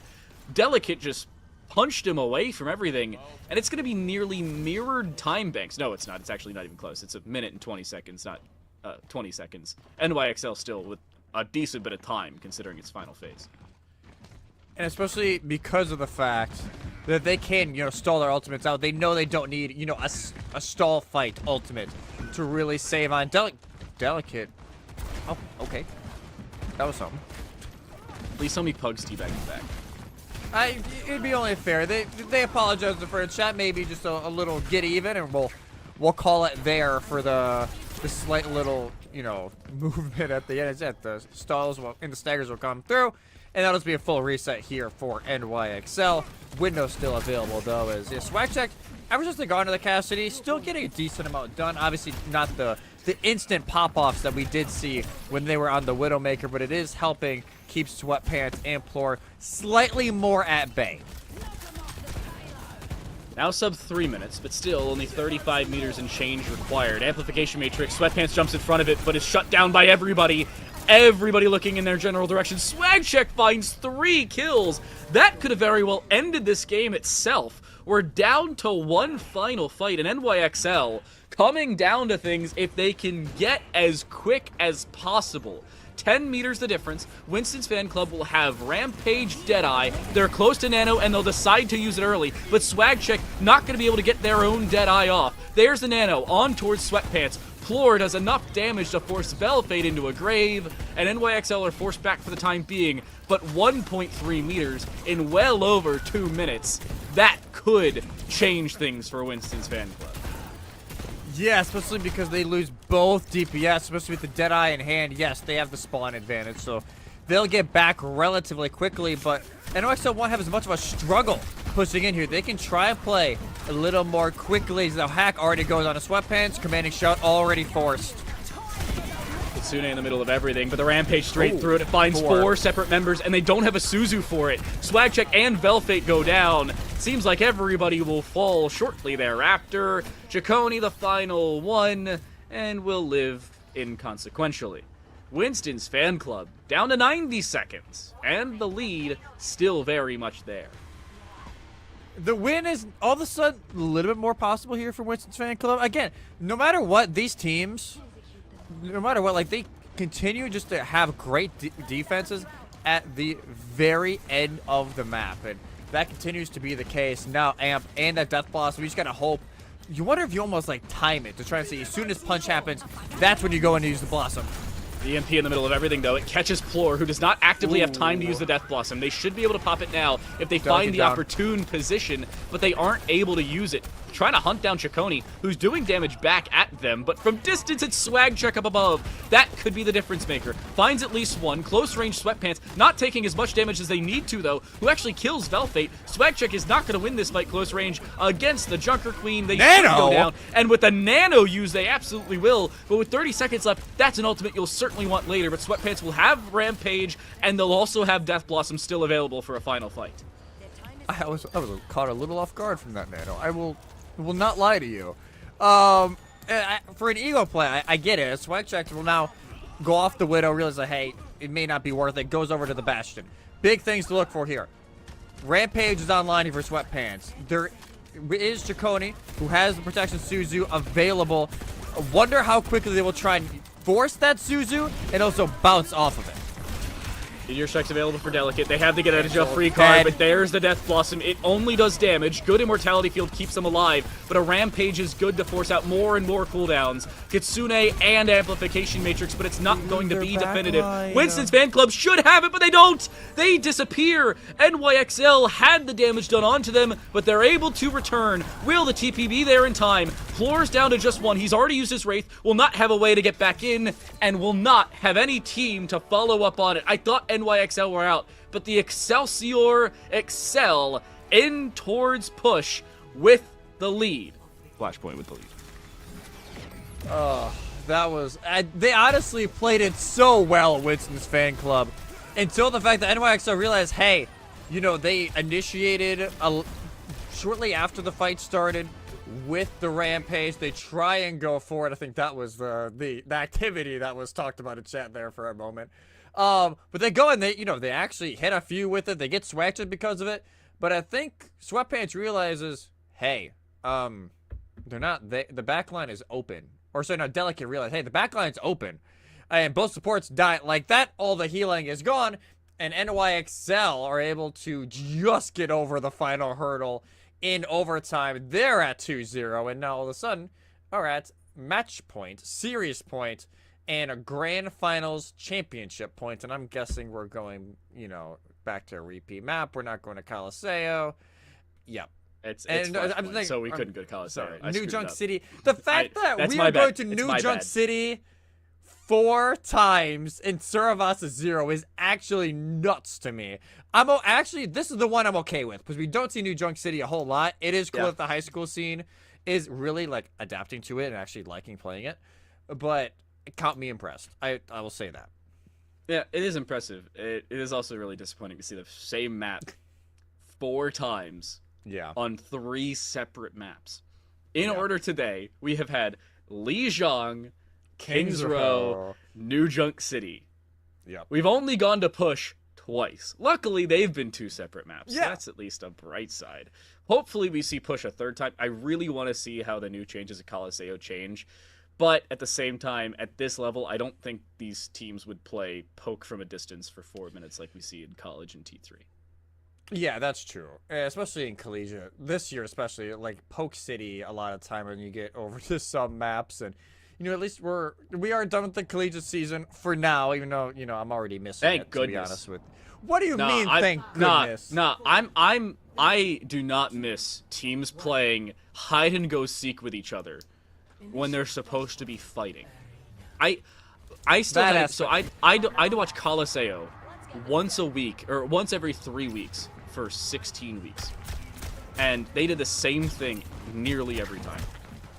Well, now that's actually fixed, though. Smile. It was like 3 times a week for 16 weeks. Windows are gone, so, instant W, Etsy, hey, Sweatpants, wow, already, 80 HP? Delicate already, backline, virus, everything getting chucked in, but actually, nobody dies quite yet for Winston Fan Club, as the point unlocks. The dive, they end up disengaging quickly. It's like jumping back out of the water if that was physically possible. But NYXL do cap first. That's the important part. In Flashpoint, the opening cap is even more important because the percentage ticks just that much faster. It is 1% every 0.7 of a second. And NYXL are taking full advantage of that acceleration, and the Excelsior are just continuing with their dominance. Delicate down to 20 HP, somehow doesn't get any healing? Hello? Backline? What? Honestly, I don't think they're going to care, though, at this point. It's like, all right, we still won the fight, especially if they... Oh, he wins they get it on to Imagine. No. That, okay, makes everything worth it right there, because Delicate will get back in plenty of time. Imagine she might get back when they're trying to dire touch here because of how quickly, again, 1% every 0.7 seconds. It's going to be very close for Winston Fan Club, even just to get a full second fight. So we have had 1 fight, and it's taken 85% off of Arena already for NYXL. This is championship point here on New Junk City, and they're playing like it's a walk in the park. Meteor Strike is used in the middle of everything. The slash from Sweatpants finds Velfade at a bare minimum, but that is all it finds. And they've already capped before Sweatpants even dies. I don't know if you can call that a C9, but it's close. They were getting bullied into that corner. I think that was just NYXL kind of playing their own game, but 100% 2-0 so far for NYXL. 2 flashpoints away now, and feeling great about how they've been playing so far. Swag checked already early position. Delicate's trying to be a nuisance back there, which HR Yunkin as well. Winston's Fan Club. Now Pugs goes over to the Venture to try and help a little bit more. And more with, honestly, with Delicate, Swag checked pops the artillery configuration to try and put some pressure on the Ana, and actually gets Imagine. No. What? That is disastrous. Plur goes down as well. Honestly, that doesn't even matter. Great Suzu. Oh my goodness, what a snipe around the corner. It just barely had the radius for it. I don't know what the exact radius is off the top of my head, but it's like 1.5 meters. You don't have all that much space with a Suzu. And yet he finds it just narrowly. Like a quarterback hitting a wide receiver just from distance and behind him. Yeah, that's just... At this point, if you're Winston fan club, what do you do? You know what I mean? Like, Delicate has just been running around doing everything humanly possible. H.O. Young has been a menace. Imagine he just has not been able to play the game a lot. Ooh, Velfate, though. Forces Lamp. Very heads-up play there from Sweatpants, realizing that Velfate maybe not paying full attention. But Amplification Matrix in the middle of everything, though. They don't end up getting enough damage out of Swag Check. That's the problem. This is where you really need that Immortality Field. Flora does not get their Death Blossom off, but that could be a blessing in disguise. Because they're already winning the fight, they don't have to over-dedicate. What do they use? The answer, Nano, they use Kitsune. That's okay, especially when on the other side, they've already used Amplification Matrix and a Kitsune rush of their own. Yeah, for an NYXL, you get to 97%. Delicate even gets out. It's not horrible, but honestly, for Winston's fan club, you're happy you didn't have to use more, like you said. Because it very well could have if the lamp wasn't already forced out extremely early. The worry is, even though Delicate does get slept, H.O. Jurgen has the EMP. So if you don't have the Suzu ready, or a Spice Member gets hits with that EMP, and the follow-up is quick, like it has been all night, this could be Flashpoint 2 wrapped. One fight could be the difference here. Pugs low early. Good anti, but an even better Suzu in the middle of everything. Floor again the early death and cannot use their Death Blossom. This time it would have been required. Nearly everything's going to fall around them as well. Pugs can play as nearly as good of a venture as they want. That is an ill-advised burrow, though. They'll go down, so too will the Ducks. This is starting to become a problem. That was a panic ult. That was 1,000% a panic ult. Thinking, hey, this is winnable, and not realizing the kill feed sometimes it happens to the best of us. But realize, okay, no, my team's actually gone. There's no way to win this. But now Delicate has the power punch and whiff. Artillery formation again. This one misses by a country mile. So NYXL will have to escape from the city and from the Ducks and get out for a different fight. Luckily, Winston Fan Club have not had the Flashpoint unlocked yet, but this is a fight. If Winston's Fan Club don't win this fight or the direct next one, I think the series is over. Yeah, at this point, you know, I think, especially anyway, so the fact that they lose early there, but they can honestly push back into this relatively quickly, is a massive downside for Winston Fan Club, because they need to win basically an extra fight than they were anticipating. Imagine on the Moira, I get it's more escapability, but you can't even play around the antis anymore, or the sleeps that you're really punishing Delicate with. Fate going down early. That's the only early hindrance they have. Swagcheck brings ones back almost a second. He actually gets it on the floor. This is a completely different fight now. In the middle of a Kitsune rush, Delicate's basically a one-man wrecking crew, and with the Fist of God, he tries to rain down terror. Will he be able to find it? Yes, he does. Onto Spicy Pepper, but he's now alone. He's trying to cap through, but Pugs can avoid it mostly, and the hindrance of the Moira could be the difference maker. A hack comes through, though, and the Sombra has now entered into the conversation. Will the hindrance become that much more of a problem? The answer for the time being is yes. And NYXL call above and get an answer. Sweatpants shows just how much of a problem that is. But Winston's Fan Club at a bare minimum pick up 75%. Still a decent hold there for Winston's Fan Club, considering, like you said, 72% to the name. But the fact that Delicate is able to turn that around is just not fair. It is just not fair, the fact that he has such technical knowledge and ability on the hero that, you know, Doofus is historically hard to play ever since he got transitioned from DPS to tank ages ago. The fact that they can turn that all around, yes, they had to use the meteor strike for it, but it was worth it, because they flip in already 50%. If this fight takes long, as Wizards Fan Club, they have to wait right now. Ant Mages with the Bastion, you can't really push it. This is final fight territory, at least for NYXL, to take it all home. What a nade. What a nade. Swag Check has the artillery formation, but won't be able to use it immediately. Once they spawn, they could, but it really comes down to the timing on that. Rampage available, but Sweatpants needs to find the correct heroes to use it on, and they can't find all that much. Velfate goes down in midair. There's the artillery formation. Will it be able to take anybody out from the spawn doors? Distance, Chaconi goes down. That should do it here for Ducks. I'd be surprised if Delicate can bring this one back. They don't have nearly as much help. They'll go down, and HR Youngkin is not nearly as much of an influential wrecking crew, just because Sombra does not have that impact. Winston's Fan Club will stave off elimination and a loss for the time being, but there's still a heck of a lot of New Junk City to play. They have to have the miniature reverse sweep on New Junk City to start the actual reverse sweep that is needed to win this grand final for Winston's fan club is at least doable here. Is like, even though the nade was great, they rush on in, and that is the type of pace we need every single fight from Winston fan club if they want to try and match NYXL, because if they don't, if they hesitate, Delicate and HR Yunkin will not hesitate to try and answer. Again, it comes down to isolated fights. Winston's fan club have to be to near perfection on most of these flashpoints. They get maybe one fight of leeway, and on this one they may not need it. Delicate already gone. NYXL in a very decent position in the series, but not so much on this map anymore. They've been having some problems finding entries, and because of it, yeah, they find 16%, but that's about it. Yeah, chump change compared to what they will need later on is Burrow available. Pugs, that's it, they get stunned out! Oh, that's a problem. Pug's gone. Good immortality field allows him to take out Sweatpants, but there's a Death Blossom into the middle of everything. It finds 2, but a stun out of it by Delicate. It becomes what is a 3v3 with Pugs trying to re-enter. They may not have to. Spicy Pepper a good follow-up, and NYXL forced away. Good recovery from Winston's fan club. Good.